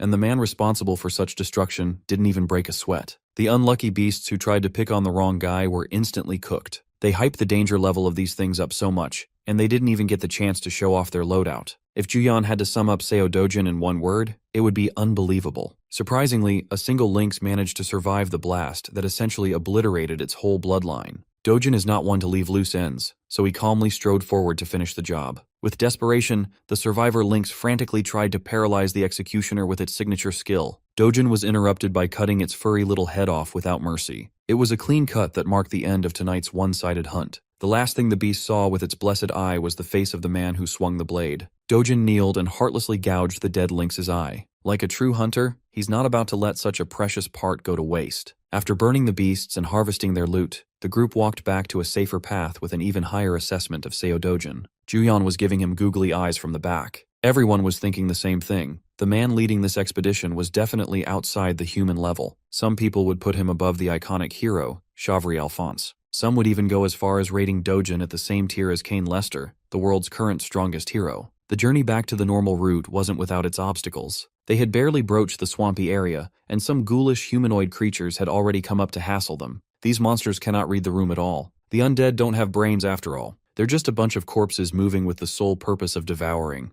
Their charge might look intimidating at first, but it was simply too straightforward. A fist extended out and decked one of the ghouls out of the way. Seo Dojin continued his kill streak after a brief break. This time it's via headshot again. He didn't need a weapon or some fancy technique. The undead can catch his hands and return to the underworld. Once he got into his rhythm, it was basically over. A flurry of heads exploding in quick succession rang out as the ghouls fell one by one. Using his bare hands, Seo Dojin ripped every single one out of their bodies. This time, the Cleom Guild members accepted that they're just spectators and stood back to watch the highlights. A few moments later, after looting whatever they could salvage from the ghouls, the group continued their trek. While walking, Juyeon couldn't hold her curiosity in, so he asked Dojun about his swordsmanship, the move that produced the radiant flashes specifically. She's obviously talking about the Vandian sword skill's first form, a miracle born from a single point. He half-heartedly asked if she wanted to learn it, and Juyeon's face immediately lit up. But in a peaceful world like this, he doesn't see any reason to teach someone something so OP. Juyeon could sense that this man was underestimating her way too much. She's still an S-rank hero too. On paper, they are on the same tier. Seeing the defiant look in her eyes, Dojin seriously considered teaching her Vandian swordplay. In the end, she accepted that this brick wall wouldn't give in as she sulked like a child who didn't get the toy she wanted. To keep everyone on track, Inju made the judgment call to leave the rift for now. The last leg of the journey back went without a hitch, and the group reached the exit rift. Thanks to Dojin's hard carry, they cleared the zone without any casualties or even injuries. Next time, they will re-enter with the goal of shutting the rift down. Who knows? Maybe that attempt will go even quicker. Everyone exited the rift one by one, with Inju stepping out on the other side last. Immediately, she heard a heated argument in Japanese. Someone had been camping outside the rift to cause some trouble and throw some grief. The more Inju heard, the more she recognized who the rude voice belonged to. In the middle of the scuffle, Seo Dojun inexplicably had his hand around Fine Shit's waist. In front of them was Ryoma Takashi, an ex-Yakuza S-rank hero and Teikoku's guildmaster. He had his boys with him. According to Ryoma, he was supposed to have fun with Juyeon today, but this unknown little boy dared to block him. He threatened to smash Dojin's face in if he didn't get the hell out of the way. Ryoma towered over him in stature, but he could not look more unbothered by the threats. He even talked back in perfect Japanese. The previous Seo Dojun must have picked up and studied before. Ryoma did not appreciate getting dissed in his mother tongue at all. Sensing their boss's rage, the Yakuza goons barked at Dojun to bow his head and apologize from the bottom of his heart. They keep going on and on about how their master is not to be trifled with. While they can yap their asses off all day, Seo Dojun doesn't give a flying fuck. To put it plainly, he firmly told Ryoma to get lost. Watching the situation unfold, Inju's worry grew by the second. Teikoku is ranked among Japan's top 5 guilds. Ryoma Takashi is a thug infamous for his violent temper. Even for Dojin, it might be better to steer clear of this mess. Trying to broker peace between the two heated parties, she decided to step in and cool the situation down. Jong Inju was calm and respectful with her approach, but Ryoma just labeled her a bitch who shouldn't butt in. This time, her crew flared up. Their guildmaster was being blatantly disrespected. It could have easily devolved into a guild war, but Inju had her boys under control. Despite the insulting words, Jong Inju formally introduced herself as Cleom's guildmaster and proposed that they settle the beef without escalating the situation. Ryoma just spat on her peaceful agreement. He had never heard of the puny Korean guild, so why should he care? Going even further, Ryoma offered to give Inju a turn on his 2-inch beast after he's done with Juyeon. He proceeded to forcefully grab Juyeon, but Dojun's body blocked that grab. Irritated, Ryoma finally showed his teeth after barking for so long. His fist gave Dojun's cheek a little kiss. He thought that would be enough to knock some nobody out, so he could have some fun in the meantime. The dumbass Yakuza also leaked that he has some business to settle with Dojun. One can infer that this stunt is just one big, calculated provocation. If that's the case, Dojin is down to playing along. He immediately got his payback by socking Ryoma on the same cheek. His punch was noticeably more effective. It threw the Japanese cliché flying back to his crew. The hardcore Yakuza glazers who were barking obscenities didn't expect to see their boss in this state. Dojin advised everyone to stand back. Since these assholes struck first, whatever happens next can be reported as self-defense. The Yakuza goons drew their respective weapons and got in position to retaliate, but the boss called the one-on-one. Ryoma got rid of the jacket covering his chiseled physique and ordered his men to fall back. Awakening the power lying dormant inside his body, the ex-Yakuza S-ranker showed why he's one of Japan's best. Before the inevitable fight started, Juyun turned to Dojin with a piece of advice. She did not bother talking him down or any of that crap. She just asked her man to at least leave the poor Japanese gangster half dead. What happened next was what you might have expected. To the boys from Japan it was a shock, but to the expedition group, it was the norm. Seo Dojin is absolutely pub-stomping the trash-talking Yakuza bastard. Ryoma had his head buried deep in the group while the heels of Dojin's shoes bashed him deeper with every stomp. Miraculously, Ryoma managed to get out of the embarrassing position by cowering away. He crawled backwards to his boys while trying to reevaluate his life choices. Who the hell did he mess with? How can he be human? This is not what he heard about from the source. Look at those eyes. Seo Dojin is not a man you are supposed to fuck with. Staring into them felt like a death sentence. Every fiber of Ryoma's being was yelling at him to bail or he's going to die for certain. It doesn't matter if it's shameful to run after declaring and starting the fight. He just wanted to run and never see Dojin again. Unfortunately, he has to finish what he started. The young man zoomed like the wind and appeared in his escape path. Looking down at the broken gangster, Dojin asked if someone had orchestrated this stunt fight. He already has a pretty good idea who's behind these dirty tactics. There's no use in denying. Dojin grabbed Ryoma by his greasy hair, and the hardened Yakuza begged to be spared. From talking shit to begging for his life, the gangster had taken a drastic turn in tone. Dojin was disgusted by the lack of backbone and pelted the guy with hundreds of slaps in a span of a few seconds. Halfway through the slap pounding, he closed his fist to deal some real damage. Seo Dojun proceeded to beat the hell out of the gangster's ugly mug. He pounded that son of a bitch to a bloody pulp. The bystanders were frozen in shock and fear. It's not every day you get to watch an S-ranker getting bullied like a manhwa character in high school. After many punches, too many to count, he let go of Ryoma's limp body. Inju expected that their man would win, but this is even more one-sided and graphic than she thought. After a brief break, Dojin is back on, giving the bastard some more trauma. He carefully placed his heels on the back of Ryoma's head. With everyone watching, he slowly increased the force on his step, silently threatening to crack the guy's skull with his foot. At this rate, one of Japan's valuable S-rankers might really croak here. Inju pushed Juyeon to say something. She snapped out of her daze and pleaded for Dojin to stop before they crossed a line that should not be crossed. In response, he calmly claimed that he'll take responsibility for his actions. Juyeon had had enough of his edginess and dragged that boy out of unnecessary trouble. He shouldn't do something he would need to take responsibility for in the first place. Still, Dojin had seen more than his share of scum like Ryoma. He found that it's better to just kill those types instead of leaving a loose end.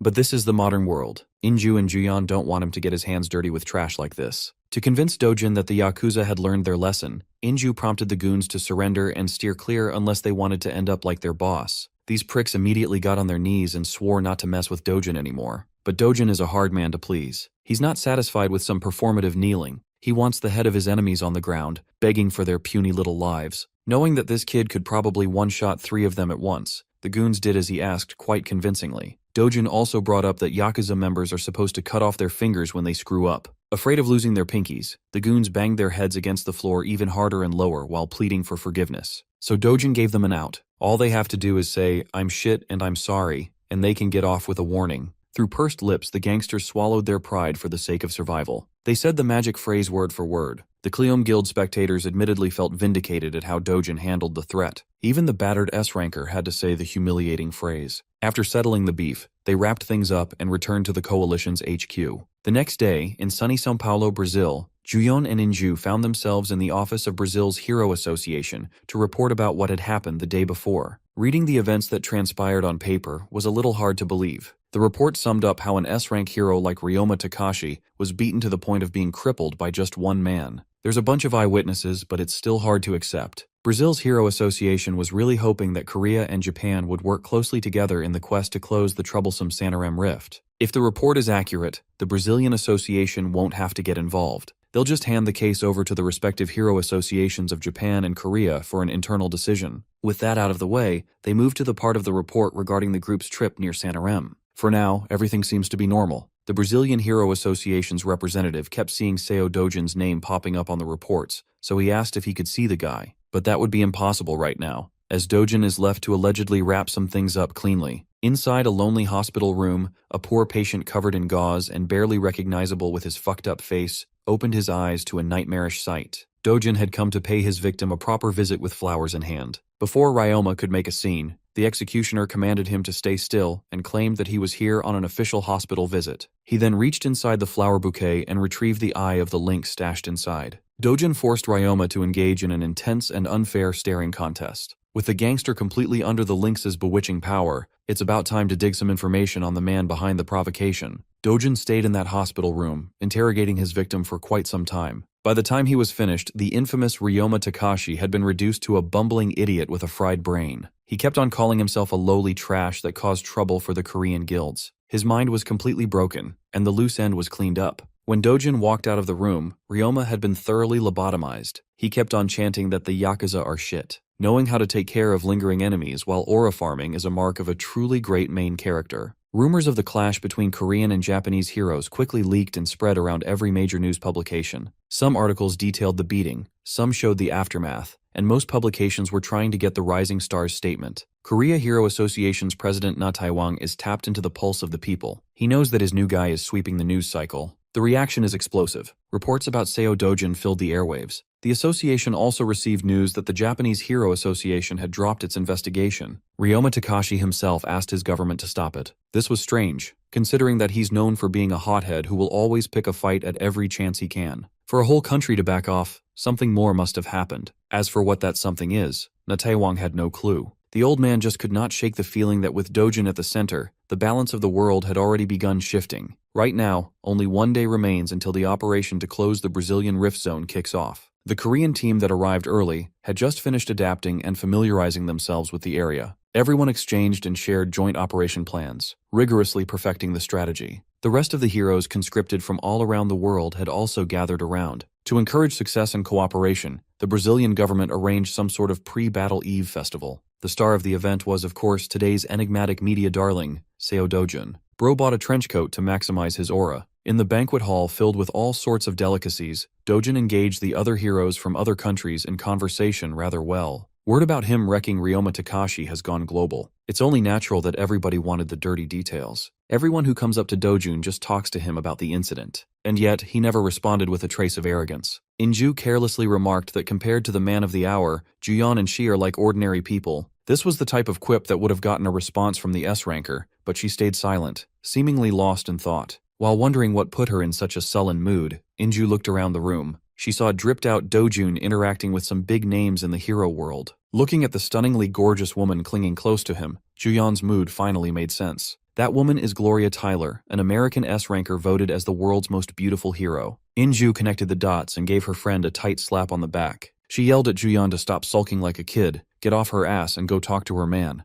Juyeon didn't really know how to interact with Dojin outside the rift, but she still came up to him. Granted, she looked way out of her depth, self-consciously looking at the floor instead of her fellow heroes. Dojin noticed the slight hint of blush on her cheeks and couldn't help but smile in amusement. Gloria Tyler took the hint and bid him farewell. Curiously, she referred to Dojin as Carcel, his true name from his previous life. It sounds like he introduced himself as such to Gloria. Even Juyeon was clueless about this Carcel thing. She assumed that Carcel must have been his Western name or something. In a way, she wasn't wrong. It's just a name he used before Seo Dojin. With the sparse information that she has, she wondered if this dude lived abroad as a kid, but that cannot be possible. She already ran an extensive background check on him. Juyeon was evidently upset that another woman found out that Dojin had a different name earlier than she did. While they were casually chatting in the middle of the banquet, some asshole was hovering closely. Inconspicuously holding a glass of liquor in his hand, Kang Yongpyo listened in. In his head, he was cursing his Japanese buddy for failing to handle one guy. At this rate, he'll just hate to step in himself. While his insides were boiling with the desire to rip Dojin to shreds, his big-ass ears picked up Juyeon whispering a word of warning. She reminded her man that even though he's strong, the enemies won't always play fair. Ryoma Takashi had a few close friends in his circle. The one they have to worry about is in this hall. Dojin cut her off before she could name-drop the obvious mastermind. He went on to claim that he didn't need to know who was coming.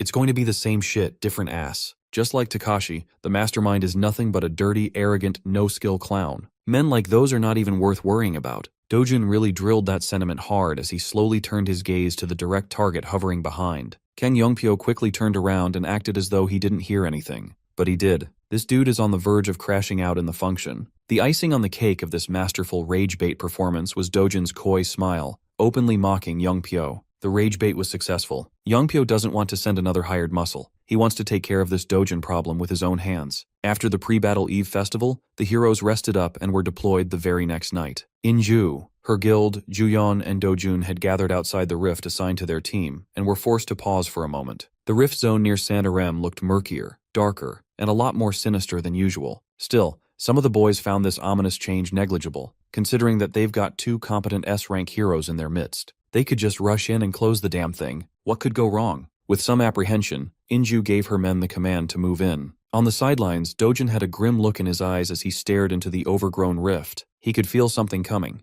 The ladies had no idea what he was hinting at, but his foreboding words unsettled them. It was faint and hard to notice, but the mana density in the area was rising at an abnormal rate. Inside the rift, floating up in the air, some entity with long-ass nails was eyeing a phone displaying a progress meter currently at around 23%. The holder reckons that 30% is just around the corner. By his estimation, this power level should be enough to kill the worthless bugs calling themselves heroes crawling into the rift. As soon as they entered, everyone felt their bodies bogged down by something heavy in the air. Moving around was extra difficult. The thickness of the air made it hard to breathe. All these issues point to a drastic change in the quality of mana around them. Right now, it's even thicker than the Patisua forest. Juyeon had never seen this man tense up like this. She could not help but worry about today's mission. Nevertheless, they are committed to seeing the job through to the end. Being the capable leader that she is, Inju kept her boys in line and calmed their nerves down. She explained that the unusual weight they are feeling is just a characteristic of the rift zone. With more difficulty in moving, they can't afford to lower their guard. Knowing that the 2 S-rankers are their best insurance policy, Inju respectfully asked them to focus on protecting the formation as much as possible. Until they figure out why the mana density changed, this is the safest move, so they both agreed. Whatever happens, the objective is to close the rift no matter what. The Cleon boys looked like they were ready to follow their leader to hell and back. Around the time Dojin was entering the anomalous Santarem rift, another party had gathered at the rift zone near Manaus, the largest city in northern Brazil. A joint team of French, Korean, and Brazilian heroes has been dispatched. They are failing hard. These dudes are getting their asses beaten and eaten. Solo leveling had overpowered ants. We have killer bees. The overconfident foreign heroes thought they were about to cruise through this mission. Hell, these bees should have been easy free kills for C-rank heroes. Yet here they are, getting wrecked by gigantic insects. Even the A-rank heroes in their midst were falling like flies. The killer bees had no regard for human life. They have killer in their names. What did you expect? The sole remaining hero tried his luck against one of the flying critters, and his fist made full contact. It was useless. His body had gotten so damn heavy that he could not project his desired power output. Normally, he could shred an entire colony of these bees into pieces by himself. In this place, they are not the clearing squad. They are nothing but helpless prey to the real hunters. It's hard to tell how many of these so-called heroes will actually make it out alive. Back in Santarem, Inju just narrowly dodged a heavy axe slam from their first encounter. Posted up before the squad was a battalion of black orcs. They were not ordinary black orcs either. Just like the killer bees, they were abnormally stronger than what their classification denotes. Even so, the Cleon boys kept the pressure up and executed their combos. Unfortunately, landing an attack that doesn't deal damage is not a recipe for victory. Even with perfect teamwork, they cannot breach the Black Orcs' titanic defense. Caught with their pants down, the Cleon boys nearly got decimated by a full axe swing. Juyeon had to step in to drag them back to a safer distance from the beasts. She also yelled at them for rushing in recklessly. Once the noobs were brought to safety, Juyeon hopped back into the fray. The Black Orc tried to trip her up mid-air, but the S-ranker danced around the vicious attacks with grace and mastery. After showing some fancy footwork, she turned the tables and went on the offensive with a roundhouse kick. With an inhuman response time, the monster quickly turned around to defend its vulnerable bald head. Juyeon's convincing feint worked. She avoided the turnaround, and the winding roundhouse kick elevated even higher. From the skies, she descended with the force of a falling meteor. With one of the Black Orcs down, the remaining beasts were intent on avenging their fallen comrade. Using a clever maneuver, Juyeon tricked the raging orc into dealing some friendly fire damage with its hefty bone club. Realizing what he had done to his homie, the orc paused in fright. That gave Juyeon the window to come in from behind with her lightning-quick movement. This time, she didn't need some elaborate movement pattern. All she needed was a straightforward kick to the back of the head. The Cleon boys keenly watched Juyeon in action. Because of the destructive enigma named Seo Dojin, they almost forgot that Hyun Juyeon is also an S-rank, a being cut above normal mortals like them. One last black orc remains. This one tried to act tough with a grating war cry. Thankfully, a fist flew in to break its jaw, shutting it up completely. Juyeon had her time in the spotlight. Dojin is just cleaning up the last bit of the trash. Inju felt helpless. They are barely out of the rift entrance, yet the difficulty level is already this high. Even with 2 S-rank carries, closing this place won't be a cakewalk. After wiping out the orcs, Dojin took a closer look at the corpses to investigate, and Juyeon curiously followed suit. He pointed out the faint black ripple surrounding the beast. It's hard to see with untrained eyes, but it's really there if you focus hard enough. Dojin is now certain that this black ripple is enhancing the monsters to a ridiculous degree. Its presence, effects, and feel were consistent with dark mana, something that should not exist in this world. It sounds like he's in a talkative mood today, as he explained what the black ripple means to this mission. Deeper into the Santarem Rift, they reached a different biome and encountered a different class of monsters. They looked like lumps of goop, a vicious pack of swamp creatures. Against these slimy bastards, the Cleon boys rejoined the fight to prove that they can contribute. They were fast and crisp with their practiced rotations, but the damage simply wasn't there. Perhaps another 2-man combo could break through. Cooperation can only get them so far. They managed to incapacitate one of the swamp monsters, but it wasn't enough to get the kill. They were used to dealing with normal swamp ghouls, but this is a different breed. Thoroughly exposed, the boys were caught in the petrifying sludge. Spear Guy managed to recover, but his shield-bearing partner took the brunt of the force. The attack was strong enough to tear up a high-class combat suit. Every attack is lethal. Desperation, helplessness, and confusion plagued their minds as they continued to resist. A lapse of judgment could put your life in definite danger if you're not paying close attention to your surroundings. Thankfully, Guildmaster Inju was keeping her eye open for any sneaky slime action. With her boys in danger, her combat instincts were tingling. Jong Inju wielded her blade like it was an extension of her body,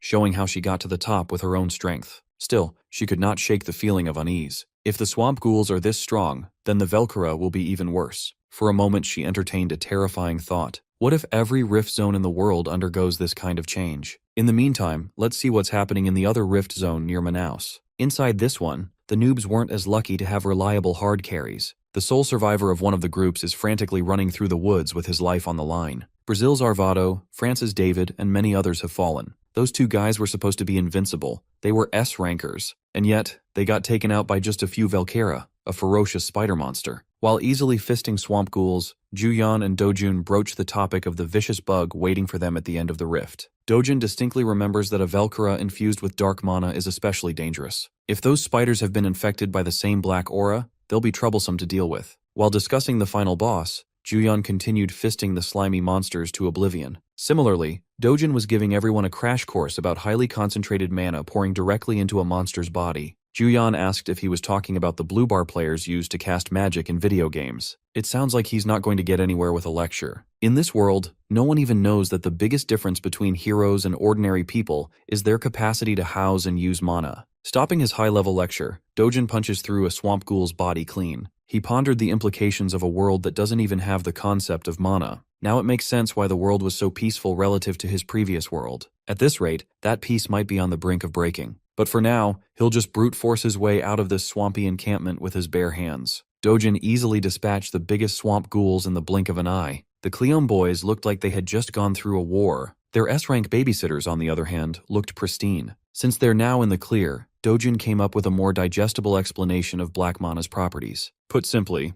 the monsters in this rift are like athletes pumped full of steroids and performance-enhancing drugs. He found the severe lack in humanity's knowledge about this simple concept strange and worrying. Leaving behind the swamp ghoul territory, Dojin took over as the navigator and led the team away from the area where Velkara appears. They also slowed the pace of their advance down to a crawl. A few minutes later, Inju gave the stop signal and the whole team halted. They hit the jackpot and found the place where a Velkara was stashing its feeding cocoons. Wrapped up in the toughest silk, killer bees and black orcs were captured and stored for later use. It's safe to assume that the monster responsible for this ghastly scene is nearby, but according to their de facto leader, they can ease up a little. Instead of looking for the beast itself, they stumbled upon the real danger, and it's a good thing that they did. His hand shot out more of those fiery blasts. The targets were stationary, so you already know the aim is impeccable. Each energy blob exploded, burning the cocoons and the deceased monsters wrapped inside them. Velkara that have absorbed dark mana have the ability to control their dead prey like puppets. Destroying them now would pay dividends in the final fight. Leaving them alone would be a recipe for disaster. With the secret weapon burned down, all that's left now is to take down the ugly spider itself. The The team just looked at him like he was a madman. Considering what they've seen, that's a reasonable reaction. Inju and the rest were just amazed that even in such a seemingly doomed situation, he operates like he knows exactly what to do. They were all blinded by his strength. But at this point, his overall skill set feels beyond human. Juyeon jokingly poked fun at his encyclopedic knowledge and machine-like decision-making process. She coyly asked him if this was his second run in life or something. Hearing the question gave Dojin a genuine chuckle. For a brief moment, he fondly remembered who he used to be. Carcel's go-around as Seo Dojun can really be considered a second life. Changing the subject, he asked Inju how far they are from the core. With the map and their position locked in her mind, she estimated that they were about halfway through the trek after cutting through the next jungle. At their current pace, this would be quite a long grind. But Dojin claimed that they can close the rift before the day is over. This crazy idea might be possible for Dojin, but for the Cleon boys, a one-day boss rush would be too much. Most of them had already burned through their stamina against the swamp ghouls. If they can't keep going, they can just rest up. Dojin can't afford to waste time. He'll just handle the giant spider solo and come back once he's done. Without another word, he took off with a burst, carried by the wind. He left everyone behind without leaving any room for discussion. They all went through hell, yet that man still has the gas to traverse the woods like an unstoppable freight train. As the backdrop of the woods blurred, his eyes constantly darted around to pick up details that could lead him to the final fight. With his expert tracking skills and a vague idea of the Velcara's nest, he finally laid eyes upon his target. The Velcara is one nasty, scaly, and pointy beast. Its abdomen is coated with strong armor and protruding blades. It also bit a guy named Peter Parker once. All of that doesn't matter, though. Seo Dojun leapt into the air and started his swinging motion with his sword still in its sheath. He started the exotic cooking show by slicing up the spider legs with scales thicker than steel. Judging by the bug's ugly screech, losing 3 legs at once sure does sound painful. Enraged, the Velcara opened its maw and shot some sticky silk like a gooner that just gained internet access. It was a big swing and miss as Dojin masterfully hopped out of the web's trajectory. He zipped all over the place with inhuman speed. There's no point in dragging the fight any longer when the gap is this big. With crisscrossing slashes, the exotic cooking show concludes. Dojin sliced and diced the Velcara into multiple pieces, and this dude still had the time to adjust his position to land perfectly and aura farm.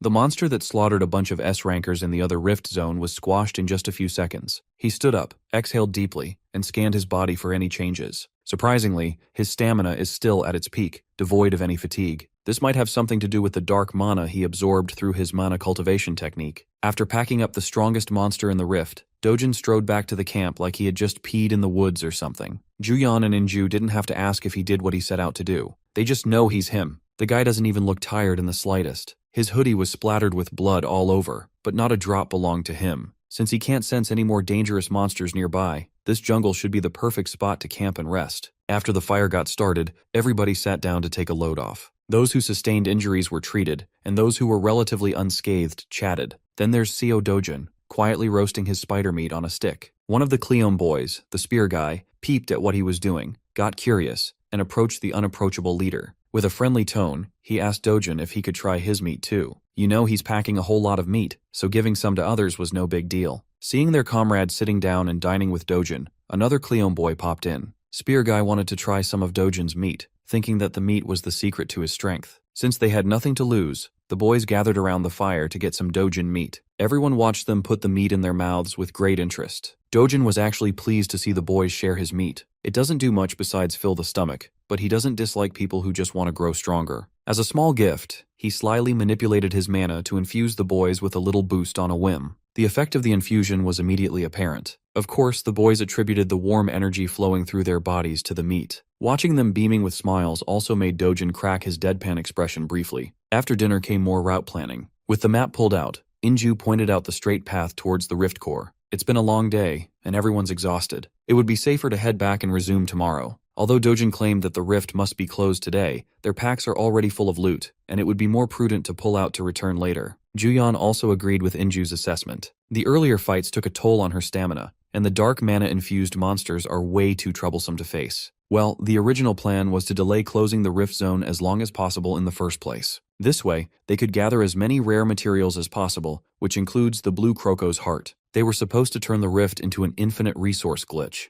but the sudden involvement of dark mana changed that original plan. Drastic changes like this are never a good sign inside the rift. Furthermore, he could feel something off about the dark mana wafting through the air, but he couldn't quite figure it out. Dojin grabbed his sack and emptied his load on the floor. Pause. The sack was filled with the sparkling red eyes of the Velcara. He asked the ladies to take all this legendary loot back to the hotel first. Since they were dead set on retreating, they might as well hold on to his share of the loot. Before heading back into the deep, dark woods, he promised to close the rift and join the group soon. On his way to the rift core, Seo Dojin encountered a lot of pesky obstacles. First were the newly respawned swamp ghouls clamoring around the muddy waters. He must have killed dozens of them at this point. He was just styling on these slimy beasts while continuously moving. When using his bare hands got a little too boring, his eyes sharpened, and the blade was drawn. Swampy monster goop stained his sword as ghouls disintegrated around his kill range. You see, the key to killing them quick and easily was to aim for the core all along. Opposite to where he was headed, the Kleom Guild and Hyun Juyeon took the route heading towards the exit, the second the sun rose. Walking alongside her dear friend, Inju voiced out her concern about Dojin. Juyeon assured her that he would be fine. If he still has the energy to bolt off like a bullet after saying a few words, then he still has the energy to fend for himself. She says that, but Inju could see the gloominess practically painted on her face. Juyeon's head hung low out of embarrassment, not out of concern for Dojin. She feels like a fraud calling herself an S-ranker next to that man. She can't even think of anyone else in the world at his level. Moving gracefully in midair, Seo Dojun's blade came crashing down on a black orc's head. He gave that poor orc the most painful free haircut in the world. Half of the brain and skull were lopped off in one clean slash. Keeping up the pace, he changed targets and bonked another black orc's bald-ass head. His emotionless massacre rightfully enraged the remaining orcs. Seeing them throw their little tantrums made Dojin scoff just a little. A reckless axe swing came his way, and he seemingly vanished into thin air. When he reappeared, this dude had a bunch of pre-made destructive balls of fire in his hand. He threw a flurry of spells at the orcs, burning their bodies down for an agonizing death. By the time he was done backtracking through the den of black orcs, he had already wiped out the population. With every kill he notches, the heavier his sack of loot gets. By this time, Juyeon, Inju, and the boys had finally exited through the rift they entered from. With bags packed with valuable materials, they head back to cash out. While they were heading towards the safety of the city, Dojin was solo grinding the rift. Under broad daylight, he slayed a blue croco without batting an eye. Stained with the blood of his victims, Dojin continued to add to his kill count. While the corpse was still relatively fresh, he cut the heart out of the reptile's chest. After the successful harvest, he threw that big heart into a jar. He sealed it tightly to keep the material in its optimal state. Adding even more cuts to the body of his latest victim, he scored 2 more crystals for the loot bag. Spawn camping the den of blue crocos was surprisingly profitable with such a high drop rate. Once they stopped spawning, Dojin packed up to move to another area. Outside the rift and inside the Brazil Hero Association's HQ Situation Room, the tech nerds of the government have been working around the clock to monitor the joint expeditions. For the first time since the operation started, HQ received a positive notification. According to the map readings, the rift zone in Santarem had disappeared. For a minute, the tech nerds could not believe what they were seeing on the screens. When reality set in, cheers of success resounded in the Situation Room. They quickly looked into what happened in the sector and found that only one Korean team was deployed in that location. The group registered under Kleom Guild's name. But how could that group clear a rift when they just contacted HQ to relay their tactical retreat 10 minutes ago? It just doesn't add up. The people in the HQ were puzzled. You see, 10 minutes earlier, our boy was in the midst of an intense all-out brawl against a fugly opponent, the ravenous twin-headed ogre. By eyeballing the mutated beast, Dojin could tell that this monster had undergone rapid evolution due to dark mana enrichment. The beast stomped its foot, and the resulting tremor almost knocked him out of balance. Behind this final hurdle, the rift core floats above the wide-open land.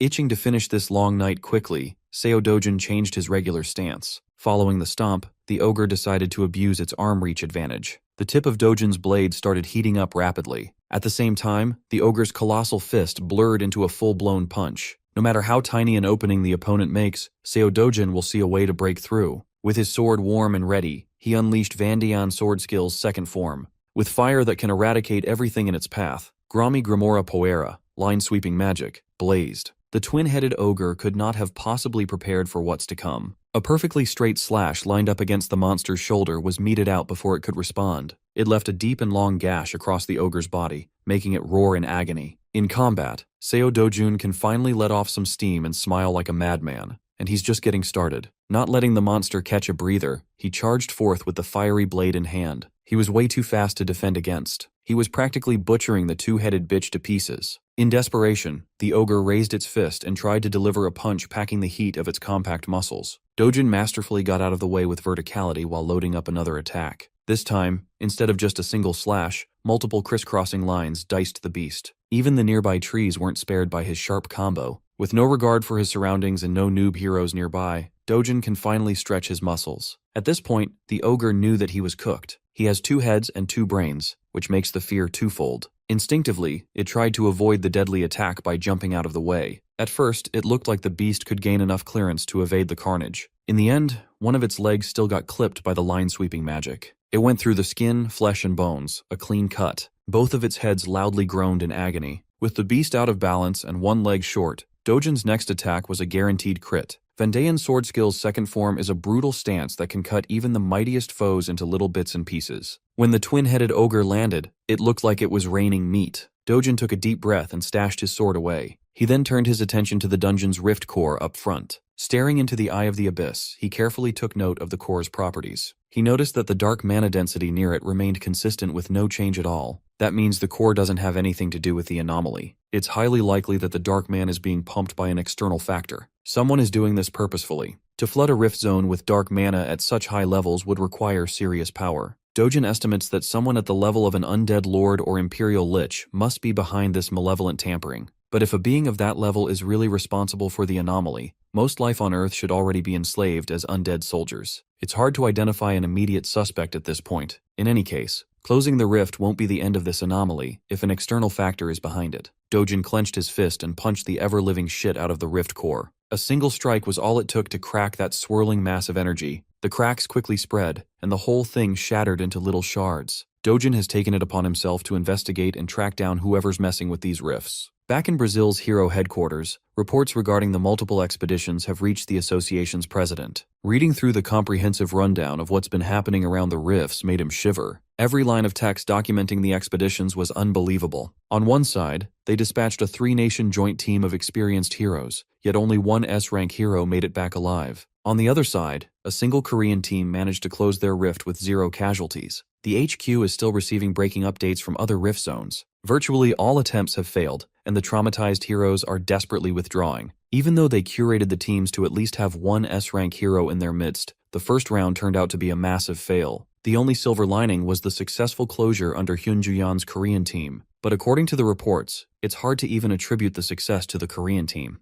Mr. President pulled the file and took a closer look at the Santarem report. It stated that the rift closed after they had already exited the portal. It just didn't make sense. It's hard to comprehend how the rift was closed. They need to hear what really happened from Hyun Ju-yeon herself. Thankfully, she's already en route to the headquarters and will arrive any moment now. From the moment Ju-yeon and Inju's team exited the rift to when they reached the HQ, just over an hour had passed. In that short span, Dojin closed the first rift zone without breaking a sweat. Now he has entered the second rift zone nearby. He quickly determined that the core of this one was underwater. Like the gigachad that he is, Dojin took the plunge into the monster-infested waters. On the other side of the country, the president of the Brazilian Hero Association just got caught up with what exactly happened in the Santarem rift. He found it incredulous. Even though the accounts came straight from Ju-yeon's mouth, it's still hard to believe that a single man-speed ran a rift plagued by this so-called dark mana. Ju-yeon wasn't there for the latter part of Dojun's solo mission, but she is 100% sure that he took care of the problem by himself. The president was forced to come to terms with this fact. He shared some classified info with Ju-yeon regarding the catastrophic failure of the other teams. Multiple S-rank heroes have died in other rift zones. Without mincing her words, Ju-yeon admitted that she would have been part of that statistic if not for Dojin. Based on the current information that they have, it's hard to believe her report. But she also relayed valuable intel about the dark mana that supercharged the monsters to possess power surpassing even S-rank heroes. Ju-yeon was calm. She shared what needed to be shared. It's up to the association whether to accept it or not. To make it even harder to believe, they just received reports that several southern rifts around Santarem have been closed. The president reckoned that those ones must have been spared from dark mana's influence. Ju-yeon warned the president not to think that way. She asserted that every rift's danger level is nothing like before. The first sign was a different entrance color than normal. For now, that's the only way to check if a rift is a death trap or not. Mr. President immediately notified his team to verify every rift entrance across Brazil. While he was coordinating with his people, Ju-yeon stood up and left. Her job is done here. On the way out of the office, she swiftly dialed Chairman Na-tae Hwang of Korea's Hero Association. The old man patiently listened to Ju-yeon's detailed report regarding their expedition and the dangers of dark mana. Thankfully, there are no signs of such a dangerous variable yet in Korea. Na-tae Hwang will be paying closer attention to their rifts. If S-rankers can get mowed down like helpless animals when facing juiced-up monsters, this is a real cause for concern. If a boss-class monster comes into contact with such a malevolent force, the results would be far more horrific. They might be in the clear for now, but Korea needs to prepare for the worst as much as they possibly can. While everyone else was panicking, Seo Dojin was calmly taking a dip in the serene rift waters. Rivers, lakes, and islands, in rift with these environments, the core can usually be found underwater. Naturally, humans can't breathe underwater. Very few heroes can fight at full strength in these disadvantageous conditions. As far as Dojin knows, New Zealand's national hero, Ivan Looper, is the only decent S-rank hero specializing in underwater combat. Because of his niche specialty, he commands a high price to resolve underwater rifts all over the world. Thanks to his unique underwater breathing trait, he could corner the market for troublesome wet rifts. As Dojun inches closer to the depths, he immediately feels the presence of dark mana getting thicker. Taking a single deep breath, he dove into the unknown. Proficiently swimming through the body of water, the creatures near the surface didn't pose much of a threat at all. Upon reaching a certain depth, all light seemingly vanished, possibly due to the presence of dark mana. He also noticed more vicious-looking monsters circling around with curiosity.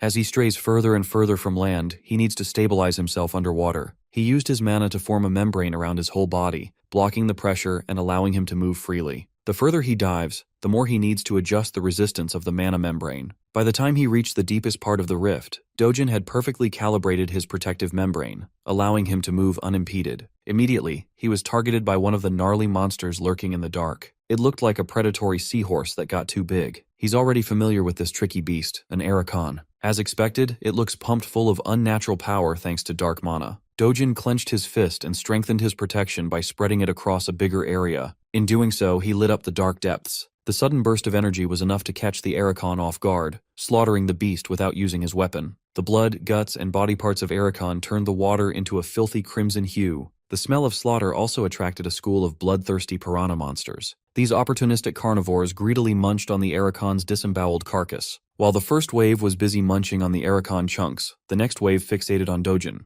Dojin reckoned that if Ivan Looper witnessed what he's seeing right now, that guy might piss his swimsuit. As soon as the second wave of piranhas entered his kill zone, Dojin dispatched them with ruthless efficiency. Unbothered by the water's instability, he keeps perfect control of his body. He hunted down more Arachons. He even punched a shark on its abdomen. With his feet planted firmly on the bottom, he threw a slew of punches at speeds no different from on land. He was killing fish left and right. As his kill count increases, more hungry beasts gather around his position. Dealing with these small fries is admittedly a pain in the ass. For now, Dojin chose to reposition. He picked a direction and bolted away. While he was running away from his fishy foes, he was struck by a sense of unease. He noticed that he had reached an area where no other creature dared to venture. In front of him, lounging on top of a stone bed, was a peculiar one-eyed fish. Dojin immediately recognized that son of a bitch. This eerie-looking fish is an acromos. Dojin didn't expect to run into a familiar beast here today. It got him excited enough to crack a smile. In the previous world, everyone whose name became etched into legends had one thing in common.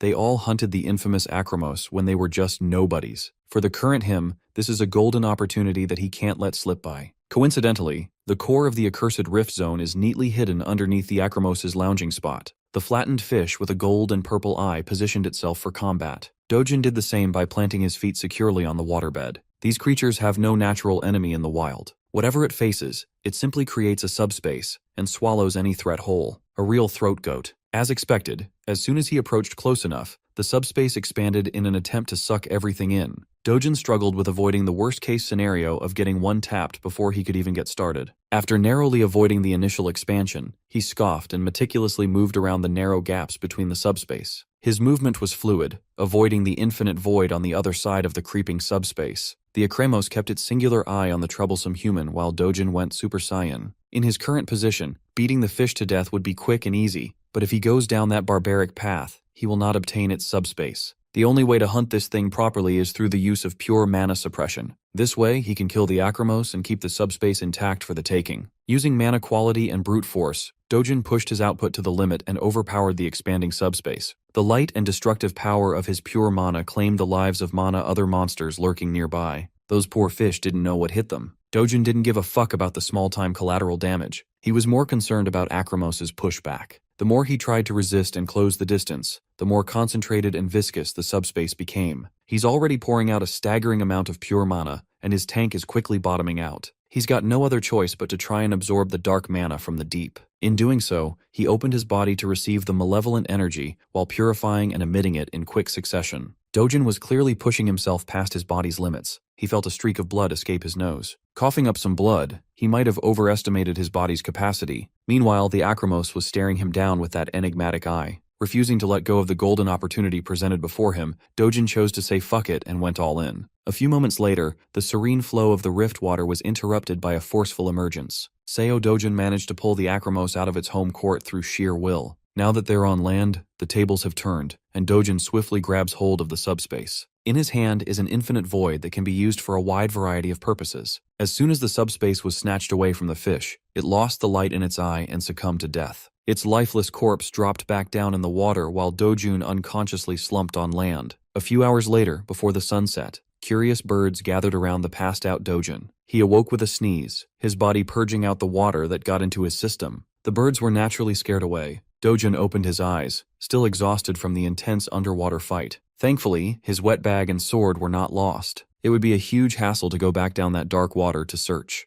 Remembering what he had just accomplished, he sat up and tested his new power. Firstly, he conjured pure mana around his arm and felt the quantitative change it had undergone. It's apparent that his mana capacity has increased by a ton compared to before. Fighting that flat fish and risking it all would have been worth it just for this. But the main prize at the end of that suffocating fight was his newly stolen subspace. This is the biggest gain he scored from this Brazilian trip thus far. Now he doesn't have to lug around his bag and sword. He can just store them in the void. Free from the shackles of carrying his loot and weapon, Dojin happily stood up and stretched his limbs. He's already got a massive haul in this rift. It's time to call it a day. With the boss taken care of, he can just close the rift real quick and head back to the lodge. It's a beautiful and productive day to be a subspace thief. Back home in the Korea Hero Association, Chairman Na Tae-wong's associate delivers a rundown of what's happening in Brazil. Multiple hero deaths have been confirmed. They've lost people they could not afford to lose. A few select rift zones had disproportionately higher mortality rates compared to others. Hero Dojin managed to close multiple rifts without as much as a scratch. That guy's just a walking cheat code.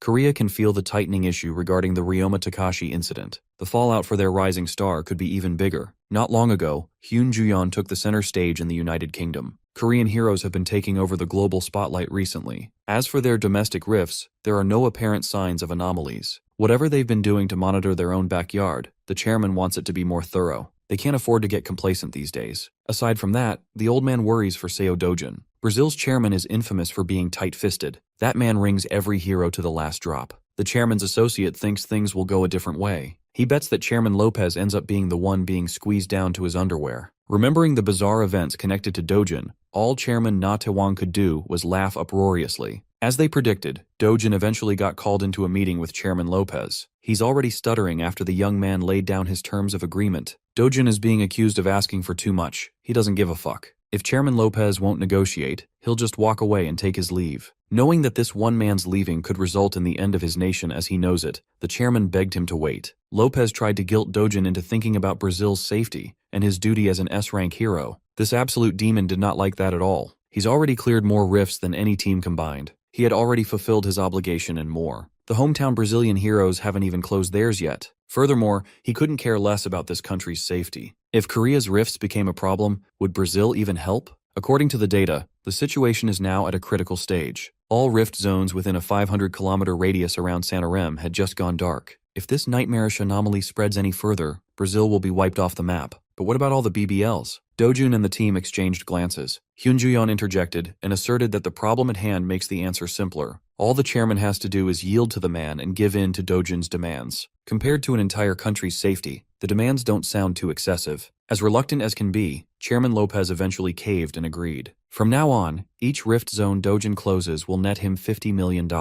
He's got the number he wants. Now it's time to grind the broken rewards. To make sure that the Brazilians were for real, Dojun demanded a first deposit of $100 million for the first 2 rift zones he dealt with. If this goes public, Dojun will be labeled a money-hungry leech. But the proud Brazilian Association will probably cover this whole thing up to protect their pride anyway. Even if the terms get leaked, this man is not the kind of person who would give a single flying fuck. Ji-yeon likes that about him. Remember, Dojun is going out of his way to squeeze money out of a falling country to fulfill a promise he made with the original owner of his new body. That boy just wanted to build the safest home for himself and his family. Now that the promise is as good as complete, he might find peace. The reluctance of the Brazilian government was nothing compared to Dojun's immovable will and game-changing leverage. They asked Dojun to sign a non-disclosure agreement, ensuring his public image wouldn't suffer. Kang Yongpyo, the dumbass Yakuza guy, all his enemies had no idea that Dojun was making bank. Those who died trying to clear the rifts were given a funeral fit for a hero. Their friends and families gathered and mourned. Even Dojun had to dust off the suit and pay his respects. He just hung back with Juyan and solemnly stood emotionless. Back in the hotel home base of the Rift subjugation team, Dojun, Juyan, and the Cleom Guild were having a nice breakfast. Guild leader Zhang Enju tried to drag Dojun with her team for the next Rift mission, and he showed a rare, reluctant face. He was just weighing which option benefits him the most these days. While he's closing one rift on his own, the Cleom Guild could theoretically start on the next one. Afterwards, Dojun will rejoin them in closing the second paycheck together. It's a good thing Enju catches on quickly. So the plan is a series of rift clears one after another. This way, they could efficiently milk the Brazilian government in their time of need. They could probably do 3 rifts a day. For those cleared by the whole team, the guild will get a cut of the riches. That's enough to get these boys fired up for action. Dojun personally warned Juyan not to push too hard until he reconvenes with her and the team. Safety must be the utmost focus. Given that she's the only other S rank in the roster, a lot of burden will fall on her shoulders. While the two were whispering and Juyan was blushing, the Cleom Guild members were making up fan fiction about their 2 hard carries. As soon as breakfast is finished, the grind will start. Fueled by the hotel's culinary selections, Dojun entered a rift of seemingly endless grassland. He looked behind him after sensing a disturbance and found a naked Cyclops trying to bash his head in. This was just the vanguard.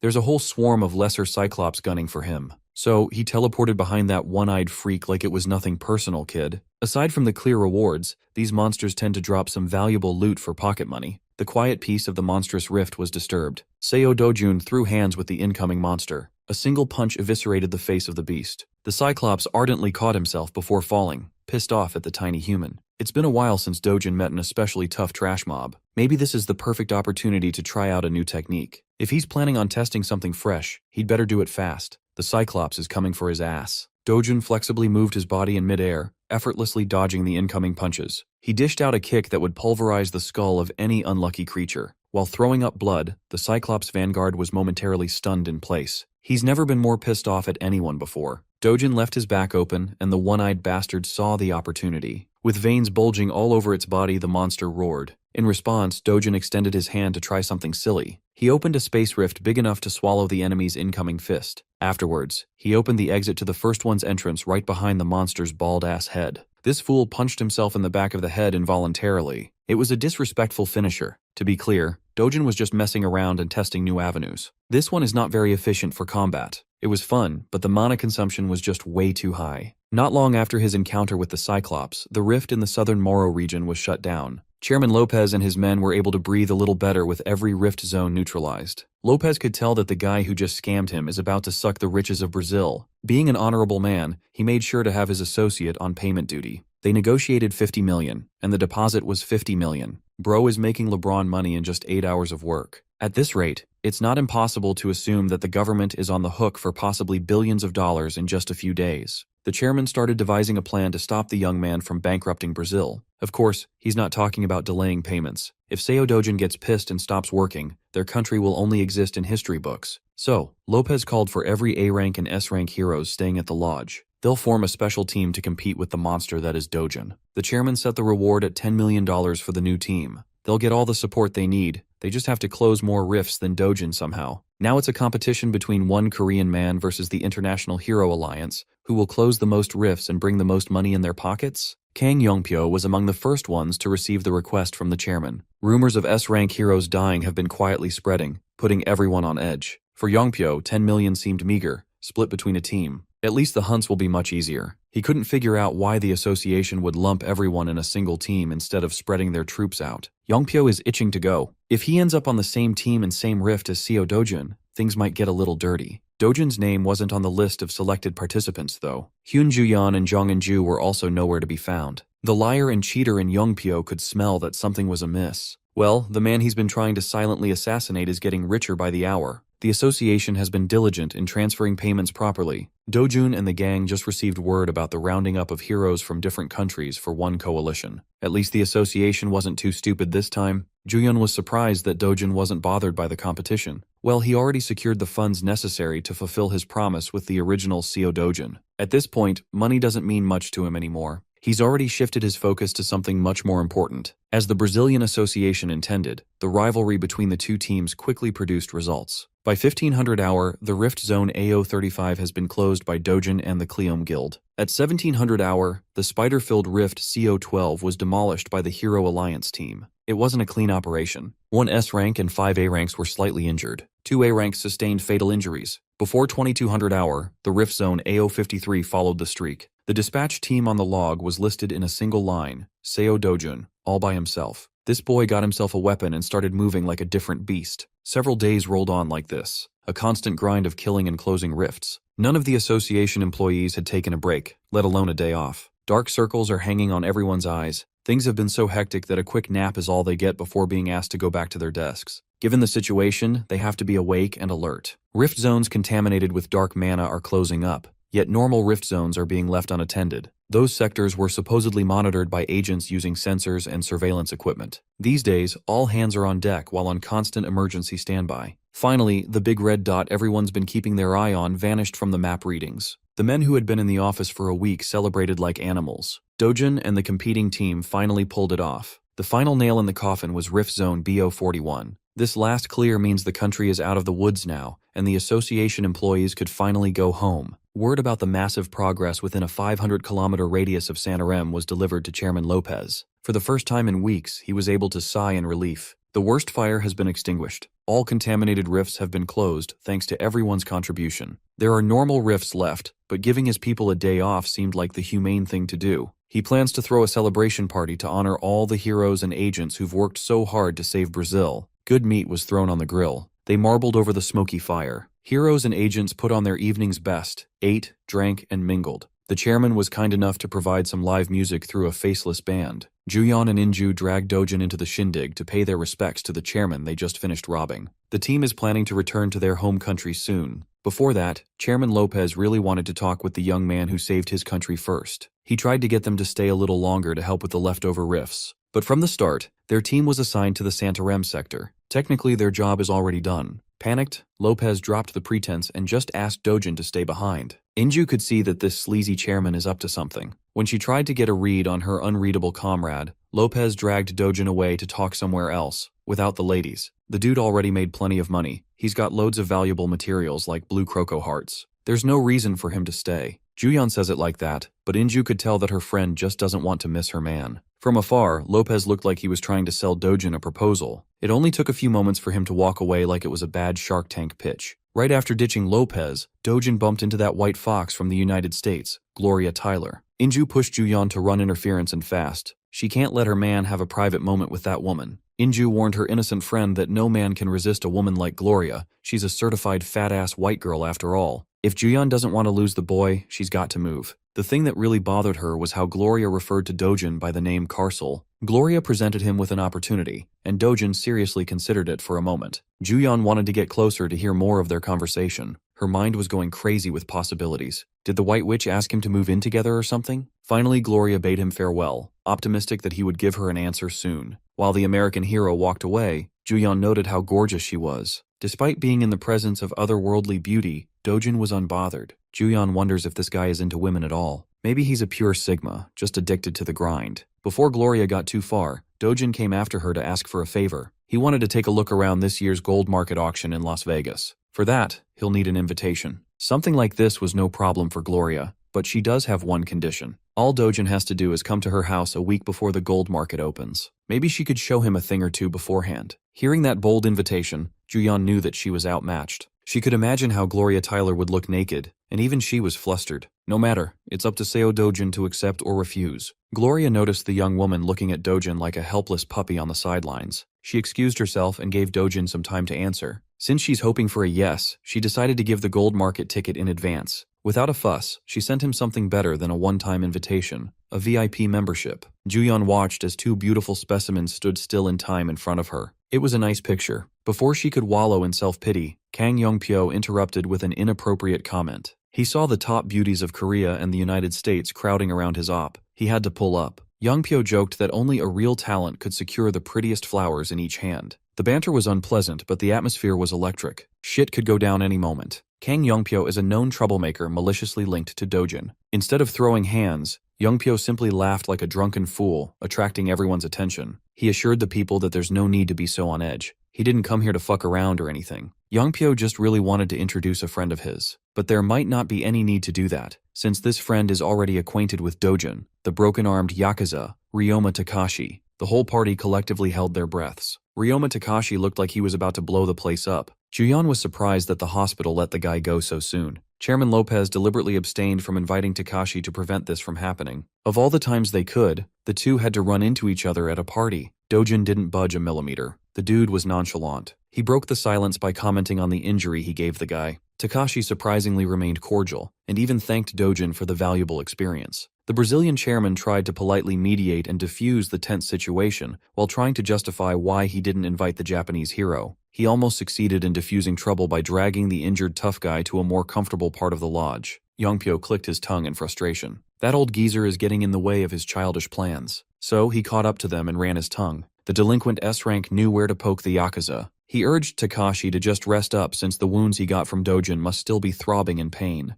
Youngpyo insisted that an apology was surely in order. Whatever the circumstances, Takashi was hurt. A little sorry doesn't sound too imposing. Takashi recalled the feeling of being treated like a worthless punching bag and clenched his fist. Chairman Leo and the ladies prepared themselves for action. Dojin smirked and asked his Japanese acquaintance to repeat a simple phrase, "Yakuza are shit." Every hero and agent in the party was struck silent. What the hell was Seo Dojin trying to do? The Yakuza are known for their pride and ferocity. Takashi turned his head around and looked at Dojin with his empty eyes. At the top of his lungs, he agreed that the Yakuza are indeed shit. Kang Youngpyo knew this guy. He never could have expected this twist in 100 years. Dojin continued that the Yakuza are trash who contribute nothing to society. Absolute, total trash. Unlike everyone else, Juyeon had seen this trick before. Hearing the poor guy talking wild trash against his own people, Youngpyo implored Takashi to stop spouting nonsense. When he saw those eyes, all the hairs on his body stood up in fright. There was something deeply wrong with them. In Takashi's hand was a phone with a curious audio recording playing on cue. With his one working appendage, he played the recording.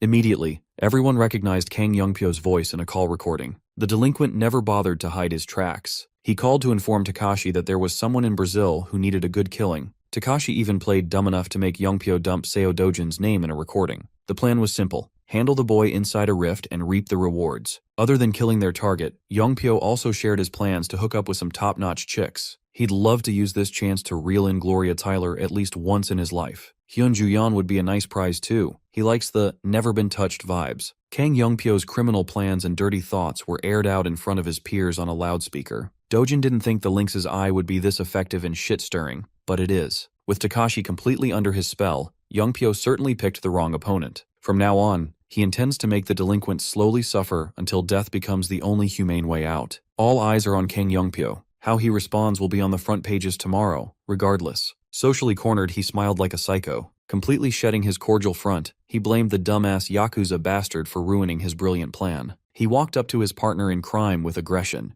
Things are already fucked enough as it is. If Takashi keeps running his mouth, things will get even worse. To prevent that from happening, Youngpyo took action. His hand tightened and sharpened before stabbing directly into Takashi's chest. He felt Youngpyo took hold of his heart, squeezing it hard. The delinquent pulled out, and the Yakuza fell down with a bloody hole in his chest. Things happened so fast that no one was able to go after Youngpyo as he fled the scene of blatant murder. Chairman Lopez stammered out the catch order to his men, but it's simply impossible. He might be human filth, but Kang Youngpyo is an S-ranker. While the agents continuously failed to close the gap by a long margin, Juyeon was gearing up to join the action. She wanted to run alongside Dojin only to find the guy standing still like a statue. He was just watching the chase sequence like it had nothing to do with him when he could have stopped all this. When Juyeon asked why he didn't move, he didn't grace her with an answer. The events of the shocking banquet spread across the world in an instant. Given the people involved, the impact on Korea and Japan as nations was beyond imagination. Both governments and their hero associations decided to keep their heads down, wary of public opinion. The media dug up and ran stories of Kang Youngpyo and Takashi's past deeds. Chairman Na Tai-wong had no other choice but to commit to damage control just because of some idiotic fuckers. He wasn't the only one having a hard time with this news cycle. The rich bitch, Hong Hee-ju, could feel the walls closing in on her. She took her anger out on the absurdly expensive pottery around her office. Hee-ju swung that gold club like she was in a rage room. Her poor bald manager just watched from the side, careful not to get in his boss's crosshairs. Manager Lee thought he could let the shitty mood pass without getting dragged in, but he was wrong. When Lee entered, All he saw was a spoiled brat and a few million in damages. As far as they know, the Interpol and the World Hero Alliance are working together to capture the notorious Kang Youngpyo. In the best-case scenario for Hong Hee-ju, the criminal gets himself killed trying to resist the authorities. She's already assigned Manager Lee to clean up all the loose ends on their part. The accounts leading to the money have been wiped. The contact network they used to get in touch with Youngpyo was scrubbed, and even the CCTV recordings were cleaned up quietly. When asked if something was still bothering her, Hee-ju tossed her phone to Manager Lee. It was her personal phone. The only people who know this number are family. But the most recent text doesn't read like one that came from a blood relative at all. There was no caller ID. It was a text urging Hong Hee-ju to cooperate or risk an evidence leak. The message was signed by K. It's highly likely that this was Kang Youngpyo's desperate attempt to get out of the worldwide shit list. The fact that Hee-ju was tied to that bastard at all is already a ruinous disaster. Poor Manager Lee had to tank a vase hit on the way out of that miserable office. If his bald-ass head gets dragged into this any deeper, he might get screwed too. Perhaps it's time to cash out of this place and find a way to survive somehow. When Manager Lee opened the door, he was greeted by the imposing figure of an old man. The look in his eyes was the look of a killer. This man is Seo Kyung-chol, T-Group's chairman and Hong Hee-ju's father-in-law. Manager Lee recoiled back at the sheer aura of the man in front of him. He kept himself together, apologized for the intrusion, and got out of the way. Hong Hee-ju's tantrums quickly ceased with the patriarch of the family present. Kyung-chol gave the foolish girl a brutal slap in the face, the kind that you'd see in a power slap. Down on her knees, she trembled in fear of losing everything. Kyung-chol doesn't appreciate being seen as some old man rotting in the company's back room. Hee-ju tried to play dumb, but it only earned him another slap to the other cheek. There was no way the patriarch wouldn't know about the failed plot to kill Dojin that involved Kang Youngpyo. He just found out that his own bloodline had produced an S-rank hero. He wants the kid to come back home by any means necessary. Kyung-chol simply couldn't stand P-Group's grandstanding just because of one Jang Sung-ho. First, they're going to finalize a decision on how to clean up the mess Hee-ju made. While everything around Kang Youngpyo continued to spiral into chaos, Dojin and the group are currently on the way home to Korea. Overall, the expedition paid exceptionally well. He gathered enough materials for the sword and a boatload of cash to boot. Hyun Ju-yeon couldn't contain her curiosity anymore. She bugged Dojin on the plane with a question. She asked why Dojin let a direct threat like Kang Youngpyo go free on purpose. Well, this way, the escape could lead to the next step in his master plan. After a long flight, the Korean team finally touched down in Seoul. Today, Dojin took out his adorable little sister, Yoon-young, for some Burger Kim, Burger King's Korean cousin. She swung her little feet under the table while singing the burger praises. Times like these are not so bad at all. Dojin gets to relax for real. Still, he couldn't shake the disturbing sight that greeted him right after returning home and reuniting with his family. His grandmother's health had noticeably deteriorated. She was practically bedridden. She asked little Yoon-young why he was never notified and why they didn't go straight to the hospital. On the brink of tears, she explained that Grandma held on to Dojin's advice not to spend their money carelessly. It was money earned by risking his life after all. Hearing this, Dojin felt a pang of guilt. Still, going to the hospital because of sickness doesn't qualify as reckless spending. He whispered to his grandma's ear about Brazil and the tons of cash he made from it. From now on, they can do what they have to and what they want to. No need to hold back anymore. Dojin immediately admitted his grandma to the best hospital in Korea,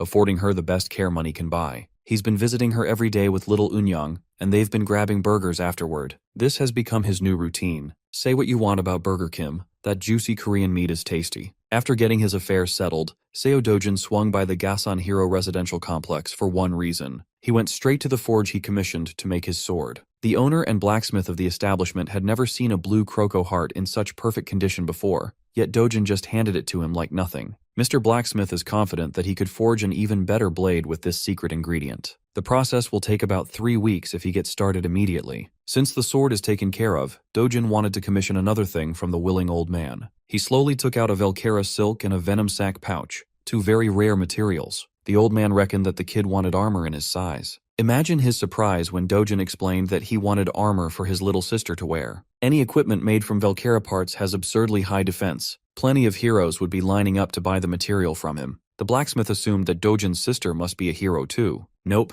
she's just a normal little girl. For such an adorable little one, it would be best if the armor were made to resemble normal clothing, not a combat suit. The problem is that kids can grow unbelievably fast. Even if they make the armor now, she might not fit it in a year or two. Dojin already has that problem covered. He has a canister of green juice waiting to be opened. It's Tailapu extract. Mixing the juice with fabric materials increases their elasticity about tenfold. But Tailapu is widely known as a common plant-type monster. No one had ever thought of using its extract for anything. With that, Dojin took his leave, trusting that the blacksmith would meet his expectations. That young man is just a well of knowledge. He even surpasses the masters of the craft in the modern world. When asked how that's possible, Dojin truthfully answered that this is his second life. In the hustle and bustle of the city, a man walks among the crowd. He had slick white hair. He wore a tailored suit and smart-looking glasses. This guy is locked the fuck in. After trudging through the city, he made a turn into a seedy alley and passed a signboard to Paradise Cafe. He was welcomed by the barista while lost in thought. He liked the place. It exuded good taste. Upon scanning the room, he easily found the person who contacted him for a meeting. He was still skeptical about this meeting. The client insisted on meeting in such a secretive manner. Finally, the man introduced himself as Park Sung-wook,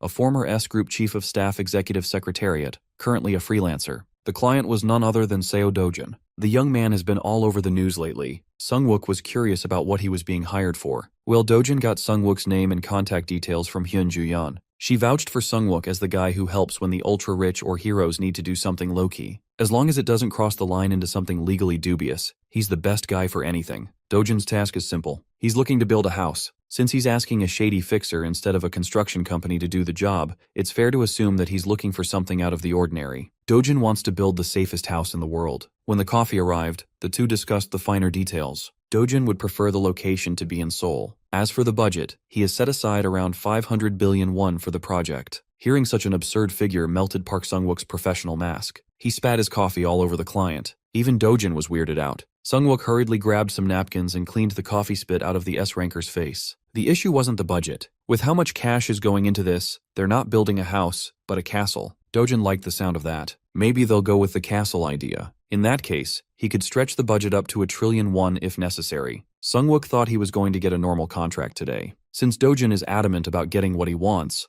Sung-wook asked if he knew which home was considered the safest in the country at the moment. As far as Dojin knows, it's Chairman Oh Young-gun's residence in Gangnam. The home is only valued at 110 billion won in the market. But if you only count land purchase and construction costs, the bare cost is probably just around 80 billion. Budget-wise, Dojin can build something far greater than that. However, the Gangnam district is unrealistic. Even if you have the money, no one is selling land. Not a single Rift event had ever occurred in Gangnam, making the prices of property rise every single day. In essence, they could build the best house money can buy, but securing the safest area won't be easy. Dojin casually dropped that Gangnam is not the safest place in the country. The false safety that those people are deluded with is just wishful thinking. Gangnam being safe from Rift events is an illusion created and propagated by the media. The lack of incidents is just a pure coincidence. He had seen this play out in the ruined world before. The delusions people cling to were only a matter of order. Inevitably, rifts will appear in every region of the planet. So, Dojin suggested that they buy land in the Guro district. Guro had a rift incident a few years ago. Even in Map,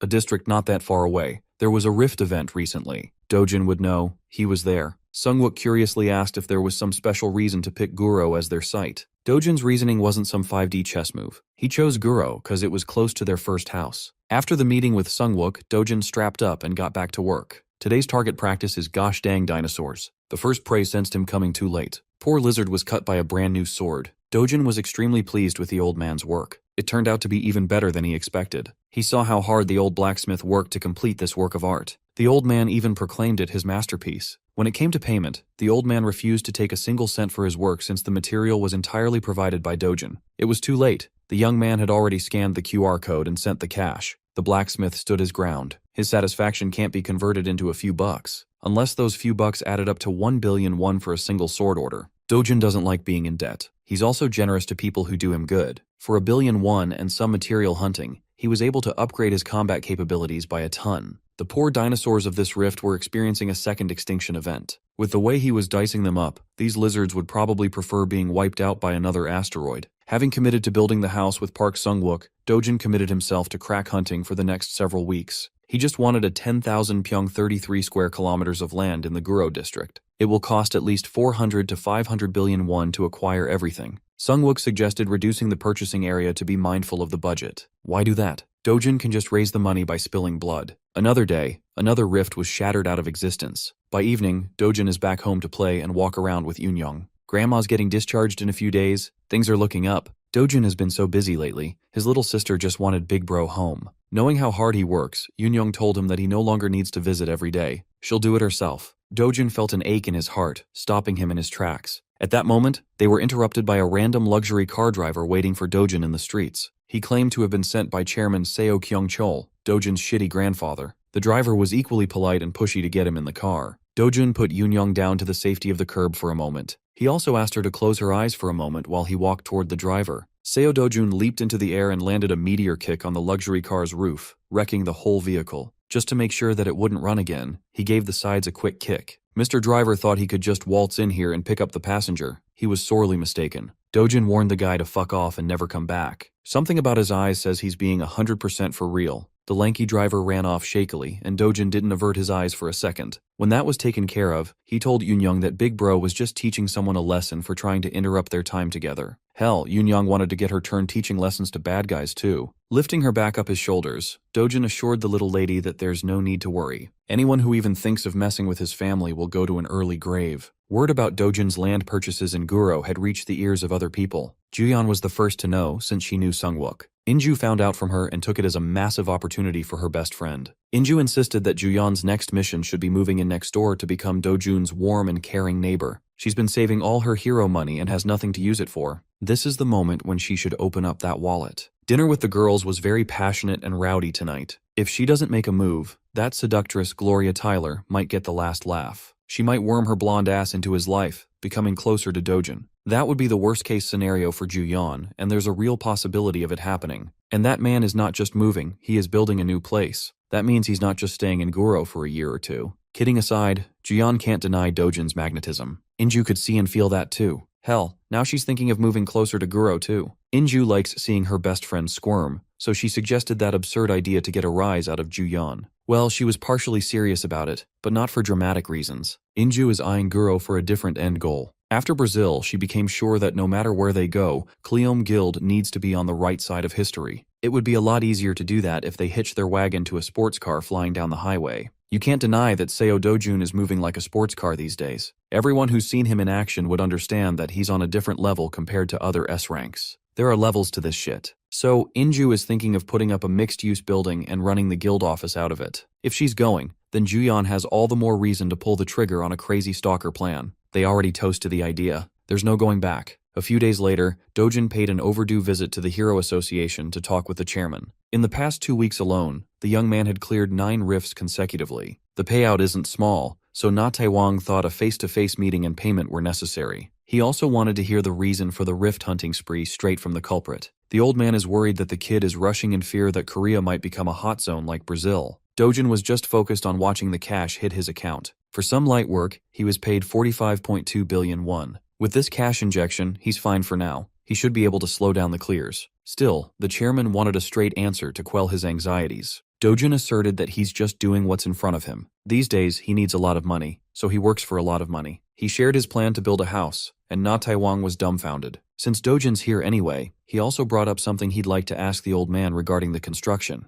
After his visit with the chairman, land transactions around the plots Dojun purchased began happening at a rapid pace. The first movers were Hyun Juyeon and Jong In-ju. Then, Na Taewang and the members of Cleom Guild arrived at the same time. As if catching a whiff of something big brewing, a few of the wiser heroes and real estate speculators joined in. Eventually, news of this development reached Dojun's grandfather. As T-Group's chairman, Seo Kyonchil felt proud of his blood for investing in real estate like a real capitalist. He ordered his men to find where the kid was buying and to snap up as much of the surrounding land as possible. Rumors bred more rumors. The rumors drew in those with money to spare, the buyers. And before long, land prices in Guro district skyrocketed to the moon. Before the inflation of land value, Dojun had already secured his 10,000 pyong, or around 3 hectares of land. Now comes the crazy part. Dojun already has a design in mind. It involves a gigantic dome covering the whole area. Sungwook continues to be baffled by his new client's decisions. The plan shows a tiny house that's only about 150 pyong in the middle of a 10,000 pyong site. He's got hectares of remaining empty space to fill. Dojun doesn't see the problem in his design. He just needs a safe house built. It's basically just a rounded outer wall, a really tanky and chunky castle wall in every sense of the word. Since there is no need for elaborate interior construction, the timeline should be pretty quick. As for the property's designated use, they have to figure out how to get this approved by the district office. Thankfully, Dojun has Chairman Na Taewang handling all the troublesome bureaucracy.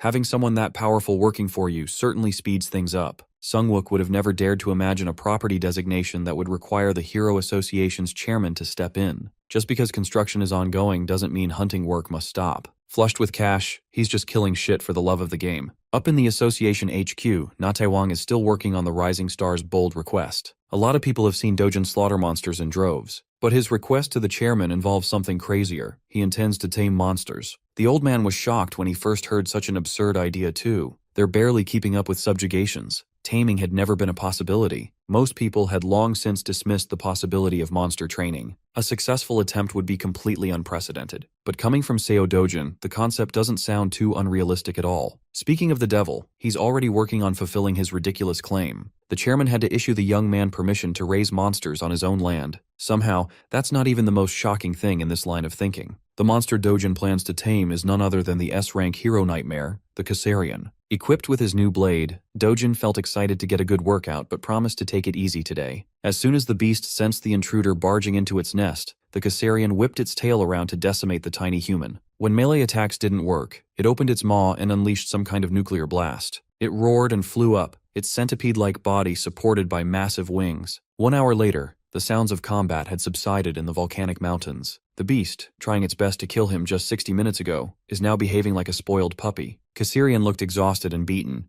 yet completely submissive. Dojin patted its snout and promised to come back in a bit if the little monster behaves. He entered this lair ready for combat, and he exited while humming a tune. The beast, notorious for being one of the toughest to hunt, is now down on its belly, purring like a cat. In the middle of the night, Hyun Juyeon was woken up by a phone call from Seo Dojun. Still half asleep and with drool on her face, she picked up. He could tell that he woke her up, but he really needed to ask her something. Dojin wanted to know if they distribute magic stone powder at Stonemen by any chance. It was a strange question. Energy is lost when they get crushed into powder form. No one in their right mind would turn precious magic stones into fine dust. Well, Seo Dojun is not in his right mind, and he needs some powder for something. Slapped out of her peaceful sleep, Juyeon felt like she had to know what Dojun was trying to do with the magic stone powder. He refused to answer and hung up. He'll just continue with his plan A and get the stones himself. Juyeon really started her day in such a foreboding manner with Dojun's inquiry. After dropping the call, he immediately stepped into the rift in front of him. Sungwook is currently overseeing the construction efforts.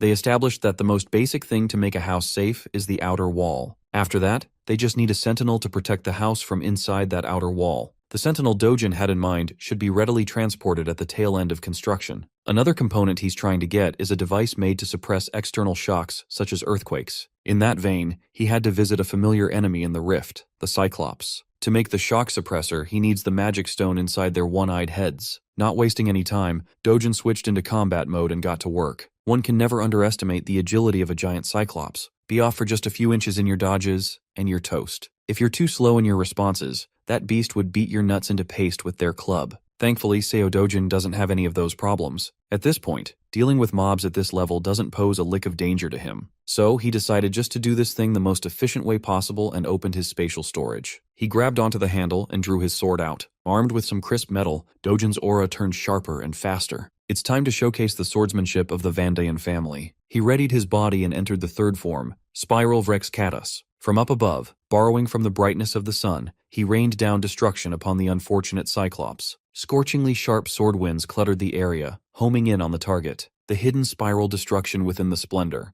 Each swirl was like a high-caliber bullet, riddling the monster's body with repulsive holes. Dojin gently landed at a safe distance, carefully observing the aftermath of his attack. This man is all about aura farming and hype moments. That's his overpowered quirk. After dismembering a monster corpse, Dojin retrieved a decent-sized magic stone ripe for crushing. He closed his hand, and the durable mineral turned to countless shards. Without any elaborate machine assistance, Dojin turned that precious resource into a low-value powder with his bare hands. Come to think of it, rifts are a kind of external shock, too. Maybe a suppressor would also help suppress rift activity. That would be a nice addition to his safe house project for sure. While Dojin was busy going between hunting rifts and visiting his sick grandma, some major news broke out to the public. The whole world found out that the newest and hottest S-ranker of the country is the grandson of the T-Group chairman. Of course, the media campaign was a deliberate ploy. It's gotten so widespread that Dojin had to whip up a sudden press conference. Now that the rumor has spread, the old man thinks he's already won the war. No matter what the kid says, people will only see Seo Dojin as the wily old man's grandson.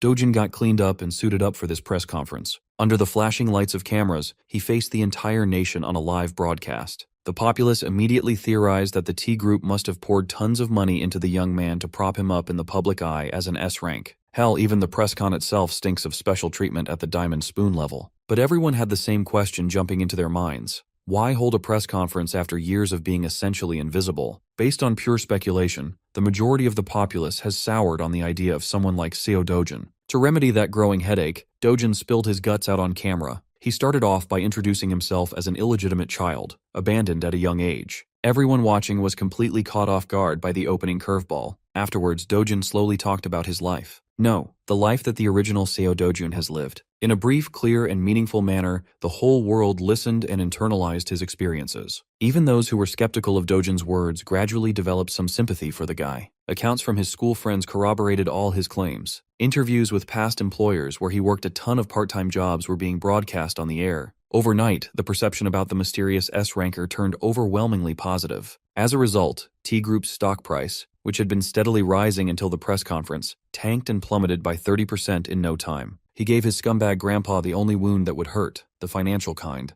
The old Seo Dojin, meek and weak, had one simple wish: for his grandma and little sister to live safely for the rest of their lives. Soon, that promise will be fulfilled. The current Dojin is working hard to make it happen. Through his own efforts, he's about to secure the greatest safety of all. He already dealt with loan sharks long ago. T Group quieted down after the press conference tanked their stocks. Kang Youngpyo is still out there, but that dumbass will eventually fall into his trap. The only thing left to be wary of was the rifts that could appear at any time without warning. But once the house is completed, it'll be able to withstand any rift-related incidents. As instructed, the engineers prioritize the outer wall first. The residence itself will be finished soon after. Dojin would like to expedite the construction to move in as soon as possible. The project manager argued that constructing the home of the world's greatest hero will take a bit more time because they cannot afford to overlook even a single screw. Dojin offered to double the construction fee, and the manager's tone quickly changed, promising the compound would be completed within 10 days. Tonight, Dojin gave all the workers a break. No one is allowed to see what he's about to do. Under the bright moonlit sky, he brought out every mana stone he painstakingly gathered. He had to hunt all sorts of monsters to secure the necessary materials for this ancient ritual. Dojin planted each high-grade mana stone deep into the foundation of the compound.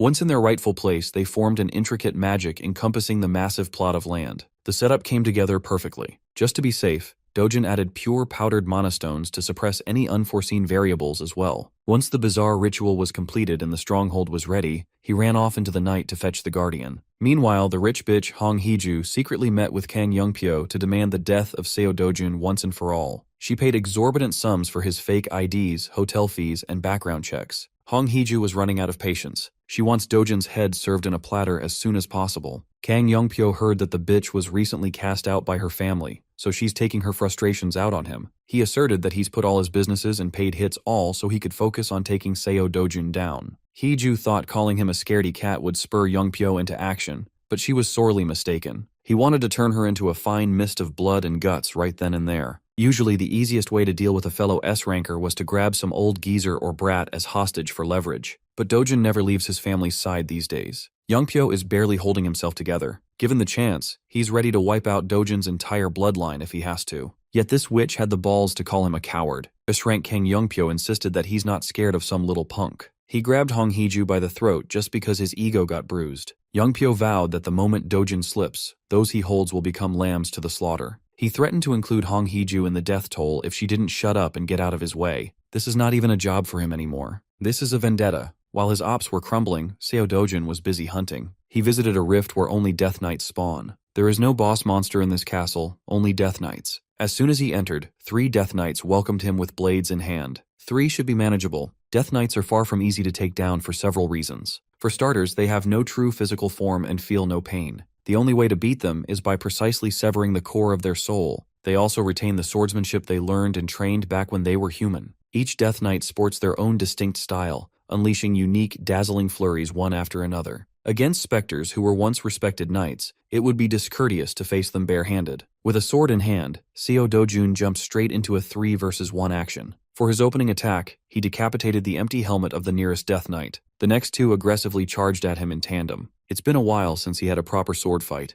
As far as he can remember, he's held a blade since he first learned how to walk. He was destined to be a sword god from birth. The Death Knights did their best to keep the pressure up, but their blades were far too dull. To handicap himself, Dojin elected not to use any martial techniques, just pure swings and fundamentals. With a handicap in place, the hunt should be far more enjoyable and challenging. It also makes every exchange infinitely more exhilarating. The last Death Knight out of the 3 that welcomed him couldn't even get an attack in. Dojin was a bit disappointed. He thought at least one would stand out even among the so-called normals. Thankfully, his wish for a challenging match was answered by a new arrival. The rift must have recognized his level and sent out an elite to give him a run for his money. Judging from her breastplate, this one must have been one hell of a lady knight back in the day. From the first exchange, Dojin could tell that this one was a cut above the last 3 he massacred. The edge of its blade was razor sharp. Keeping up without techniques was a challenge. This was what he was searching for, a chance to let off some steam through earnest combat. He parried a perfect swing, complementing the Death Knight's fine strike. Exploiting the opening made by the parry, he made the busty Death Knight drop down to her knees in defeat. With his blade, Dojin properly christened her to stand as his sentinel. Dojin had inducted 5 elite Death Knights over the course of 2 days. It was a rewarding number for the effort exerted. He could have gathered the same number sooner, but he had too much fun with his handicap.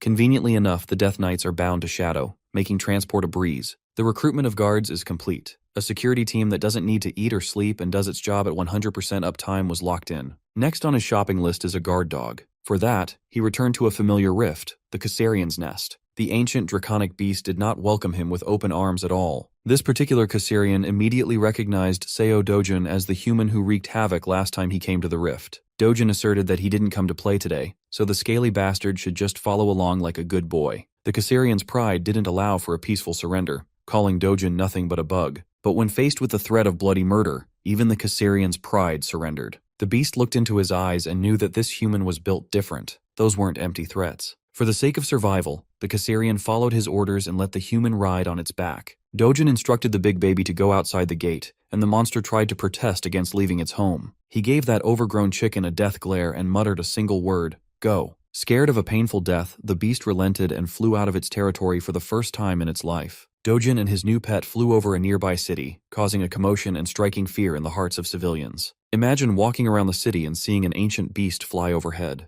That beast was being commanded to be careful not to crash into buildings while flying to avoid 9/11 Part 2. This time, a dragon did it. The Caesarian scoffed, and Dojun swiftly tightened his grip and made it lower its gaze, quelling its rebellious nature. The monster finally snapped at the worst possible place. It threw a temper tantrum above a populated city. Its roars nearly ruptured the eardrums of every civilian in the area. Seeing normal humans writhing in agony, it regained its confidence and cockiness, declaring itself a superior existence. Dojin had to discipline the big chicken by giving it a bone-breaking whack. From that point forward, the Caesarian moved quietly and obeyed his every word. Their first stop was Guam, a United States territory in the Mariana Islands of the Pacific. The Caesarian landed on the barren ground of the abandoned state, and Dojin dismounted. Rift zones can form anywhere in the world. One rift tragedy struck the remote island, leading to mass evacuation and total monster takeover. Right now, Guam has become an isolated monster lair. Seo Dojun brought the Caesarian to this chaotic place for one simple thing. In here, the ancient draconic beast could go crazy to its heart's content. And so, the big chicken unleashed its fury and frustrations on the monsters that ravaged the territory. Against some run-of-the-mill rift beasts, Caesarian looked like an invincible raid boss. Dojun just watched from the sidelines and harvested mana stones from every kill. As long as Caesarian earns its keep, he'll make sure it gets its daily walks like a good dog. Eventually, Dojun's new house was completed within the agreed timeline. The house itself had 1 basement level and 3 above-ground levels. The interior is equipped with state-of-the-art tech and home systems. Grandma, Yoon-young, and Hyun-juyeon saw the massive residence for the first time and were overwhelmed by its size. It's not even a house anymore. That shit is a palace. Aside from the scale of their new home, the slumbering beast in the backyard was an even bigger distraction. Seo Dojun simply asked his grandma to treat the Caesarian as a chicken in the yard of a country house. Excited, Yoon-young wanted to run in and take a look inside the house. While grandma and little sis were exploring their new home,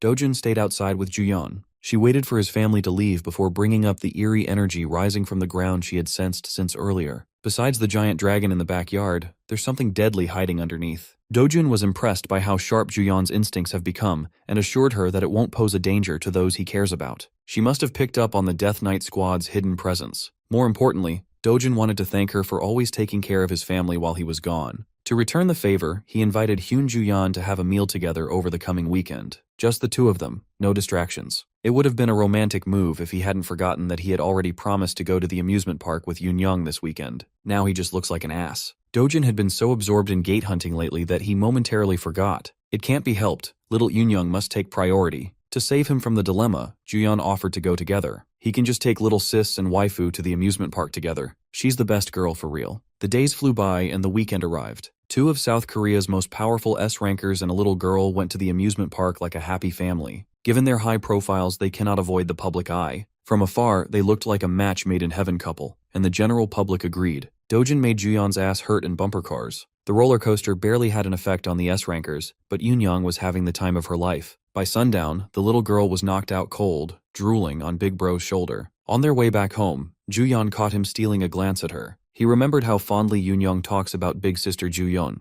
She would frequently come over and cook for them. It was nice to see Yoonyoung being a normal kid, loved and cared for by many. Once more, Dojin thanked Juyeon for always being there for his family. If possible, he would like to keep that going from now on. She was confused by his words. They already live in the safest house in the world. What could he even mean? Realizing what he was possibly implying, Hyun Juyeon's face turned red. She tried to make him clarify what he meant, but Dojin refused to elaborate. Halfway through their drive home, Dojin's spidey senses tingled. He felt the presence of the last bastard he needed to take care of. A familiar killing intent has invaded the house. It would be faster for him to return on foot, so Dojin left Eunyoung with Juyeon. He jumped out of the car and ran back home. Dojin used the skyscrapers as stepping stones, soaring into the clouds like a rocket ship. In just a few minutes, he reached Seoul Gurogu, where his compound resides. When he touched down, he spotted Kang Youngpyo struggling against his death knights. The thug was trying his hardest to break through the tin cans, but their tricky swordsmanship and coordination kept him locked up. To make matters worse, the Kassarian finally woke up to join the party, making it even harder for Kang Youngpyo to resist. He was caught off guard.